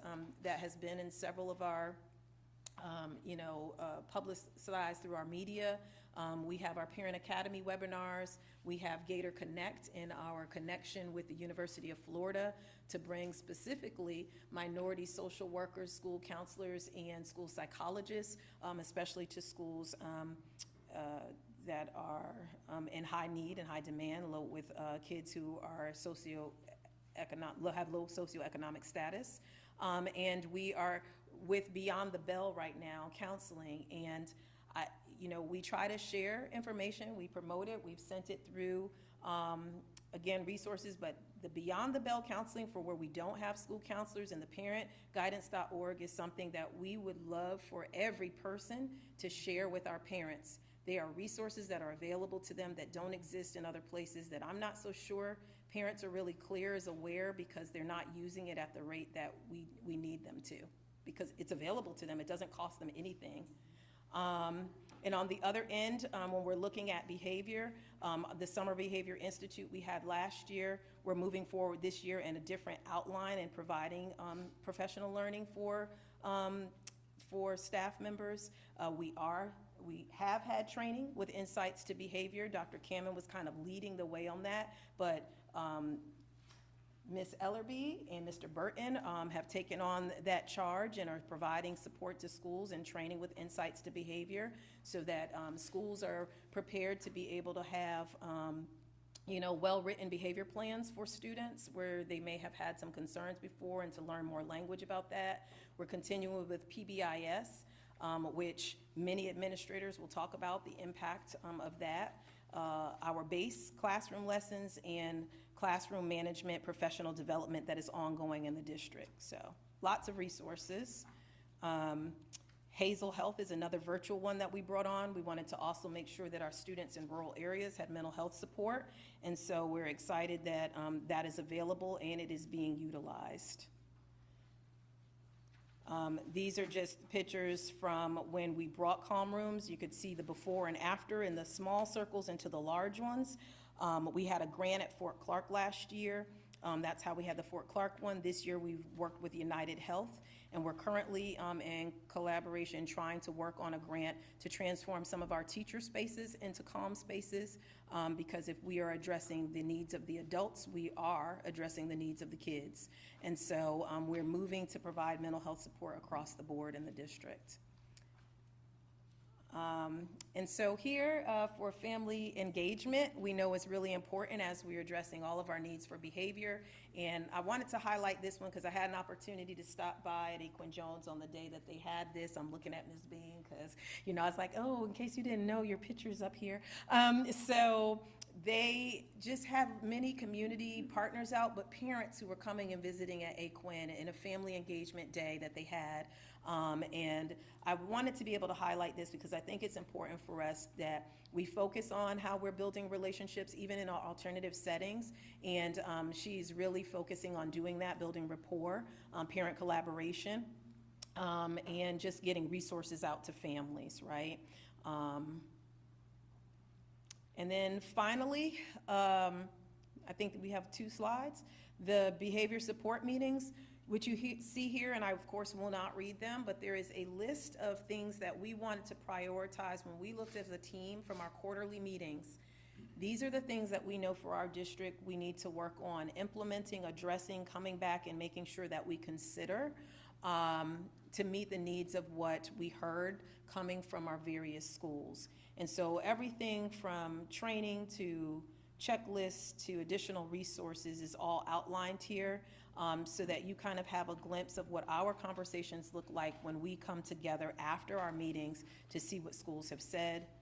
And then the Behavior Institute, last year we had school teams come together and they met each team for 2 days and they received training.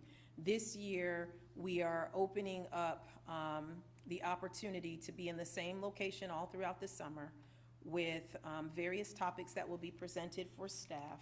We will share it with our school principals first so that they can have conversations with staff members about training that they might want to engage in.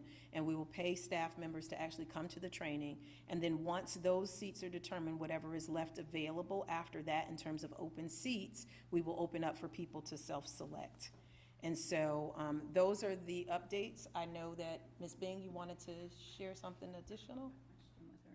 Is there a question? Yeah. Yes, ma'am. So I'm looking at the number of days suspended. This is really good data, by the way. There's lots of good stuff in here. But as I look at it, I see each quarter the number of days that students were suspended has increased. And would you expect, if you had a behavior plan in place that was being implemented with fidelity and that was an effective behavior plan, and that the teachers had gotten professional development, would you expect those days to decrease, or would you think this would be normal?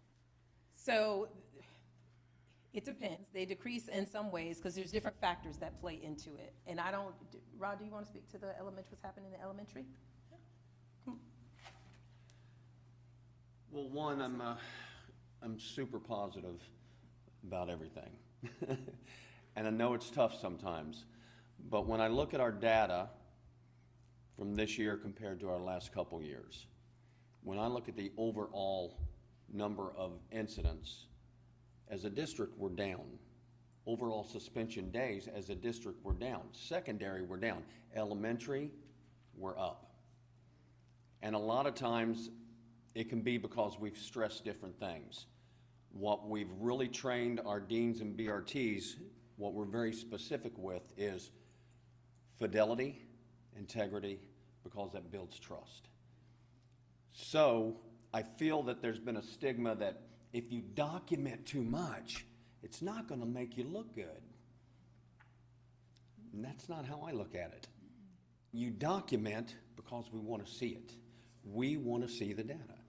I think that we've drilled that enough through our elementary schools that our elementary schools are implementing their data and inputting their data with more integrity and fidelity. So yes, there's a lot more incidents. They're up about 5% as far as incidents. They're up more on days. They're up about 15% on the amount of days. And then as far as our African American students with disabilities, they're up. ESE students, they're up. And I think a lot of that is before we just weren't seeing the data. And I think that data is now being inputted with more fidelity and integrity, because I really do stress that. If you want parents, you want the district, you want them to trust you, we've got to put it in. And I think that's a big part of it. Working hard with the elementary schools, they do have a lot of challenges with, especially with our younger, our kindergartners and first graders right now. But I do see that. On the positive side with our secondary kids, I'm seeing about a 20% decrease with our African American students with disabilities as far as suspension days and events. So there are positives that go along with this, and it's just challenges that we have to deal with as they come along. But I do think that that increase, there could be a lot of different factors. It could be that we have more kids with just challenging behaviors. But I think a big portion of this too is that I think that we're actually putting everything in now. And I think that has been stressed enough where that helps us. When we're trying to build trust and build integrity, that helps us if the schools are doing that as well. So that's just my take. That's the trends I see. Thank you. Anything additional, Scott or Terry? I mean, I'll address the question a little bit. So the question is, if we're implementing with fidelity, should we see the data going down? The answer is yes. Are we seeing it enough? No. So, and I think that's part of where our focus is right now, is kind of this accountability, or this, looking at, more eyes looking at the system right now as far as what's the data look like. Part of what our team's working with a lot of our schools, so if you look at kind of the breakdown of our team, Ms. Ellery and myself are elementary and secondary. And a lot of ours is that tier 1 and tier 2. So on that tier 1, we're looking at PBAS. What are we doing school-wide for all these kids? We're currently going through our walkthroughs at all 38, 39 of our sites. I can tell you from the elementary perspective, tier 1 PBAS is strong at elementary. We're seeing the school-wide expectations, the kids know it, the staff know it. We're seeing the school stores, the classroom stores, we're seeing the PBAS parties. As kids start to get a couple of referrals, insights comes into play. So what we're training schools to do now is to be a little more proactive with our discipline concerns. So as students get into that second or third referral, depending on the school, putting that student into insights, and then coming up with a hypothesis of why are we seeing this behavior, elopement, defiance, whatever, we're seeing aggression. And then the data kind of drives us, like where are we going with this? In a perfect world, we solve the problem, right? We put strategies in place, that behavior plan works. And if it doesn't, I think the next step for our team is, well, let's switch our strategies. Let's try, right? Let's 4 to 5, 6 weeks of looking at data. It's not working. Let's try some other strategies. So in a perfect world, we get them back on track right there and we catch them before they get the 6, 7, 8 referrals. They're now a year behind, whatever. As kids kind of move into that tier 3, so we have this group that we've been looking at data for a month and a half. We're trying different strategies. We're working with teachers on their tier 1 classroom management. A lot of the issues that I'm hearing today, I can go back to one thing. It's great teachers. If you got a teacher in that classroom that is amazing, highly effective, the kids love, those kids they're going to come to school. Those kids aren't going to elope because there isn't a better place for them, right? But we have a lot more of our profession coming in that are not teacher trained. So I know for Ms. Ellerby and I, a lot of our time right now is working on helping these teachers with that tier 1 stuff, like how do we build that community and that relationship in the classrooms. So as kids kind of get into that tier 2 and insights, that's kind of more where we have 2 BCBAs, board certified behavior analysts that work for our school board, Ms. Smith and Ms. Crane.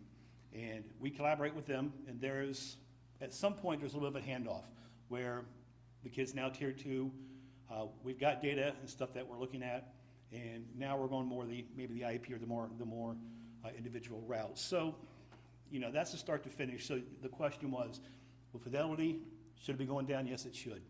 And we're seeing a lot of that. Are we seeing enough? No. And that's where I think as a district and as a team, we can get better. So, Yeah, thank you for that, because it's kind of alarming to see this and not hear. That explanation was very, very helpful. Thank you so much, Mr. Burton. I think are there any other questions? Ms. Bean, I specifically, you have a question because I want to hear from Ms. Bean, and is Mr. Brown here? He left. Okay. He was here, but. Unless he had to go back to court. Had to go back. Ms. Bean, if you would come on.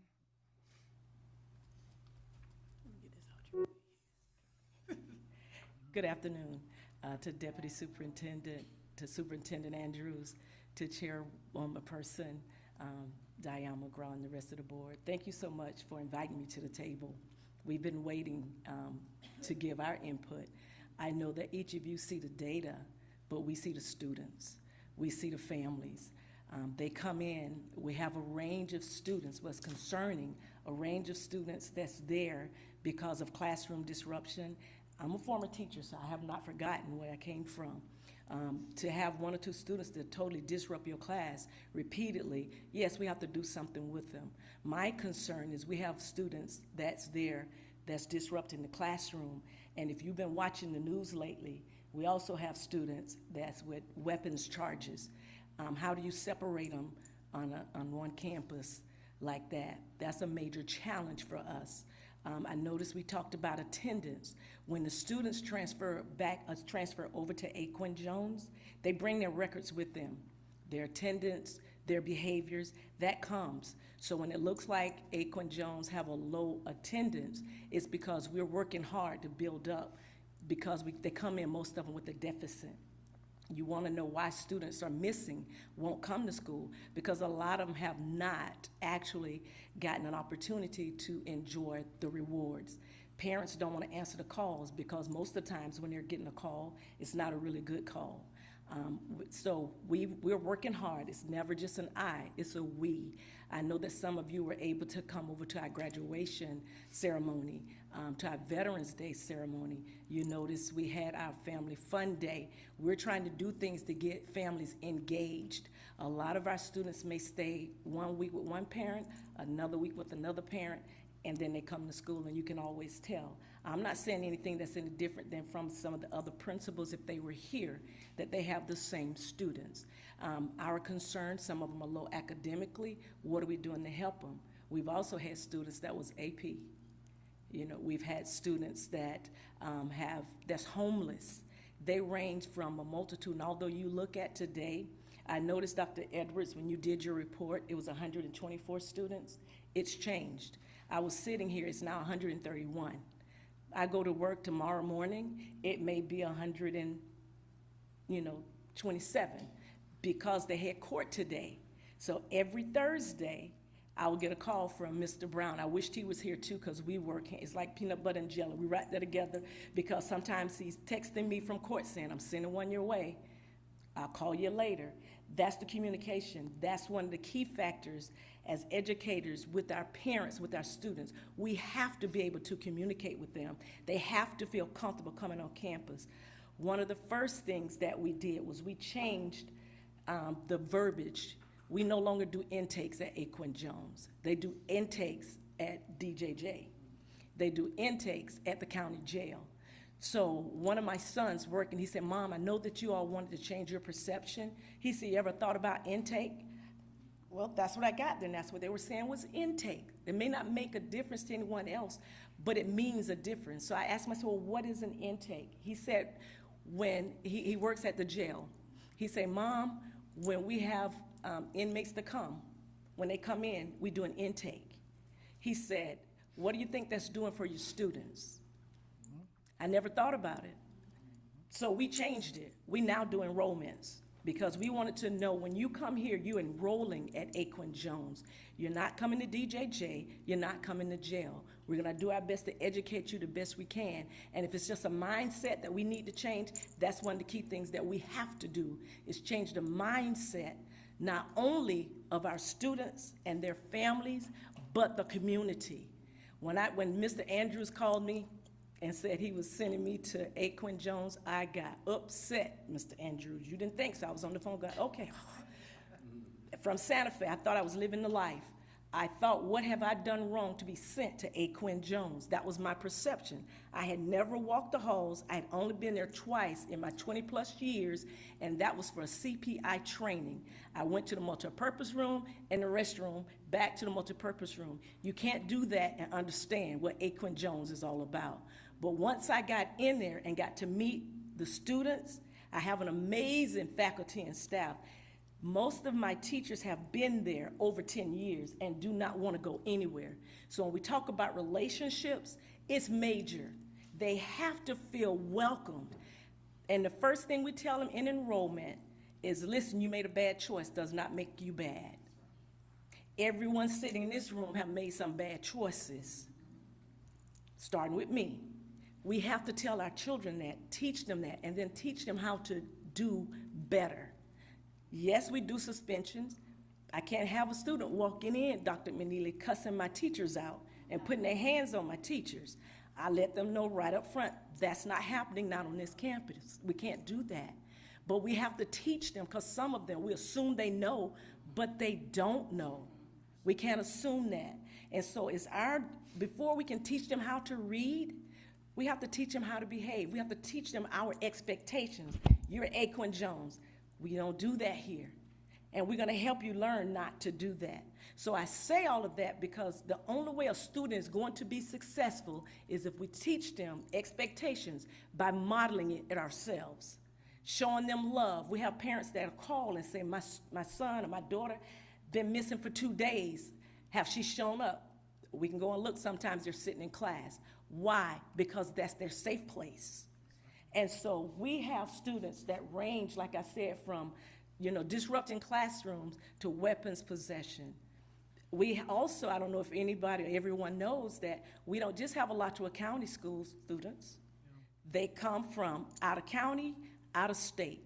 We've had students there that came from residential facilities. They're out of state, they move here with a relative, and where do they go? Aquin Jones. Have we found some success with some of them? Absolutely. Have we had some? I'm just like, this isn't working for us. But before we send a child away, we have done everything possible that we can do. Also, if they don't make it at AMI, SciTech, Florida Charter, guess where they come? They come to Aquin. So we have a lot of students with a wide range as far as my arms would go in behaviors. And it's not always single parents. The majority of my students are African American males. So when Dr. Edwards was showing the reports and it said the majority of the discipline issues is African American males. When we talk about attendance, African American males. It's across the board, so we see that. But again, not all my students are low academically. We have students that's homeless. We have students have medical issues, but we learned how to really just build relationships and make those students feel comfortable enough that they can come. We've had students that approached some of my faculty and staff. They were having medical issues that they didn't tell anybody else. They'll find somebody on the campus and say, this is going on, this is what's happening. We've called EMS because of students, things that they've shared with us. Students come to school, they let us know they're hiding. They'll tell us why they're hiding. They're in abusive relationships, whether it be home or in the neighborhood. Another concern, any students get in trouble. We get students from all of the high schools, all of the middle schools. And so if there's a major fight in the neighborhood, then they all come to Aquin Jones. It's hard to separate them when you have, and I'm gonna call it east side, west side. My question to them is, which one of you own property? You're fighting over something you don't own. And so we talk about that, but that's a major concern. We're looking at data, but what makes up the data? What makes it up? And so we see that students that's not found success in their zone schools. I am not knocking my colleagues. I am just saying they have not found success. Some of them come to Aquin because we have smaller sizes in our classrooms. Yes, I have mostly one para for every teacher. And that sounds really well, but like today, I have absent employees that's absent. We don't get people to come in and sub, so then what do? So I'm not complaining, I'm not belly aching, I love my job, I love what I do, but I just want everyone to know you have to come you have to get in the trenches with us to see exactly. You can't come just for one day. You can't read the data because it's not showing you anything. It's just showing you numbers. But I will invite anybody to come, and don't just come one day. Come a week. Our students will blow your mind at how smart they really are, a lot of them. We found students, I had one student painted a portrait of me that looked just like a professional portrait. We didn't know she could even paint. Guess what? Her family didn't either. So when we showed it to the family, she's like, you've got to be kidding. Our students have some hidden talents, but because of their behavior, you never got to this. And so a lot of them misbehave in a classroom because they can't read. So I'd much rather you think that I'm dumb or bad than think that I'm dumb. I'm not gonna let you know I can't read. So I'm gonna act out. I'm not gonna let you know that, behind the scenes, I'm a real poet. Give me a word, I'll write you an entire poem like that. We've had that. And so I just wanted to introduce Aquin Jones, the real Aquin Jones. It is not the school for bad kids. It is not the school for bad teachers. It's not the school for bad parents. It is not the school for a bad assistant principal. Neither is it a school for a bad principal. I'm just saying. So we try to do things that our kids can find success at. Yes, our attendance is low. What are we doing? We're now doing drawings because we have a sponsor that donated us things. Office Depot adopted us, and they're providing things. So we're doing things that our kids, trying to provide them with things that they can earn and not just give it to them. We talk about the jobs. We've carried them to interviews. We help them write resumes and applications because we do understand that they have to help their families. And the Family Fun Day, we had Walmart spread it out all across the dome. And any parent that came, they got a chance to get their student and walk over and get anything they wanted. We provided the boxes and the trailers. And so that's to help with the families to connect as well. So it's the little things sometimes that we do that can go a long way. As you can tell, I love Aquin Jones. I don't mean to take up all your time. Any questions? No, you good. Today was a day we wanted to make sure, and I know as chair, I definitely want to make sure people hear, because we get phone calls, like you say, the myth. We tell people to visit, but I'm going to let Dr. McNeely come, and I'm going to come back and ask some more questions, because I'm glad all of you all are here today, because we're going to have this conversation today. Ms. Bing. Yes, ma'am. I am so glad. I hope you can hear. I'm having problems with my ears today. I'm so glad that you're here. My toes curled under when you spoke about visiting Aquin. I'm one of the ones who've come to not one graduation, every graduation, but I've not visited inside of the classroom.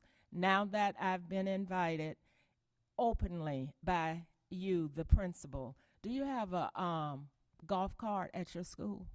No, ma'am. Then we will get one over there so I can go from class to class. I'm so sorry. That's okay. I saw Miss Wakely's head go down, but I'm serious about that. And if I say it to Mr. Andrew, he'll get me one out there. Okay. But I promise you, I'm going to go from class to class. I need to know more. I've heard so many marvelous things that occur at I almost called the whole name, but Aquin Jones School, and I am just so happy that the superintendent made the choice to put you there. Thank you. I'm hoping that he will leave you there, and we'll have some discussions about that. But any of the resources that may need to come to your school, I'm sure you'll share with Dr. Edwards and Ms. Wakely, all of the other people that work with intermediate and high school. We must do what is necessary. There are going to be some other things coming down, I'm sure, but what you have been able to manage has been just extraordinary. And I'm not saying that because you are standing in front of me. I'm saying it because I mean it. Thank you for your service. Thank you for all that you do. And please give the same regards to your staff. They are equally as important. And so I just wanted you to hear that from me. And Mr. Andrew will work on the cart, and I'll be there. Thank you. Okay, Thank you, Dr. McNeely. The other thing is, and I want you to stay right there, Ms. Bean, because everybody knows Ms. McGraw gets a lot of phone calls about behavior. And I've heard the data. I see the data. I've been at your school. Supported tremendously, because a lot of people think when we're working with behavior, of course, I've been accused of wanting to build a school to prison pipeline.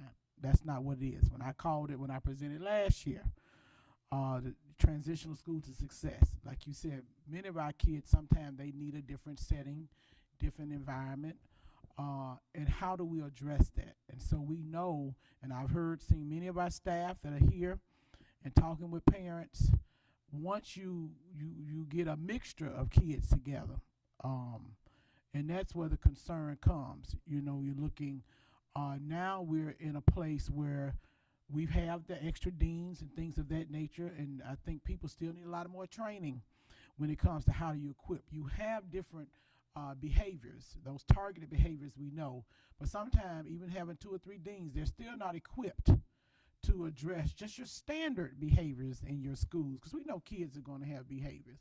However, when the presentation was made last year, when the community, and many of the people sitting in the room, we had 37 firearm cases. Now we're up to 96 firearm cases. We have 56 children in DJ jail. They're out at programs, and so when they leave and go to those programs, where are they coming back to? And a lot of things, I hear the frustration from principals when they may not be at Quinn, but we're just changing them. We're just moving from shifting them from high school to high school to middle school. That's not working. That's a reality. And so I cannot sleep in good. I don't know about anybody else, but it bothers me at night because I am truly, and I'm trying to be proactive here, I am truly concerned that we wake up one day and something drastic happens. And you see, a lot of parents, they're not going to talk to you. They're not going to say anything. But I also know how it is with staff. And many people know me. I'm a realist. I'm not here to play games. I'm about serving children. It's not about politics for me. I'm about serving kids. But if you do not make sure you address some of these issues, we're living in a time. I've met with the mayor recently. I just met with the county commissioner because we have a chair, Ms. Alford, and I met with the city manager. They have a new gun violence director who wants to know how she can partner. So I have a meeting coming up scheduled because we all have to work together. Because we know we have these kids with these issues. And the fourth option, I just throw it out there, could be we get rid of all of them. And we, to make our schools safe, because we now have kids coming to school who are afraid to come to school. Because a lot of this stuff, to keep it reality, with some of the kids who unfortunately gotten, killed or died because of, got shot, these are retaliation things that are going on in our community, but they're now beginning to affect our schools. That's a reality. But you also have substance abuse issues where kids are bringing things and they're selling drugs and things at our schools, and they're giving it to other kids who are being affected. And if I'm a parent, if I'm at work and I'm taking my kid to school, the safety, you're not trying to scare people. It's a reality. But when we're not proactive, and we can sit and say, well, we can do more training, we can do more training. You can do all the training in the world, things still will happen. I know, but I want to hear, because it's not about opening another center, looking at that. We do have centers here. We may have to switch and do some things around. But I need to hear, because I'm one person, and my colleagues need to hear, besides me, what's really going on in our schools, because we used to have a horizon. We used to have that. Because when you start mixing, and I know you're doing an outstanding job, and it's because you're the right fit for Quinn. I will say that publicly, and everybody that works there wants to be there.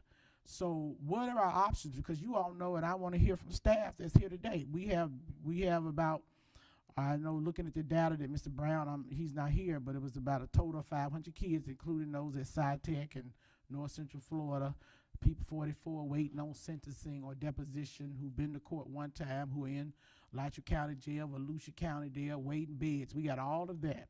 But they're still our students who are coming to our schools every day. What else do you need from us and the staff too to make sure we're making our schools safe, that every single kid that's coming in here, because we know people want to leave us if they feel their kids are not safe. That's a reality. Ms. McGraw, before Ms. Bing answers, I want to really clarify that we haven't had 96 firearm cases on our school campuses, because the last time when we... Ms. Black, could you come and address that? Because I'm looking at what I was given. That's why I wanted, that's why I'm just... Well, I asked Chief Pelton after you said that, and I said, how many firearms cases? I said firearm cases of students. On our campuses. I'm making the...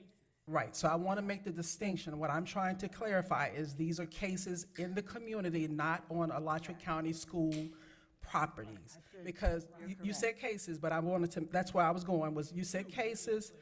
No, I'm making a clarification because I had people after the last time you make those statistics to reach out to me and say, all these things happen at school, and I was like, no, that is not what happened on a school. I said 96 firearm cases for of students. So I'm gonna let her. No, but I was just going to make the comment before you call Ms. Black to the mic to clarify. We want to make sure that folks understand that these are cases in the community, not incidences of weapons on Alachua County Public School grounds that were Chief Pelton and where they would be reported in the assessor to that database where we have to report to DOE. That is not the case, and so I had to refer parents and community members who were alarmed and thinking that we had all of these instances on there, and so you mentioned it today, and I just wanted to clarify that these are cases in our community, not on our school campuses. But they're in our community. That's what I wanted to people. The thing is, though, still, Ms. Certain, what I want to be clear on, and I'm going to continue to say, these are kids who are in our system. And what's happening is, because we have not been proactive enough, it's beginning to affect your school system. And I'm going to make that very clear. I'm reading what the data was given to me, 96 firearm cases, which affect students who are still students, the point I'm making, who are coming to this school. Go ahead, Ms. Black. And I get that, what she's saying. Right. But now, Ms. Certain, you're correct in that there are 96 cases of Alachua County Public School students who have been in the juvenile courts with either a felony or a misdemeanor charge related to a firearm. Some of those events could have happened after hours on our campus. We would not know about them if they're charged with a misdemeanor because we don't get notification. So we do not always know exactly or precisely where that incident occurred or where the possession was, but they are not on-campus events. They are events with our students. So. But some of them are bringing... Never mind. Come on, Ms. Bean, because you're dealing with this stuff on a regular basis. You still got quite a few students, because I'm getting phone calls, and everybody knows I'm getting phone calls, and I hear from staff. What else can we do? Because there's serious things, and people are listening to this, that are happening in these schools that are affecting people. We can sit here and try to play this stuff down, but people are leaving. And you're going to lose more people because teachers should come to school able to teach. You only get 50 minutes. If I got a lot of disruptions, how am I making sure kids are being taught? Go ahead. Well, one of the things I will say is some of the students that we're getting at A. Quinn Jones, the infractions that they're doing, or the arrestable offenses, is not on our campuses. However, because they are our students, they still get sent to us. So I won't say the 96, I don't know the numbers of that, but they get in neighborhood fights off school campus, but because they are active students, a lot of them get sent to the center schools, get sent to A. Quinn Jones. So it's not always that they have them on the campuses. So one of the ways that I would say that we would need is for you all to continue to listen to us, even if you would come to our school and talk to our faculty and staff I don't expect anyone to run the school. That's what you all are paying me to do, and I'm doing my very best to do that. But just so you'll know firsthand what we're talking about, to see, what's actually happening. So just the different resources, if you can think of something, that like I said, Office Depot adopted us, Ivory Place adopted us. We've had different sponsors that's adopted us that's looking for the whole family. So definitely having the board supporting us would really help. Just any resources that you come across, maybe you see a flyer and think this is something that can be used at Aquin Jones. We're open for help in any way that we can get to try to make these students as successful as possible. Okay. So, and from other staff that's here today, because I know what I'm gonna get. People are saying that having a mixture of certain students all together is causing a lot of problems. And now that we're just moving from school to school, like you just had we had an incident occur at Eastside. However, all those kids in there together are causing problems, even because, like you say, they're fighting in our neighborhoods, but they're coming to schools every day. Are we able to handle that in one location? That's one of the challenges that we're facing. Like I said, they come from different schools, and although I'm just going to use, say, school X and school Y, they're in different areas, but they get to a football game or game in the neighborhood, they fight, then they all end up at the same school. That's a concern. And especially when you have students there that's there for, repeated disruptions in the classroom, and then you have students and we do have some that's gang related. And so just learned, I was telling Superintendent Andrews not long ago that I've learned more in the 3 years since I've been at Aquin Jones than I had in my 57 years of living. And I've dealt with kids and raised sons on my own, just the verbiage that they have, the hidden symbols that's on their shirts that I didn't know anything about. And so being raised in High Springs, we didn't have that because all of us was either friends or cousins. So, the family didn't have that. But when you come to a school like this, like I said, I have amazing faculty and staff that's on point. Even after hours, there's parents that will call some of our staff members and say, hey, I can't get, Joseph to come in the house. I have staff members that'll go and talk Joseph back into the house. So it's things that you don't hear about or even see. We see numbers, but it's actual events that's happening, and the only way you're going to find out about them is if you'll take time to listen to. Come and talk to them. My staff be ready to sit down and entertain a conversation.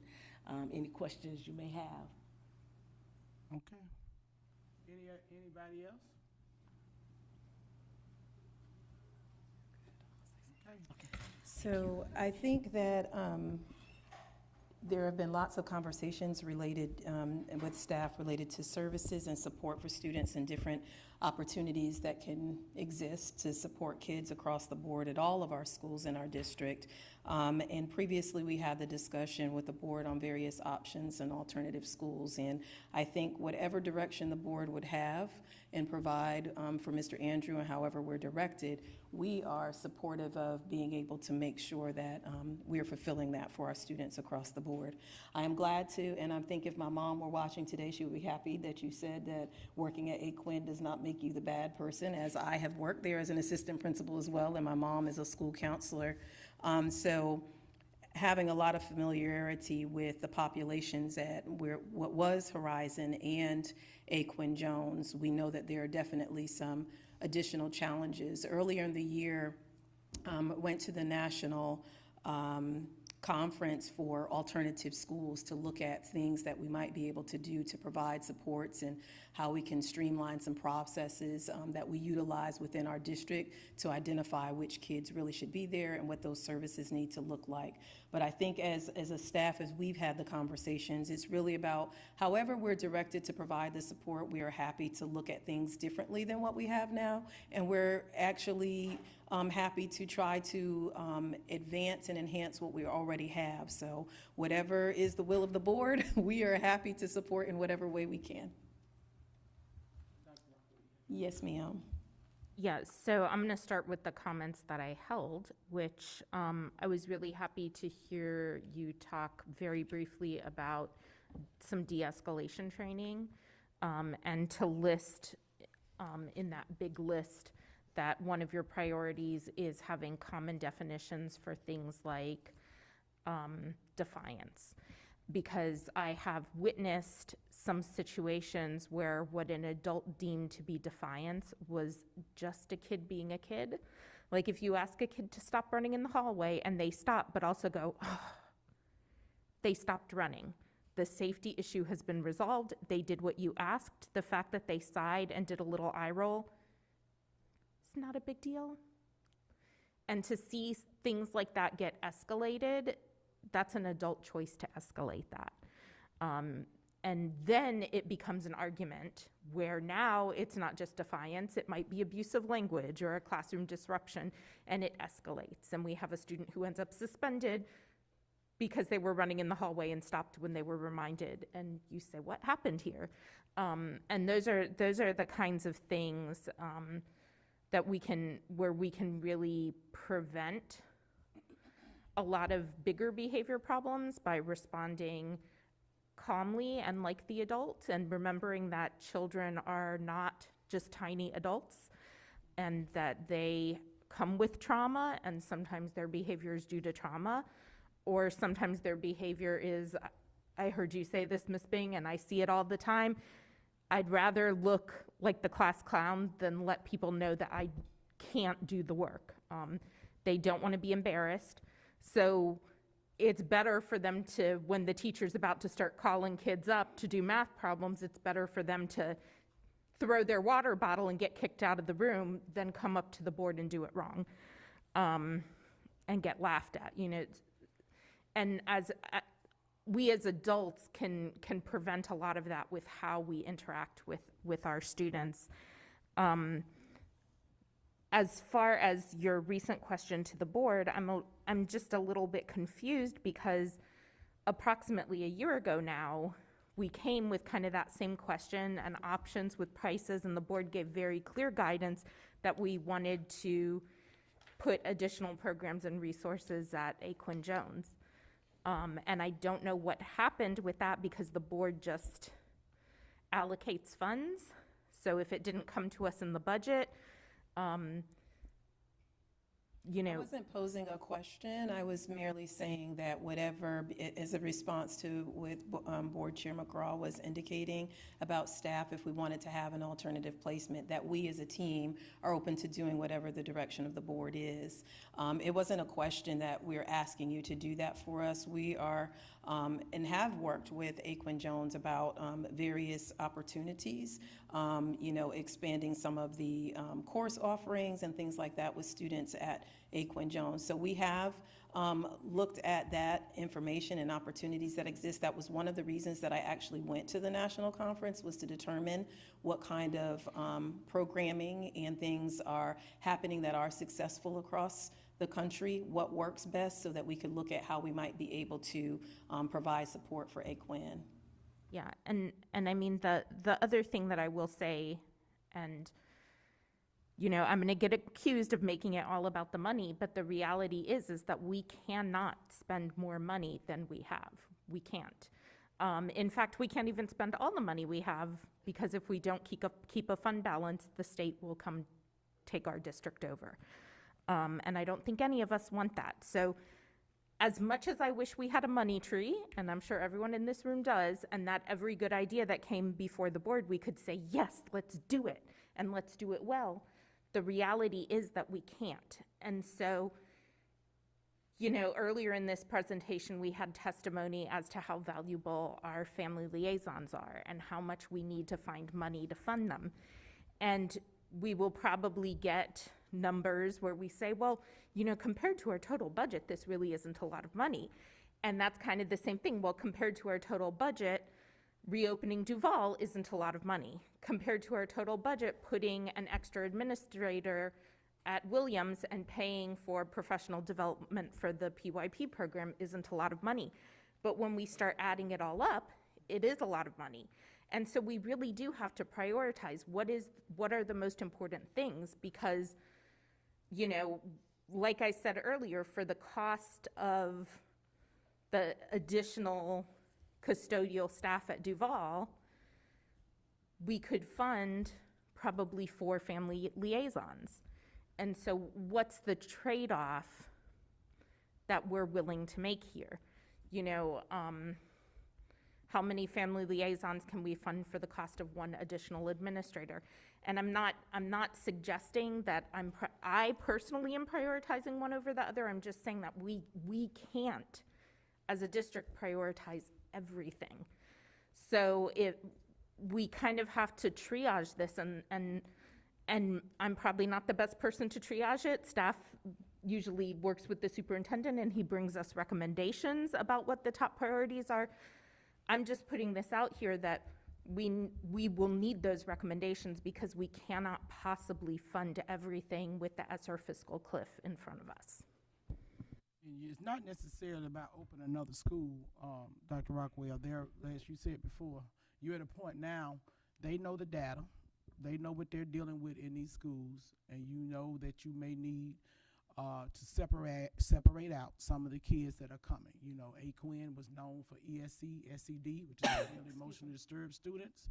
You had another center, which was for your intellectually disabled, and then you had those with more of those violent charges who still like kids. Because the option is not to put them on the streets, because then it becomes a city and a county, or, you know, a county problem. However, it is important, because we, just like you said, kids have success because they're at smaller environments. And so with the resources that we already have, there needs to be some options that need to be brought back to us, you know, by next month. How are we handling? Because your schools, I'm just talking about what I'm getting from principals, because everybody's not going to come in the room. And behavior sometimes gets worse before it gets better. When you're really reporting like you should be, and you're being consistent. We need consistency across the board is what helps with behavior. But is there an option to where you separate out? You got Sitting Lanier sitting over there. You got your most vulnerable. You opening up Duval. You got space over there. You know, what else can we do so that you can have those wraparound services to support all children? We got to look at other options, but we got to do something, because I know there's some schools that are overwhelmed when it comes to things that have been created, that have been happening, even in our community. These kids, because like you say, learning barriers, teaching respect, all of those things, they're not happening, because if we turn our news on, there are things that's happening that are affecting our school system as well. That's what I'm saying. I have something. Dr. Edwards, well, I think it's well known that I'm not in favor of opening up a separate alternative site. For my colleague here has already said that. But my question to you is, I'm not oblivious to things happening in the community, but I'm just trying to figure out what the school can do. If there's a felony, I do understand if a student has been charged with a felony, they can be alternatively placed. Yes. But if there's just beef in the community between student groups, east and west, as Ms. Bing said, and I thank you for the work that you and your staff do. I know it's not easy. Okay, I do understand that, and I thank you for your devotion to the students and families that you serve there. And I so want to redeem the name of Aquin Jones. I knew him, you know, he passed. I was a teenager when he passed, so I knew him. I lived around the corner from him on 6th Place. He lived on 6th Street, on 7th Avenue there. So I like for the name of that building to be redeemed, because it does have a negative connotation. But I guess my question to you is, what can we do outside of students who, if they've been charged with a felony, and we want to alternatively place them, the superintendent makes that judgment. Like, we can't just go disciplining students and moving them around, can we, because of things that happen in the community? If they're not charged with criminally charged with a felony, we're gonna take that out, because we know we have an out with that. I just get the heebie-jeebies. I watched the movie Push Out, where black students are pushed out of school for various reasons, and I'm not gonna be privy to that. I mean, the majority of the board can vote to do whatever, you know, take whatever path, all right? Or, you know, the superintendent can take an action and go along a way as has been done. But I guess I'm trying to figure out what are our options with all of these challenging behaviors that we're seeing in our community from school-age children. So I think that it's a number of things, and it is difficult because, and I was there when Horizon and Aquin came together. So I understand what Ms. Bing is talking about. I was there when the merger of the two schools occurred. You are correct. You can have your felony placements, but if they are misdemeanors, which the state does in some instances, even with firearms or what have you, you know, we can't just take kids and put them somewhere else because it is comfortable for us. We do have to look at how can we support our staff, whether that is through the training or even, as Chair McGraw has said, looking at other alternative spaces. There have been conversations with principals about things, alternative spaces on their individual campuses. I think we have to be a little bit creative as to how we address the needs, and we have to be very clear as to how those needs are distinguished one from another. The concern that is brought up related to gangs is a very difficult one because we have to remember that we're a public school entity, so those kids have the right to be in school. But it also, at the same time, we have to prioritize safety, and it becomes difficult when they're on the same campus. I shared even in our cabinet, I grew up with this scenario. It was part of the reason that my mother moved here. And so I know what it's like for school-age children to carry weapons and to, you know, have had friends who were murdered. And so this is something that is really important to me. I've known people who have been in gangs, and I know what that looks like. And I've been on campuses with kids who have been arrested. When I was at Horizon, I think one of the most negative experiences I've ever had was a line of children who looked like me sitting on a sidewalk, having been handcuffed after a big fight.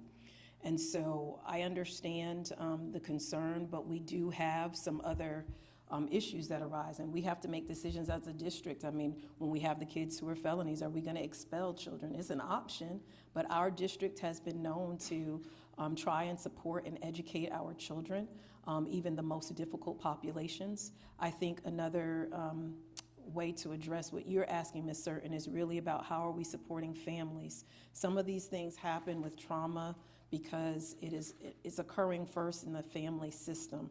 And we have to be able to work with our entire system to provide those supports. We can't do it all from the school district.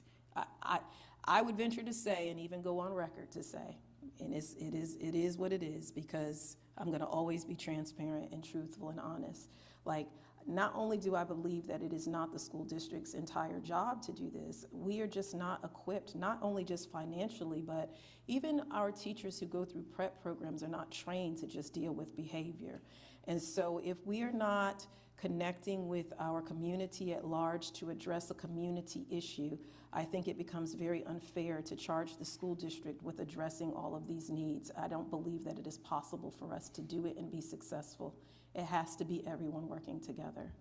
Yeah, and that's one of the things why I met with the city and the county as well, because they have some other resources now. But it's also easier, as you say, not necessarily, you know, I hear what my colleague is saying about opening another building, but we have sites. And so now that you're opening Duval, there's still space there. Could you know, that's why I say if staff can go back and look at options. But it is easier for people to come in if you have those wraparound services, putting system of care at one spot, bringing in, you know, they have a family zone. Because also those kids are alternative. They want to play sports and different things. Lanier has a gym. If you have a gym, that way middle and high school, they can have a basketball team. We're not trying to take everything from them, but sometimes our kids need to, because right now we're not intervening enough. To me, when a kid ends up with 50 to 100 referrals, and as I have stated too, because these children look like me, but it's not just about the behavior. Unfortunately, the majority of these kids are African American. But the other thing is, what are we doing to intervene? Because just like we talked about early learning, that's important. because the earlier you start, the less of this you will have. But if they got 3 or 4 referrals, you know, elementary school, middle school, now we're getting into puberty. And they're having issues. Now you're up because when when I go to court on Wednesdays, now I got a kid with up to 100 referrals. So are we really intervening? Because to me, they're coming in our schools, but they're going straight to jail or to the graveyard. That's what's happening now. And in good conscience, I have to say that, because I know that's what's happening in some of our public schools. It's not just about guns. It's substance abuse, your kids dealing with depression. I'm not saying you kick all kids out, but also the reality is if we had our kids, just like what Miss Bean is doing at A. Quinn, you know, but you're still mixing. It's just like, you know, when I'm working in my own field, I could put 1 or 2 people in there that could tear up the entire environment.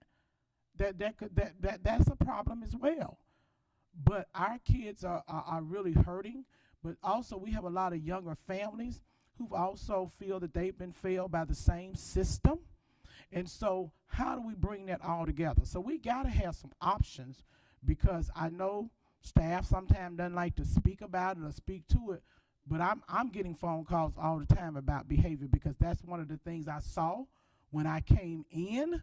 It's totally out of control. And even with the extra dean still, even with that, some people are not equipped to deal with the more significant and complex behaviors. And even at A. Quinn, I know they get burnt out. You know, you don't want them to get burnt out, because you got that mixture that's not happening. Even with the space that we have, that's an option to look at what else can we do to bring in with those wraparound services. And then here, if you got the city, got money they want to give, you got the county that wants to see how they can support. It's one-stop shop. Because, you know, we closed Horizon in the past. When I asked why was Horizon closed, that's because you had other agencies that promised to do a lot with Prairie View, even talking about housing and things. Well, that didn't happen. And here we are now in 2024, and you are dealing with a lot of kids with a lot of complex issues. And that's the other thing. Like you said, we don't want to just throw kids out, but you still want to allow kids to have a space where they can be themselves, adding, you know, CTE, other options. Because like the barbering classes made a huge difference at Eastside. But those things where we are, that's a reality that we have to consider. And so there are some options that need to come back to me by next month. How are we still going to address, even if we recommending some changes that need to be made in our student code of conduct? You know, because if not, we're losing people because we're not addressing those serious behavior issues that are occurring in our schools. And I can't sit here and think that everything is perfectly okay when it's not. Yes, ma'am. Dare I say that you have all made very important and valuable comments, and we will definitely go back and look and come back to you next month. Okay. Thank you.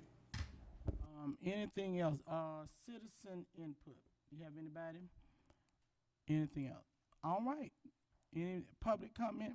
Anything? Okay. If not, thank you, Ms. Bean, so much for taking time out of your busy schedule to come. We appreciate it. All right.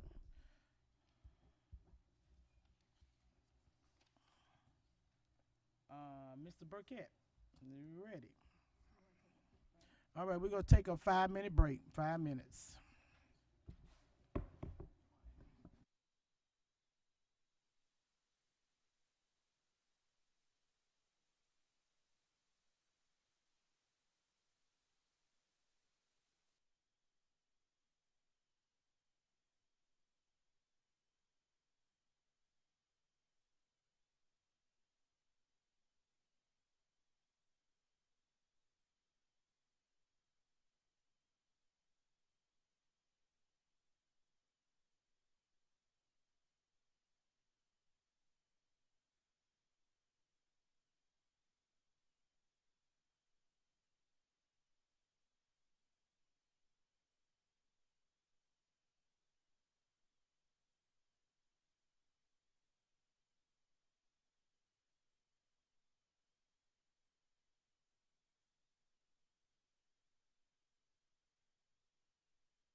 He's coming.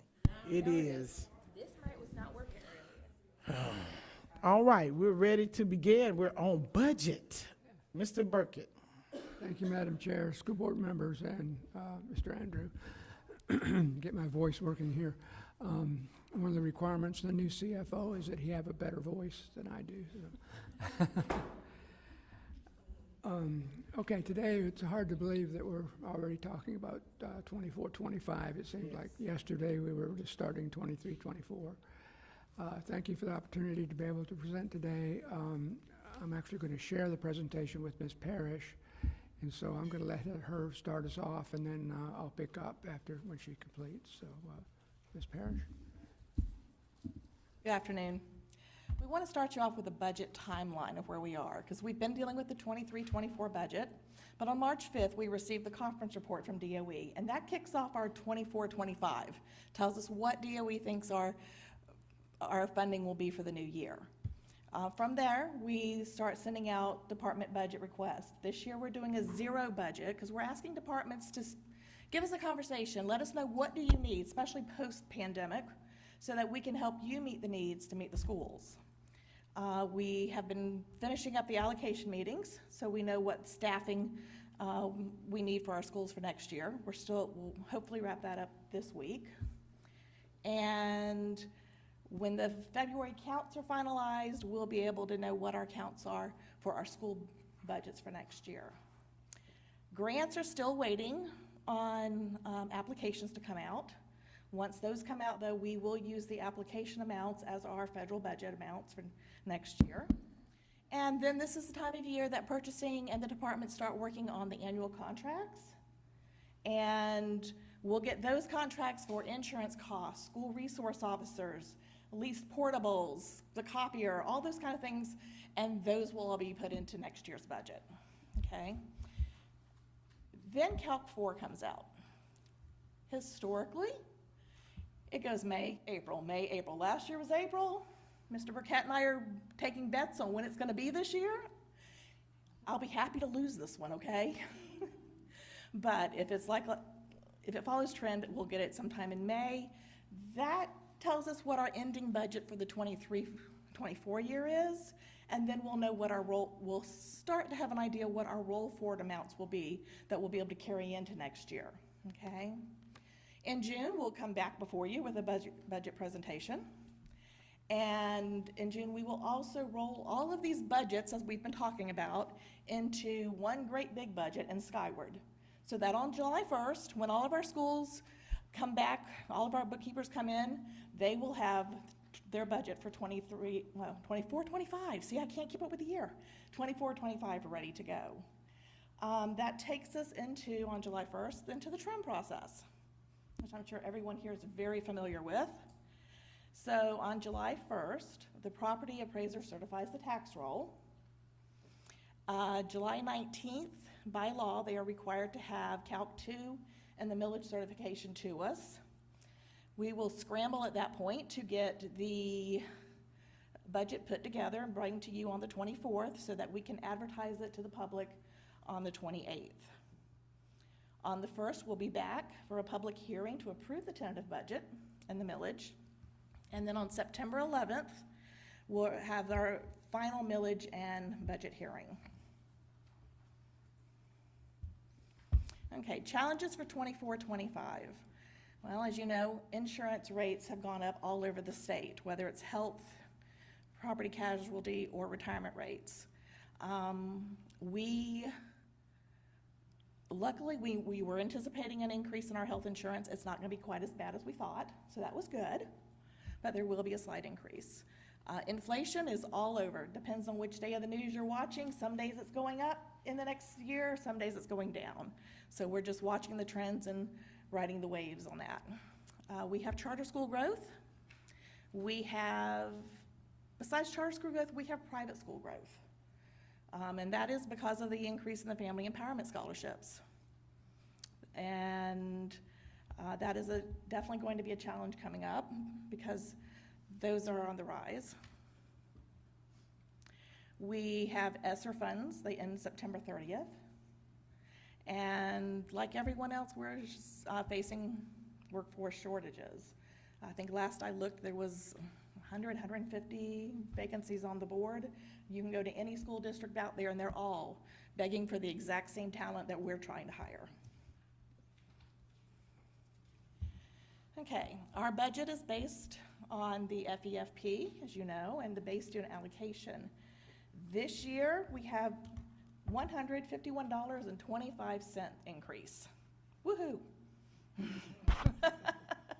Okay, that's not a whole lot of money when you think of everything else that's going up, okay? And Mr. Burkett will address that a little later for you, but last year we had, it looks like there was a great big jump. It was $592, but as you know, we rolled the categoricals into that. So really, you know, we're 151, that's probably about what we had last year by the time you counted the categoricals. Okay, our property value is 26.3 is the estimate as of the conference report. That will change on July 1st when we get the certified count.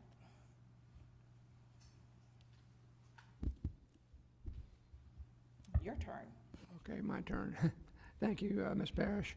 Okay, this next slide should look familiar to you because we send this to you every time we have a calculation comparing the changes from calc to calc.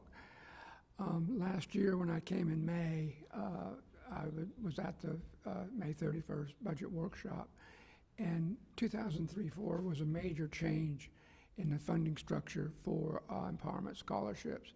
And I know we went through this and we went through it very quickly, and maybe you all understand it completely.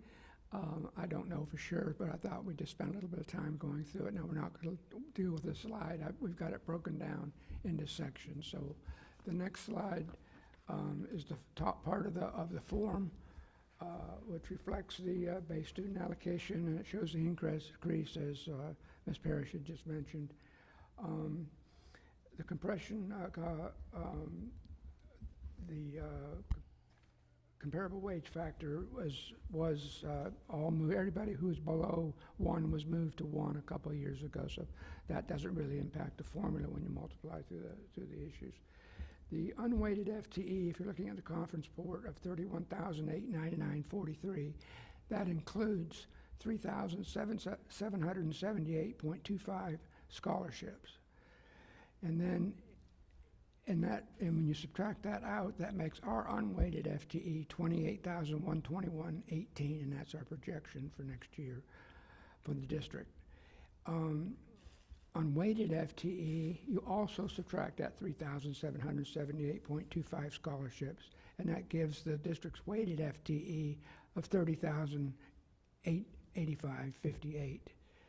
Now, in a conference report at the beginning of 2003, 2004, there was 3,625.24 scholarships in the formula. And on Calc 3, now currently it's 2,642.25 included in that weighted FTE.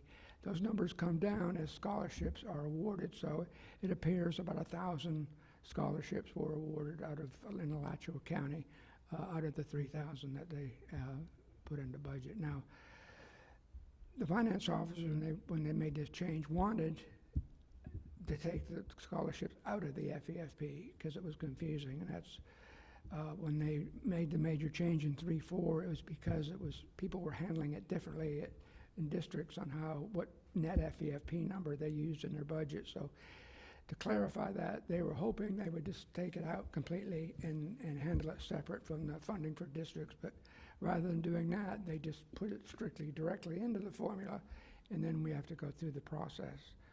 So when you multiply the weighted FTE times the BSA, you get the total funding for the FEFP for Alachua County. We'll switch pages there, I think, one. That $185 million includes scholarships and district funds. Then to that, you add all the component units that are still remaining in the formula, and that gives you at the bottom of that page total FEFP funds of $858,579. Carrying that figure forward to the next page, this is where we deal with the scholarships and the impact on our budget. First, what we're driving down to is the total state revenue. So from the total above, you subtract the required local effort, you subtract the scholarships programs, and they're funded at $32.6 million. Then they have a formula to add back $6.381 million. And adding that money back is because the scholarships are being funded at a higher level per student than we're receiving our district funds. I have a question. It might be a stupid question, but in this money, the total EFP, does that include charters? That's state and local total funds, yes, ma'am, and charters are in our unweighted FTE. So it's not really, all of this money is not really ours to spend? Well, it's ours, but we give it out, yes, ma'am. I mean, obviously, Well, I mean, we can't budget for it because it's not. Right. Okay. Right. We budget for it because we budget for the charter schools and give them the money out of our pot, right. But this is the total money available. So now our net FEFP for the district in the bottom is $121,779,000. To that, we add the only categorical left, which is class size, and that gives us total state funding of $150,542,000. When you add our 7.48 discretionary millage and the required local effort, that gives us total local funding of $96 million, $96.6 million, for a total of $247,242,309. So that's the district's portion. That bottom line is what the district is receiving, which is a $9.714 million increase over last year's funding. Now, last year, that number was a little over $17 million. So the legislature was not quite as kind as they were last year. Of course, last year they did roll in, quote, all the categoricals into the BSA, but that's where it starts to get lost. And for example, instructional materials, we're still going to budget instructional materials and track it as a separate project. So we'll probably budget the same level as we have this year, but then roll forward their balances every year, because we've got to build those balances so when we have an adoption, we've got the money to cover for instructional materials. So budget is going to be a little bit different as we go forward, depending on the activities, because of those things being rolled into the BSA. Turning to the next page is just excuse me. Yes, ma'am. I just want to make sure that I'm tracking with you. To follow along with what Ms. Abbott just asked you, if in the 24-25 conference column there, that $247 million. Yes, ma'am. Potential district funding, that's district as well as charters, because part of the state and local charters, yes, ma'am. And so the $9 million increase is, again, that's the amount that some will stay with the district. That's right. Charters are considered a whole part of the district. The whole pot that's for both of us, okay. Completely in one budget. So yes, ma'am, and then we distribute that money, of course, to the charters. The next page is taking the $9.7 million increase and subtracting out the component units and the categoricals.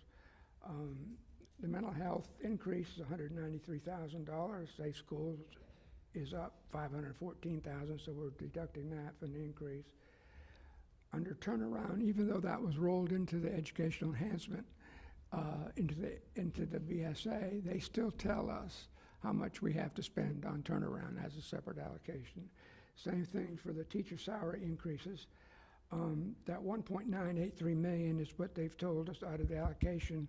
It's in the base student allocation, but they're still telling us that we have to spend that much. Our portion of that is about 1.6 that we're required to spend, but that's the total amount that has to be spent toward that between us and the charters and going forward. So that reduces our increase to about a 2.61% increase when you back out those selected increases. Okay, another area that we've talked about and try to clarify some things is the transfer from the 1.5 mil to the operating budget. Now, but transfers are made for a specific purpose. And the reason for that is the legislature over time has freed up use of 1.5 mil because they know they're not funding us like they should be. So they're freeing up, making it more flexible to use the 1.5 mil for operating purposes. The problem is in the capital section budget, there is no function object account numbers that can be used to cover eligible expenditures in the operating fund. For example, the 8100 function, which is maintenance, that's all now you can charge that function to 1.5 mil, but you have to do it by transfer, not by charging it directly to the 1 mil. So this has changed a little bit. Both ways, the result's the same. Years ago, we used to charge all the property casualty insurance and a portion of the, all or a portion of the lease portables. We would use the transfer to cover those costs. And those numbers can change during the year. They'll be adjusted depending on actual activity. But just one thing we need to point out, to answer your question from earlier today, Ms. Certain, that the total cost of the lease portables is the $847,000. To make up what our transfer budget amount is we're using the 8100 function and a portion of the lease portables. Now that to be determined, we've got an issue this year. We were expecting a major increase in property casualty insurance. However, the good news is that I think originally was around 14%, and it's down now, I think, it was down to 8.5%, and I think now it's closer to 6.5%. We get daily updates on where that is trending. The our trust for the last few years has been not having problems, but they pay our insurance. Our insurance comes due in May. They issue a check, and then we make a payment in July, and then I think 1 or 2 more during the year to spread that out over the year. Some districts have cash flow problems at July 1st, and that's why they do that.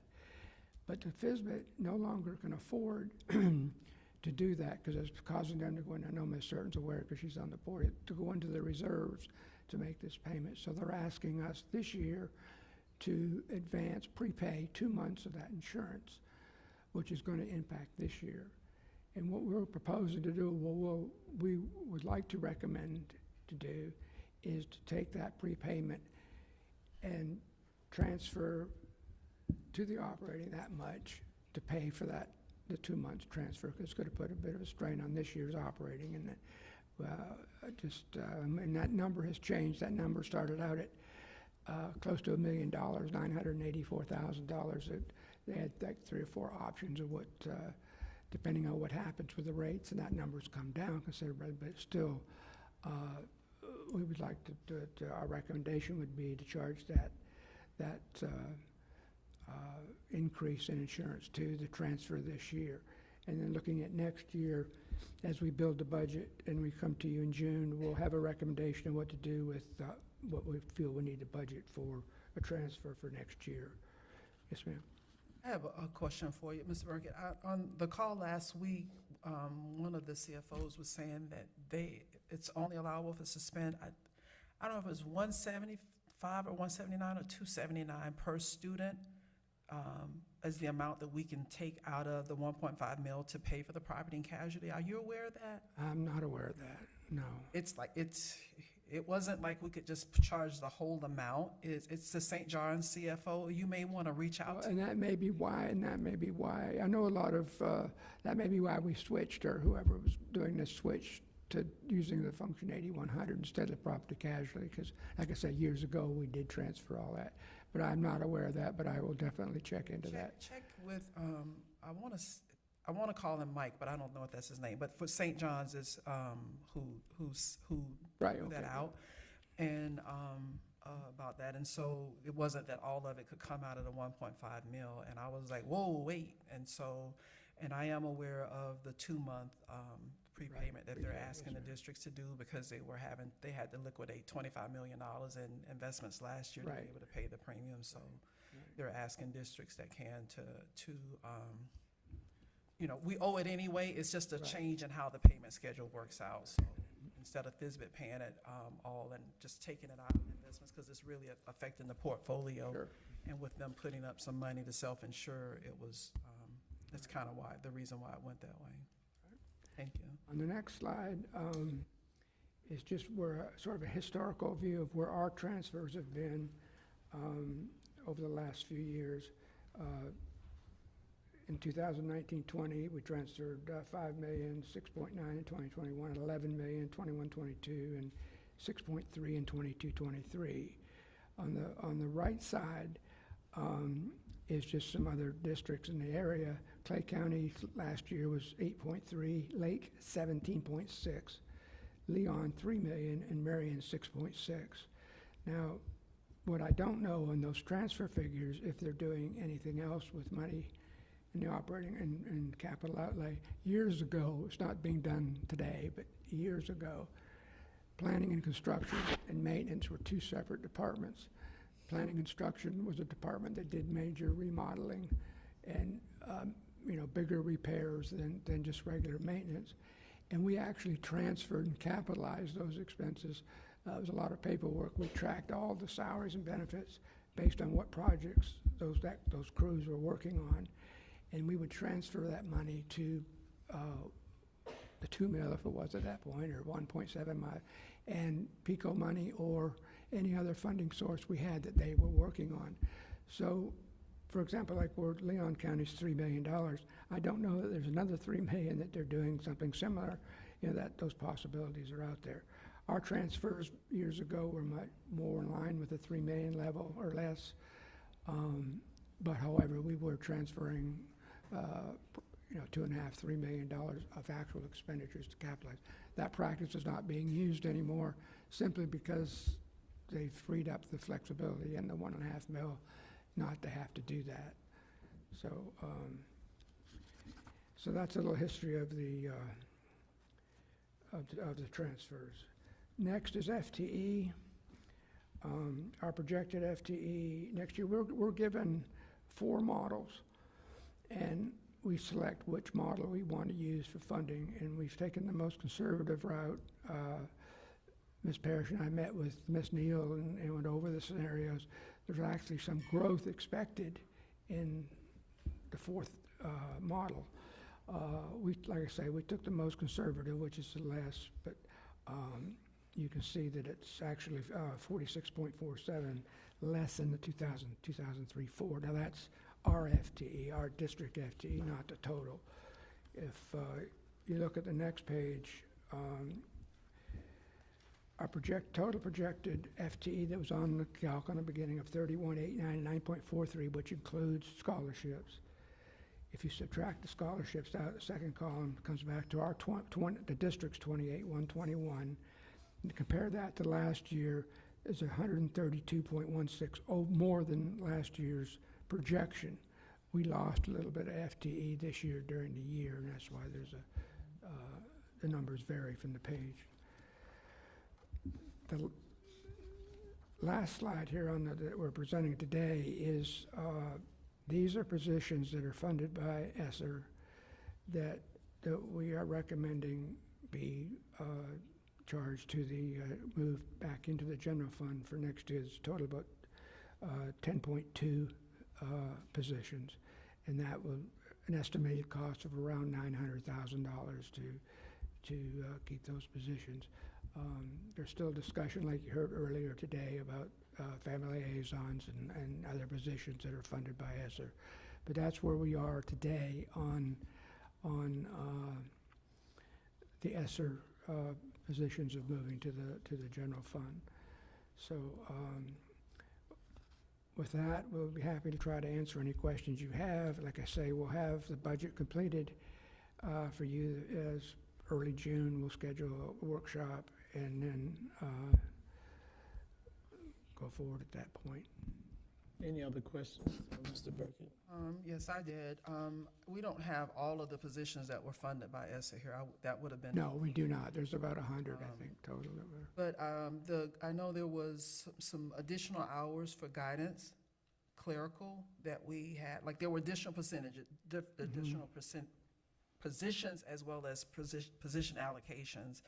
that we were paying in the two previous years' budget. And I distinctly recall guidance clerical hours. You recall that, Dr. Edwards, from the meeting.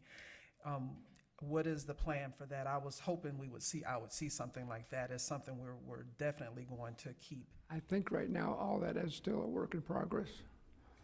And we can keep you informed as they work through that whole issue of ESSER and hours and positions. But today, we do not have any. Increased the amount of clerical hours if they were. If we increased it in the operating fund, they're still there, then I think I'll need to go back and check on that. If you're talking about general fund, it was charged to general fund, okay. Would you turn your mic on, because Oops. The additional hours, though, that we had for guidance clerical were taken off. And so we went back to where our model was before. So the additional hours that we added, if a school received like an additional 2 hours for their guidance clerical position, that was removed when we went through the allocation process. So they know that there was a reduction in those hours that we were previously paying.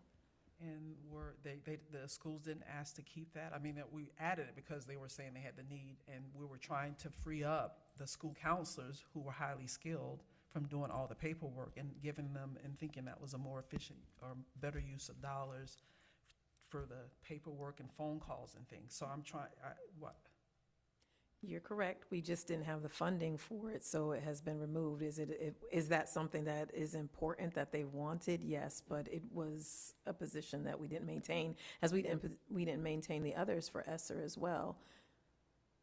They didn't, if in the same regard where I presented for family liaisons, and there was a huge push to maintain those, the hours for guidance clerical were a little bit different in that regard. I think that they're going to look for ways in which they can support, and I just didn't get that same kind of feedback. I know that on a regular basis, people have talked about the importance of that position for all the reasons that we know, but wasn't an argument for it.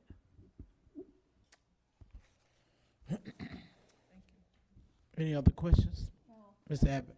I guess we're going to have a workshop where we can kind of get into the nitty-gritty, I guess. Yes, ma'am. Okay. Okay, citizen, any citizen input? All right. That's it. Thank you all so much. Thank you. All right, moving on to evaluation 2. Where is Mr. Delaney? Did he leave? Oh.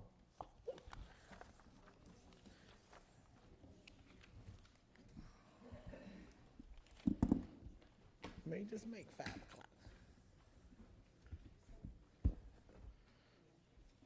Yes, on you. Okay, sure, no problem.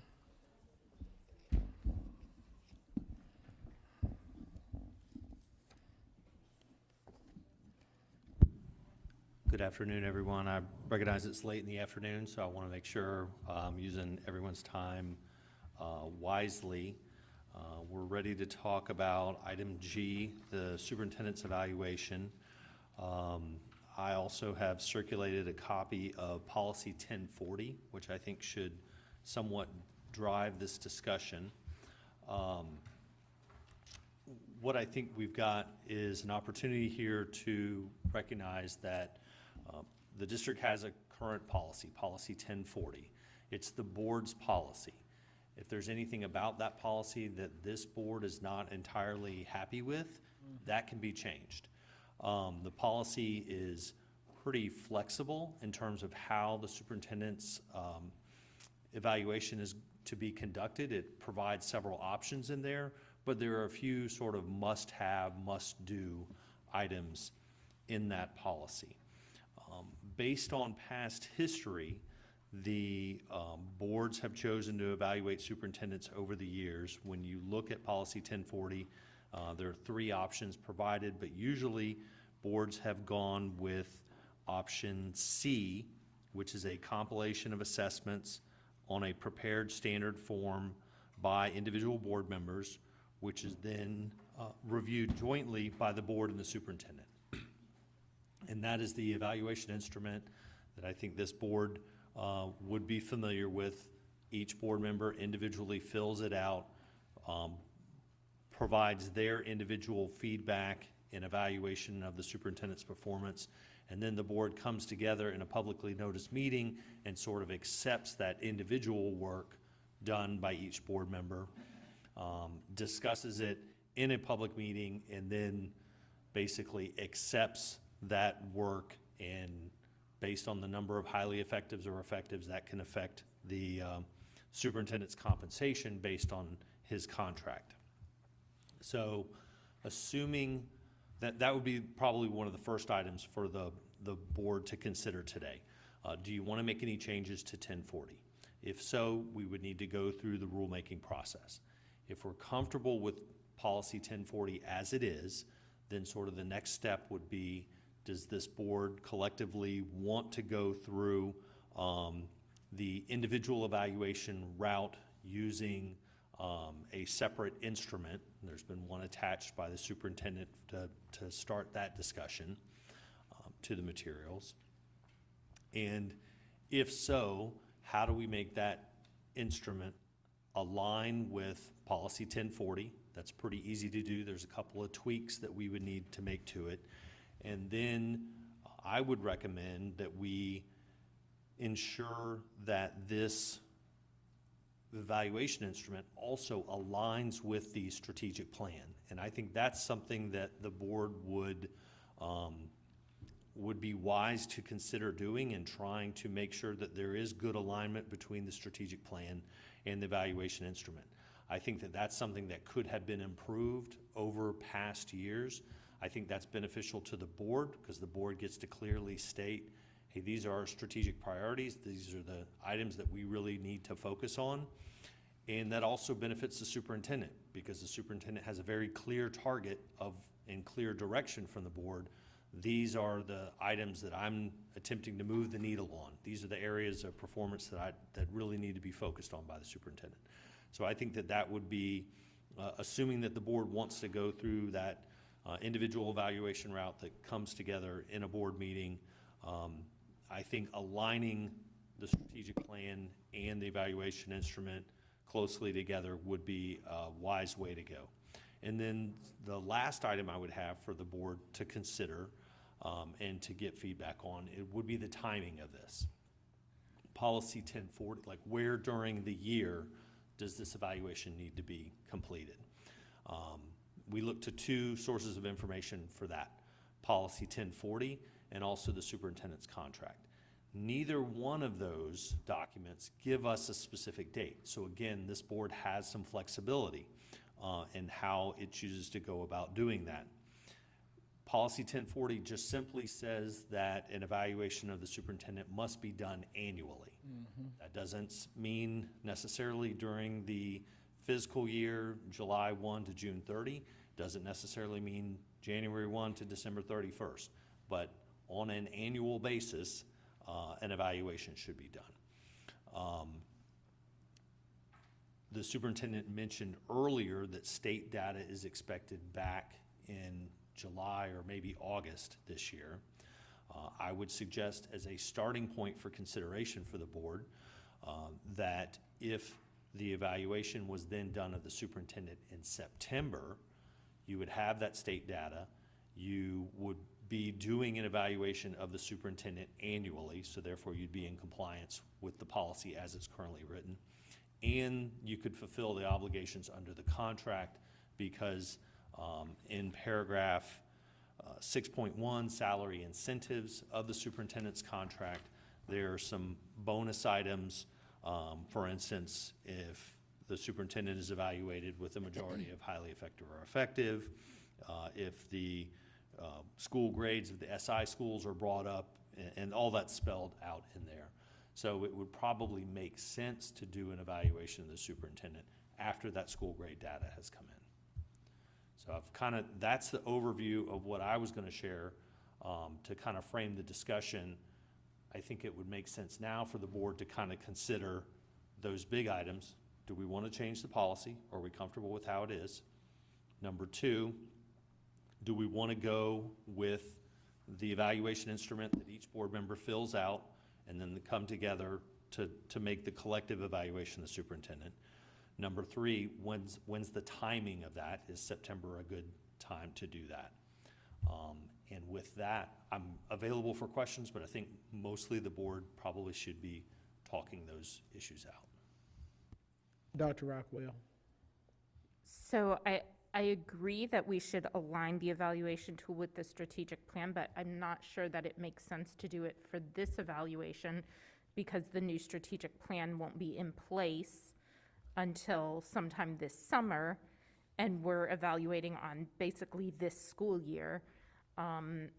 So I think, you know, we set some priorities kind of as a stopgap for this school year. And so since we don't have a strategic plan, I would suggest that those be what we align with. We had a workshop, we set some priorities. And, you know, I don't have any major issues with what we've been presented with today, but I would suggest that if we're going to, at least for me, if we're going to use a rubric system, I would like to use it. Like if we're going to do performance indicators like this, whether we use these or align them to those priorities, I would like to see them each in the rubric. I think that would make kind of a uniform rating. It would be really easy to kind of average all those performance indicators across each main standard. I don't have any specific changes that I would want to the policy or to how we've done the evaluations individually and brought them together. I will say if we stick with this tool, one thing I noticed on page 2, number 10, defining superintendent and board roles is statutory. If anyone is going to help define it, it would probably be you, Mr. Delaney, and possibly Ms. Siegel from the other side. I don't think it is fair to expect the superintendent to do the work of a legal advisor. I'm not sure that that belongs in his evaluation. Those are my comments. Any other comments? I know I don't have any changes to the policy. I like annually. It's already in his contract that we evaluate him by September, I think September 1. So I like that it's in the contract already. Don't think we need any changes. I like the tool because when I evaluated him before, there's nothing really to it. You're just right. This gives you more guides. I think the categories that we have in the standards, so the standards, I think they do relate to the initiatives, the strategic initiatives that we're currently working on. So I do like this because it gives you a guide. Last time we came in, we evaluated him, I think we just gotten here, and it was April, May. It was really nothing but just to write kind of how you feel, but I do like that this is more of a guide. Dr. McNeely? Thank you, Madam Chair. Attorney Delaney, I like the date. I agree with not changing necessarily the instrument, but allowing definitely areas of the board to write down extra comments or whatever. That's always applicable, but I like what you've already stated. Thank you. Ms. Abbott? I like the September date too, and I don't see any change that needs to be in the policy, but you're talking about using this as the evaluation? You could. So I think, let me turn that back to the superintendent. He can give a little more input on that. Thank you, sir. Thank you, Madam Chair. So this is just, what it is not necessarily using this. I think this could be something that some of these could be implemented in the development as we align it to the strategic plan. For example, really there's probably 4 areas, the systems and organizational processes, which is one of our strategic initiatives, student achievement, We've talked about professional learning as we've developed the strategic plan, and then teacher recruitment and retention. So those would probably be, as we looked at 4 areas that, as we move forward and we're wrapping up with the strategic plan, we look at what fits into those 4 areas. And so, for example, student achievement. I think if you looked at just this draft, for student achievement, some things that might fit in there might be standard 5, 6, and 8. And so I think that's how we and we can choose and use what we want to use. That's at the pleasure of the board. But I do really think we should be focused on our systems and organizational processes. What order that's in, I guess, is to be determined. As we remember from our strategic planning, we're not going to start all things at once. We're going to determine what do we tackle first.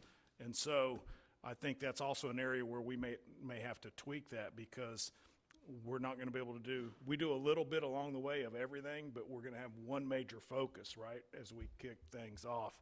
So, but I do think those are the 4 areas: the systems and organizational management, of course, student achievement, not in any particular order, professional learning, development, all those types of things, and how we recruit, retain.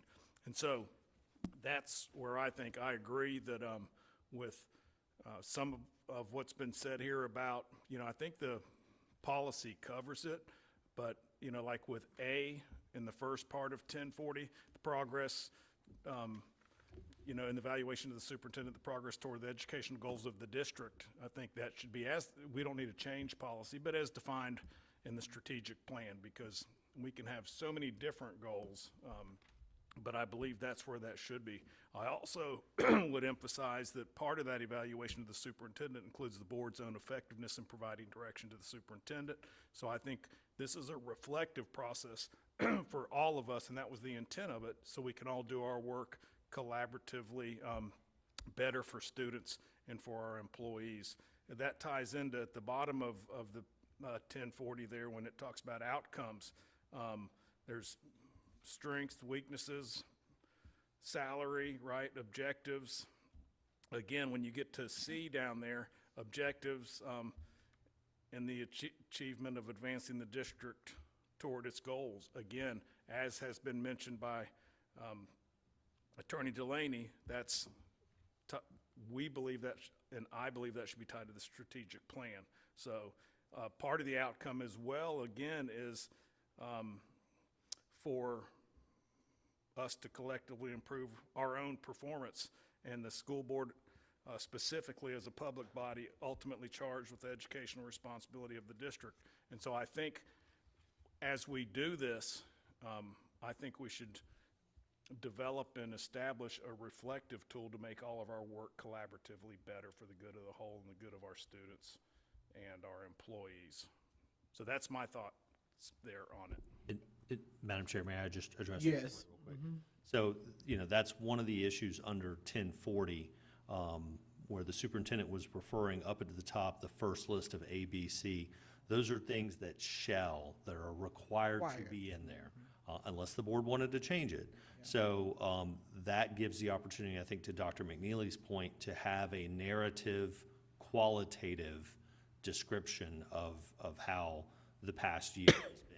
And I think it would make sense if the board chooses and is comfortable with the timing of this evaluation in September or by September 1st, certainly looking back at the 23-24 school year for that time frame.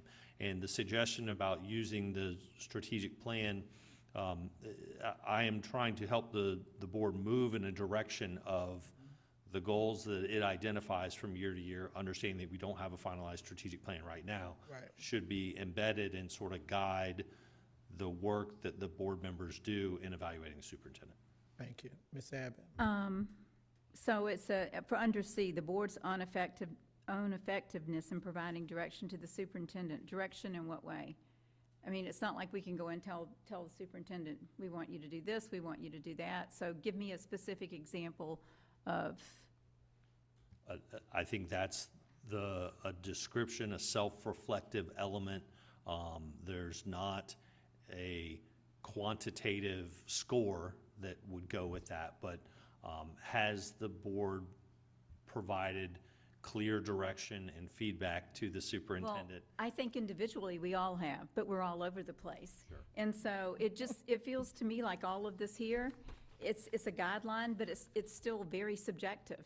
And so it's not like we're going in there and measuring like, I'm just picking this up, promotes parental involvement. My take on how well he does that might be different from McGraw's. It's not, there's not measurable stuff in here. And so for me, who is that kind of person, this just kind of is like all over the place. And in some ways, I don't think it's very fair because, I don't know, I just think that for the superintendent, he should know, okay, this is my goal. And if I achieve this goal, then I'm effective. If I don't achieve this goal, I'm not effective. But in some ways, it's almost like he's at the whim of 5 women on the day they write that, how they feel about promoting.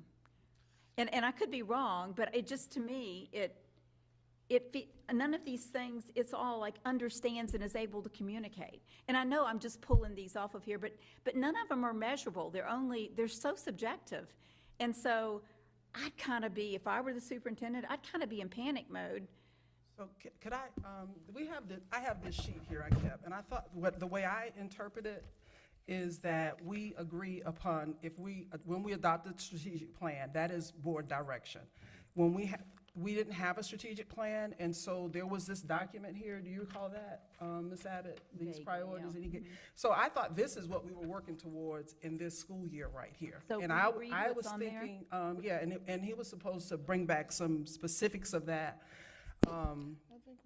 With some targets, you had made the suggestion, Ms. Abbott, that, okay, these are good areas, now bring them back and make them as SMART goals. And so That's what I thought he was working towards. SMART goal, you can measure, has transportation improved by this? Have we have fewer late buses? Have schools moved out of SI? Has attendance improved consistently? Those are things you can measure, and he's being evaluated fairly on that, and he understands what he's being evaluated on. All this stuff here just seems very. So we can just create a tool, but if we know this, the tool that you already have just was like a narrative where you could just write. This, I think, when they gave this to us, is just a guide to help, because I know when we wrote the first time, some of us who were being new to the board were just like, well, we're kind of floating in the wind. So what I'm saying is, it's okay that if we take this is what we have right now. We could turn this into the actual evaluation tool.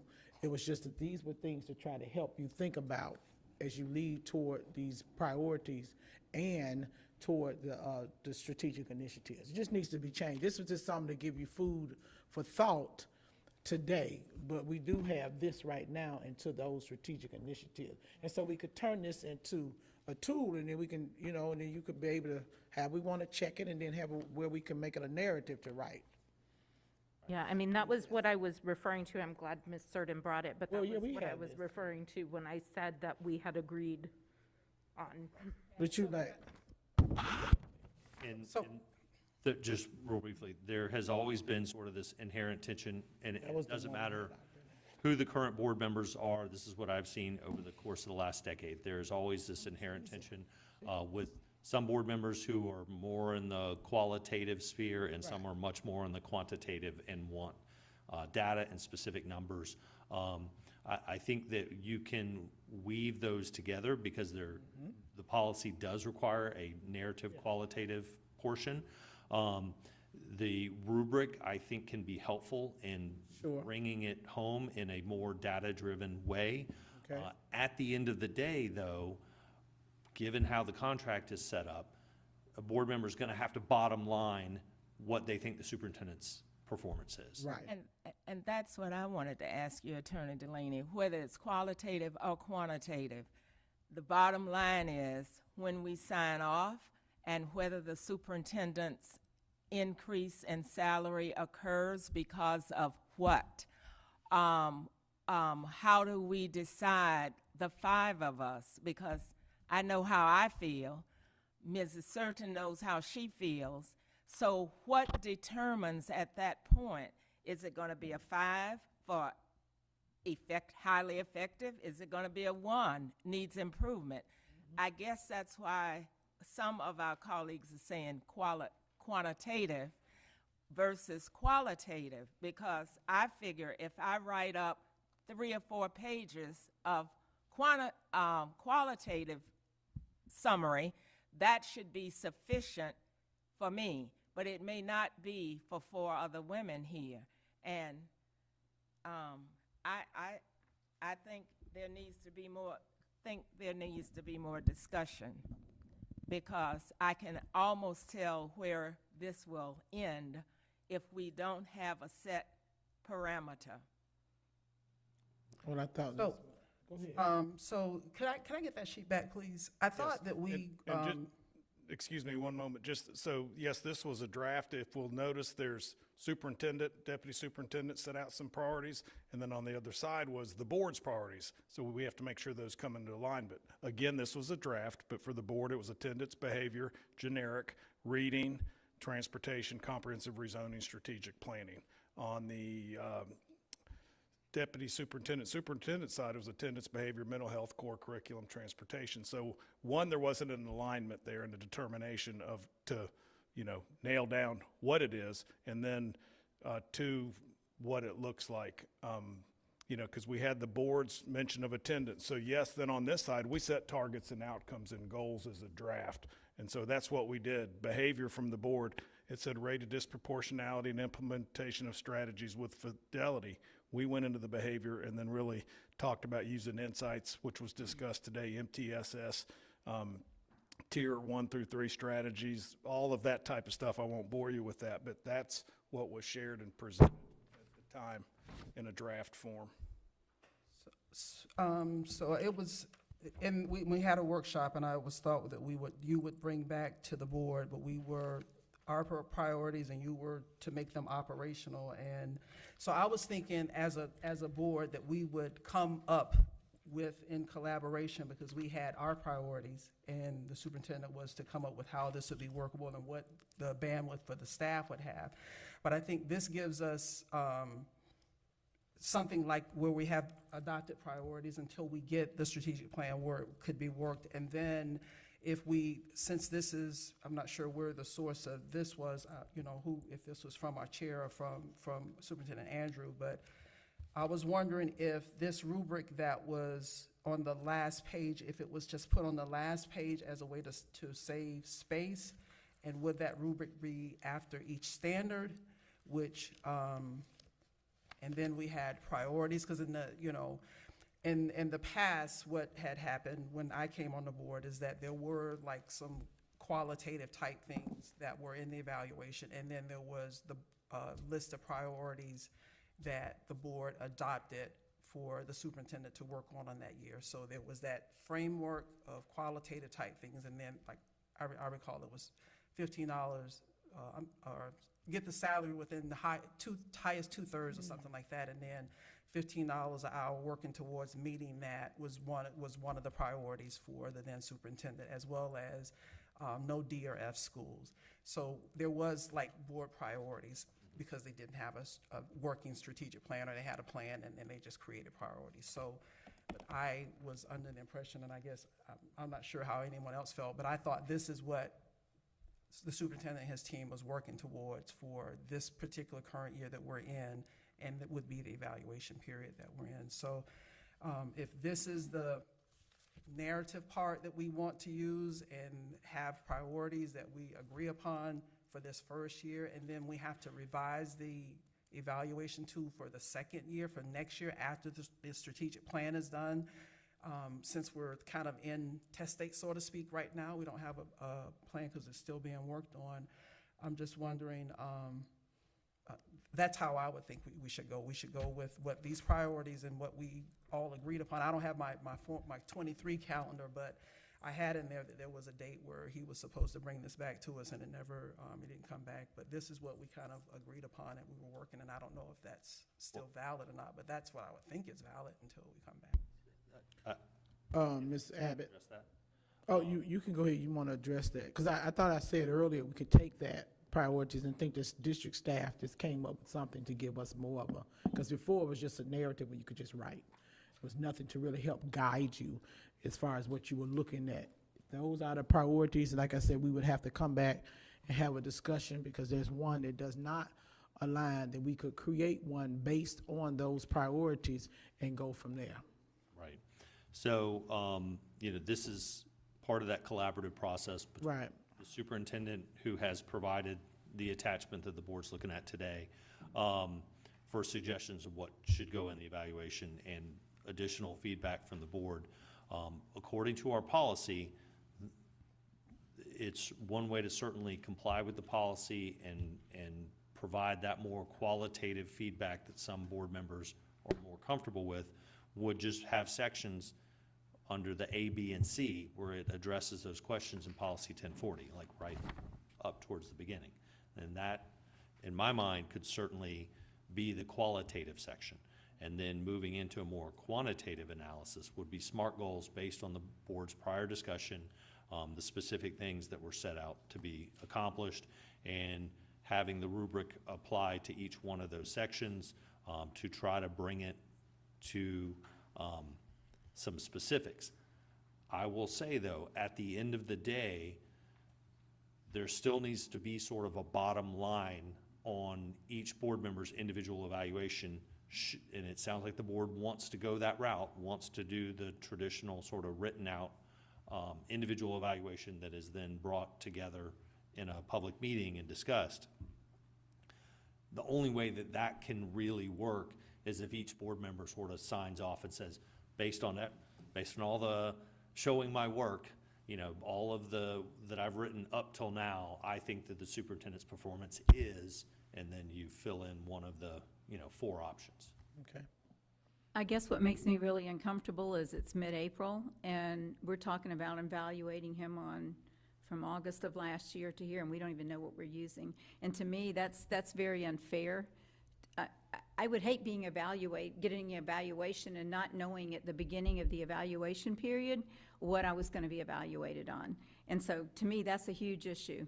And I think maybe we should change policy, and we should have in that, we could put in it that 3 months or prior to the start of the new year, we have our goals or the evaluation in place, the goals for the evaluation in place, because it is unfair to all of a sudden in a month and a half go, well, crap, I didn't know I was gonna be evaluated on that. What am I gonna do in a month and a half to make that happen? And so, I don't know, maybe we do need to change that policy, because there's nothing in here about a date when it's due, and there's nothing in here about ensuring that the superintendent knows prior to the start of that school year what the evaluation. It says annually, so you're talking about more of a specific date. Huh? It says annually, so you just want more of a specific date. I think we should, because it's there a could contract be now. other years where we're in the same predicament, or not we are, the superintendent is. Because I feel like it is a predicament when you don't know, Because his contract says September on. I'm kind of baffled that we're saying he doesn't know what the board's priorities were, when these were things that we sat and we around this same table and we discussed it, for some from the dais and when we came here. So it's not like this is a pop quiz, or that we're just saying, oh, we're going to evaluate you on some things. There were the board priorities that we all set, when the 5 of us agreed upon when we had our board orientation. And then those are just carried over. And then this document here, this is produced by him. We didn't put this together. We had, and I hate I didn't bring my former year's notes, but we agreed from the dais and we voted on that. He knew what we were expecting as a board. And then to make this specific, we didn't operationalize it. I think it may have been you, Miss Abbott, who said that we don't want to tell you exactly how to do it. And I concur with you that because we don't know all the day-to-day operations thing, we left him to operationalize it. And when he brought this back, he said, these are good, make them into SMART goals. And they were supposed to come back in the fall, and they didn't. But it's not like we're just starting and popping this like a pop quiz. This is not. We actually, as a board, agreed upon these things, these high-level topics.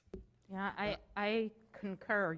These here, attendance, behavior, reading, transportation, rezoning, strategic planning, we sat up on the dais and actually voted on them. No, I'm not arguing that. And then, I know that we did. I know, but then we said that our job is the what, your job is the how. And so we said, please come back to a workshop with, because I can't set reasonable goals. I'm not the staff who are in the schools every day. And we said this, we said, come back with the SMART goals, and this is what came back. And we said again, come back with the SMART goals that align with the board's objectives. So this shouldn't be a surprise. I don't think it's unfair when we gave Superintendent Andrew the opportunity to literally set his own goals and objectives. And I mean, that's not unusual. That's exactly how our strategic plan will work when it's done, is staff are going to do the nitty-gritty of the action plan for what is taking place that year. And so that's what we were asking for was, what are your action plans in the areas that the board voted upon for this year? So I think what we need to do is just take, if Mr. Andrew, we could take that and kind of work together and bring something back to the board based on that and then present it. Are you okay with that, Mr. Andrew? Yes, we can bring that. Okay, and we could, since we So am I hearing that each one would have a rubric? Yes. yes, And write that out, and we'll infuse that into the rubric. but just SMART goals. And write it out. And then there was a point there between reasonable goals and high expectations. I'm certainly, when I write up outcomes and goals, they're going to be set high. The mark's going to be set high because it was just like when Dr. Atri and I led Newberry High School, and when we led other schools, we set our expectations high. And some of my staff would come and say, that may not be so reasonable. You're going to improve reading scores by 15 percentage points. But the bottom line was the lowest mark we were going to have was a goal of meeting what was the criteria for a school grade of an A, right? And proficiency and ESSA subgroups and some of those things. So I would just say that is definitely, as we look at it, there is a difference between, I think, high expectations and reasonable goals. Mm-hmm. But I'm certainly going to set the expectations high because that's what my team expects of me, and that's what we expect of each other, is to set the bar high and go for it, not set it low and get over it. Thank you. Attorney Delaney. I'm not going to debate with my colleagues about what we said from the dais and what's happening today. I do perceive what colleague Abbott is saying, because I too would not want to have to face an evaluative tool and not have known the rubric or whatever. The superintendent has been excellent, as some of us feel, and some feel that there needs to be improvement. And in any profession, certainly improvement could be adhered to. But inasmuch as all of the goals, and I'm not trying to evaluate him now, but I want to be publicly heard, since this is being taped, that I truly believe that he has done a tremendous effort and placed us in good position for the children of this school. It matters not how each of us rate him one by one, but it's collectively known and seen on an everyday basis, the passion, the determination, and the commitment that this gentleman has, period. Thank you. And so we will get, so we're fair. We need to be fair as chair. And Mr. Andrew, we'll get back together along with the attorneys and look at that, and then we can use the priority to this is make sure we're fair to everybody involved. Yes, Mr. Lane. And I think this last part of the discussion highlights the importance of us finishing the strategic planning process and then having that document, making it very clear from the start of each school year what are the priorities of the board for the superintendent to action on. Right, absolutely. Thank you, sir. We do have you have any phone calls? We do have one citizen input. Ms. Rush, Ann Rush, you can come before the board. You have 3 minutes.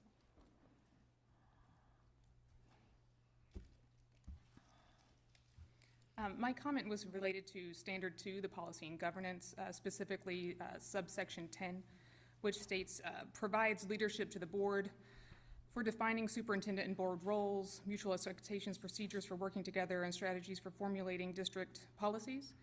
The duties of the board and superintendent are set forth by statute. He doesn't get to define them.